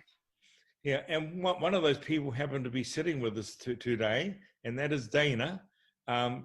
Dana, Can you tell us a little bit about your experience with Dr. Hugh Melnick? What I love about Hugh is that he has hypothyroidism too. And I think that is part of how I really connected with Hugh, is that we spoke of it from a level of patient to patient, not just patient to doctor. Like, he's lived it, he's walked it. And so he used the same words, like the same things I had experienced. He really tuned in, and I would love to hear, Hugh, if you'd share with us your journey with hypothyroidism, if you'd tell us like a little bit about that, because I haven't met very many doctors that are working with patients that actually live it themselves. So I think that'd be really helpful. Sure. Well, first of all, like, it's hereditary, and everybody in my family Yes. is blessed with being hypothyroid, including my 6-year-old grandson. So, I've been very familiar with it. And when the days I went to medical school was before the days of TSH, I hate to admit. And so we learned from our teachers, who are then clinicians, to ask the right questions and to listen to the patients. And of course, the natural desiccated thyroid, Armour thyroid, was the only thing that was used in those days before Synthroid. So that's my whole introduction to it. And so this all comes very naturally to me. Again, I went to Hugh's office. It's a really simple, like, couple of minutes. You do the test. There's no pain involved. It's much easier than a blood test. And before I knew it, he was like saying, does your hair fall out in clumps? Are you having trouble sleeping? Do you get tired at around 3 p.m.? And I was like, wait a minute, like, he's describing my symptoms exactly how they are. And he really wanted a dialogue about symptoms. And perhaps that was the very first time that I had found a doctor that was really interested in symptoms. And that was where my relationship with Hugh began, is, hey, wait a second, there's more than just lab tests. There's more than a machine. There's listening to me, the patient, and what I'm going through, and then connecting that with the results to create the bigger picture, instead of isolating and saying, no, because your TSH is this, that's it. So, Hugh, changed my life from feeling already great. I felt like amazing. So I can't say enough fabulous things about Hugh. So thank you, Hugh, for introducing me to the ThyroFlex. Thank you. Oh, thank you so much. And I'm so happy to see you looking so well and being so happy and successful and helping so many people with putting out all this really vital information. Trying to fit in a review of Dr. Turner, his team, what he does, his impact on my life, my symptoms before, everything, into 3 minutes is monumentously hard. It is ridiculous. And it is ridiculous for the most beautiful reason. And that is because he and what he does is so incredibly beautiful. And that his impact on my life is monumentous. It is ridiculous. Try and think about what you would actually want to hear and what you want to know. I went back into where I was at when I met Dr. Turner. And that was at a point where I had completely given up hope. 100%. So I'm going to just share some information quickly that I think you really need to hear. I wouldn't be recording this video if it weren't for Dr. Turner. Not because of my health. My health, probably I would still be here. Would definitely not look how I do now. Definitely not have this energy, but I would still be here. I wouldn't be here because I would have taken my own life. That's how bad it was. That's how bad it was. If you're on this website, you have probably been told by multiple doctors that it's all in your head, that there's nothing wrong. Have you tried Prozac, right? You could get to the point where, you wonder if you're ever going to get better, where you can't remember what it was like to actually feel healthy, where you can actually feel stupid for believing that things will ever change. that you might even be sitting here reviewing this and going, is this going to be another thing that I waste my money on? Is this going to be another thing that I go and buy into and, you know, I fell for it again? And, you know, how many more times, how many more new products, how many more new medications, how many more doctors do I have to see to actually feel amazing? Right? You're probably feeling like that. You're probably feeling crazy for still continuing and believing and hoping. What brings me so much joy is to know that you don't have to worry, that you don't even have to employ hope anymore. Because the very fact that you're on this website means that that search is over, means that that struggle is over. It means that all those feelings and thoughts and everything can finally calm down. That you've actually finally got the answer that you need to get back that life. To not even just get back, but to get a ridiculously beautiful, prosperous life. I couldn't be happier that you're on this website. I wish that I had enough money where I could go and just put Dr. Turner's face on every single street sign and just make sure that every single human in this world knew about him and what he does. Maybe one day I will. But for now, I just want to tell you that you can finally relax. You can finally smile. Search is over. And that you will look back on this day, probably even in a week, 2 weeks, and go, that was the day. That was the day that I finally got my answer and that I finally started living again. Good day, ladies and gentlemen. This is being brought to you by NITech. I am the retired Dr. Larry Hellman in Scottsdale, Arizona. Dr. Turner and I have been close friends for about 20 years. We work together whenever he is in the United States. Thyroid medication in India is synthetic. T3 and T4 plus binders and fillers.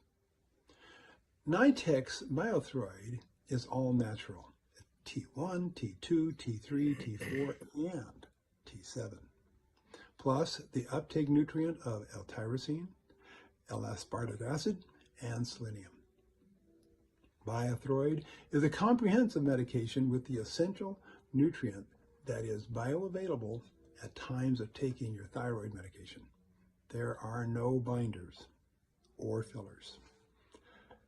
Available in 1/2 grain, 1 grain, 1.5 grain, 2 grains, and 3 grains. Our D3K2 is not synthetic. D3 is derived from the wool of New Zealand sheep that are green pasture raised in clean, pollution-free air and sunshine. Our K2 and MK7 and MK4 are natto fermented in Japan for a long period of time. We discovered how to increase the uptake of D3 by 380%. It is essential when giving Biothroid. It opens up the receptor pathways. Our Biodrene is designed for the treatment of adrenal fatigue. They are 4 essential hormones and 14 primary nutraceuticals that work in harmony with these. They address the hypothalamus, the pituitary, the adrenal cortex, and the adrenal medulla. They support the patient who is stressed out. This gives adrenal functions time to recover. Our Biodyne, 12.5 milligrams, not only has the correct portion of iodine and iodide in vegetarian capsules, plus 4 other critical nutrients to support the actions of the iodine. Biodyne is also free of binders and fillers. It is essential for the conversion of T4 to T3 to enable the Bio D3K2 to make the mitochondria increase its energy output. All of our medications are equally formulated and peak performance. Frequently asked question number 2, how to perform a Thyroflex test. The first thing we're going to do is we're going to take the reflex hammer that was included in your box, and then we are going to actually test to confirm that we have the correct spot. As you can see, we do have the correct spot because the middle finger slightly came up once it was struck. Now if we test outside of where the correct spot is, or where the brachial muscle isn't, you'll see that the whole hand comes up, which is what we don't want. We want to be right where the middle finger just slightly pops up a slight amount. That's where the brachial muscle is. One more time. Okay? And then one more test with it not on the correct spot. And the whole hand pops up. The next thing then we're going to do is we're going to take the wristband. You'll ask the patient to put their 4 fingers out and their thumb out because we do not need it over the thumb. Then we're going to line this up to the middle finger so that it's running straight down the patient's middle finger. We need the patient to completely relax their hand against the end of the table so it's nice and flexible. Then we're going to take the Thyroflex hammer and we're going to actually take it and cock it back. And once it's cocked, it's now ready for a test. We're then going to find that muscle that's in the forearm, the brachial muscle, and we're then going to fire the Thyroflex hammer and perform a test.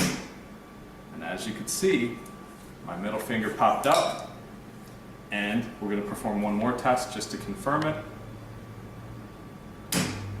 Middle finger popped up once again, and as you can see, the patient was completely relaxed, and there was no distractions or jitters. We'll do one more. And as you can see, the middle finger perfectly came up again. And there's 3 good tests for a Thyroflex. And then here, we're going to show you on the screen, this is exactly what we're looking for. Perfect bell curves, and then the system actually marks itself. So this is the pre-fire, this is the actual fire, and the pre-fire shows the actual time from the signal from the brain to the hand, and then the actual curve is the time of the patient's reflex.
So do you want to tell us a little bit about yourself, and then Dana's going to ask you a few questions. Great, very happy to. I've been in practice since 1976, and I'm sort of an old school doctor when it comes to treating hypothyroidism. I listen to the symptoms and use the symptoms in making a diagnosis. To me, it's very clear using symptoms, and blood tests are helpful, but they're not the end all and be all. And I've met Dana. We worked together professionally for quite a few years, and it happened to be that she was coming into New York, and I said, hey, you got to see something really neat that I got in the office. It's a thing called the Thyroflex. Some people don't I think it's feel that they don't believe symptoms, and they don't believe their patients respond. But Thyroflex is perfect for that because it's a real objective way to show how much T3, the most potent thyroid hormone, is getting inside a cell. Because we can't tell how much is getting inside a brain cell or a hair cell, but we certainly can isolate the tendon reflex and see how fast a nerve transmits electronic impulse. With you using the Thyroflex and what you're doing to your patients, how they feel so much better. These patients just don't write short little blurbs about you. Your patients are writing entire volumes about you on your website that are really, really great to read because you're picking up where the other doctors have missed out. Well, thank you. Yes, I, like you, get a big kick out of helping people feel better, people who are suffering with the symptoms of hypothyroidism, and we can get them to live a happy, useful life. Yeah, and one of those people happened to be sitting with us today, and that is Dana. Dana, can you tell us a little bit about your experience with Dr. Hugh Melnick? What I love about Hugh is that he has hypothyroidism too. And I think that is part of how I really connected with Hugh, is that we spoke of it from a level of patient to patient, not just patient to doctor. Like, he's lived it, he's walked it. And so he used the same words, like the same things I had experienced. He really tuned in, and I would love to hear, Hugh, if you'd share with us your journey with hypothyroidism, if you'd tell us a little bit about that, because I haven't met very many doctors that are working with patients that actually live it themselves. So I think that'd be really helpful. Sure. Well, first of all, it's hereditary, and everybody in my family is blessed with being hypothyroid, including my 6-year-old grandson. So, I've been very familiar with it. And when the days I went to medical school was before the days of TSH, I hate to admit. And so we learned from our teachers, who are then clinicians, to ask the right questions and to listen to the patients. And of course, the natural desiccated thyroid, Armour thyroid, was the only thing that was used in those days before Synthroid. So that's my whole introduction to it. And so this all comes very naturally to me. Again, I went to Hugh's office. It's a really simple, couple of minutes. You do the test. There's no pain involved. It's much easier than a blood test. And before I knew it, he was saying, does your hair fall out in clumps? Are you having trouble sleeping? Do you get tired at around 3 p.m.? And I was like, wait a minute, he's describing my symptoms exactly how they are. And he really wanted a dialogue about symptoms. And perhaps that was the very first time that I had found a doctor that was really interested in symptoms. And that was where my relationship with Hugh began, is, hey, wait a second, there's more than just lab tests. There's more than a machine. There's listening to me, the patient, and what I'm going through, and then connecting that with the results to create the bigger picture, instead of isolating and saying, no, because your TSH is this, that's it. So, Hugh, changed my life from feeling already great. I felt amazing. So I can't say enough fabulous things about Hugh. So thank you, Hugh, for introducing me to the Thyroflex. Thank you. Thank you so much. And I'm so happy to see you looking so well and being so happy and successful and helping so many people with putting out all this really vital information. I'm going to fit in a review of Dr. Turner, his team, what he does, his impact on my life, my symptoms before, everything into 3 minutes is monumentously hard. It is ridiculous. And it is ridiculous for the most beautiful reason. And that is because he and what he does is so incredibly beautiful. And that his impact on my life is monumentous. It is ridiculous. Try and think about what you would actually want to hear and what you want to know. I went back into where I was at when I met Dr. Turner. And that was at a point where I had completely given up hope, 100%. So I'm going to just share some information quickly that that I think you really need to hear. I wouldn't be recording this video if it weren't for Dr. Turner. Not because of my health. My health, probably I would still be here. Would definitely not look how I do now. Definitely not have this energy, but I would still be here. I wouldn't be here because I would have taken my own life. That's how bad it was. That's how bad it was. If you're on this website, you have probably been told by multiple doctors that it's all in your head, that there's nothing wrong. Have you tried Prozac, right? You could get to the point where, you wonder if you're ever going to get better, where you can't remember what it was like to actually feel healthy, where you can actually feel stupid for believing that things will ever change. That you might even be sitting here reviewing this and going, is this going to be another thing that I waste my money on? Is this going to be another thing that I go and buy into and, I fell for it again? And, how many more times, how many more new products, how many more new medications, how many more doctors do I have to see to actually feel amazing? Right? You're probably feeling like that. You're probably feeling crazy for still continuing and believing and hoping. What brings me so much joy is to know that you don't have to worry, that you don't even have to employ hope anymore. Because the very fact that you're on this website means that that search is over, means that that struggle is over. It means that all those feelings and thoughts and everything can finally calm down. That you've actually finally got the answer that you need to get back that life. To not even just get back, but to get a ridiculously beautiful, prosperous life. I couldn't be happier that you're on this website. I wish that I had enough money where I could go and just put Dr. Turner's face on every single street sign and just make sure that every single human in this world knew about him and what he does. Maybe one day I will. But for now, I just want to tell you that you can finally relax. You can finally smile. Search is over. And that you will look back on this day, probably even in a week, 2 weeks, and go, that was the day.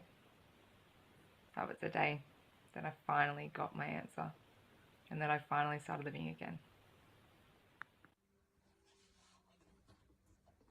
Good day, ladies and gentlemen. This is being brought to you by NITEC. I am retired Dr. Larry Hellman in Scottsdale, Arizona. Dr. Turner and I have been close friends for about 20 years. We work together whenever he is in the United States. Thyroid medication in India is synthetic. T3 and T4 plus binders and fillers. NITEC's Biothroid is all natural. T1, T2, T3, T4, and T7. Plus the uptake nutrient of L-tyrosine, L-aspartic acid, and selenium.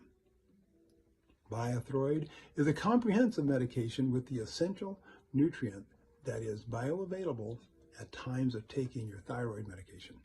There are no binders or fillers. Available in 1/2 grain, 1 grain, 1.5 grain, 2 grains, and 3 grains. Our D3K2 is not synthetic. D3 is derived from the wool of New Zealand sheep that are green pasture raised in clean, pollution-free air and sunshine. Our K2 and MK7 and MK4 are natto fermented in Japan for a long period of time. We discovered how to increase the uptake of D3 by 380%. It is essential when giving Biothroid. It opens up the receptor pathways. Our Biodrene is designed for the treatment of adrenal fatigue. They are 4 essential hormones and 14 primary nutraceuticals that work in harmony with these. They address the hypothalamus, the pituitary, the adrenal cortex, and the adrenal medulla. They support the patient who is stressed out. This gives adrenal functions time to recover. Our Biodyne, 12.5 milligrams, not only has the correct portion of iodine and iodide in vegetarian capsules, plus 4 other critical nutrients to support the actions of the iodine. Biodyne is also free of binders and fillers. It is essential for the conversion of T4 to T3 to enable the bio D3K2 to make the mitochondria increase its energy output. All of our medications are equally formulated and peak performance. Frequently asked question number 2, how to perform with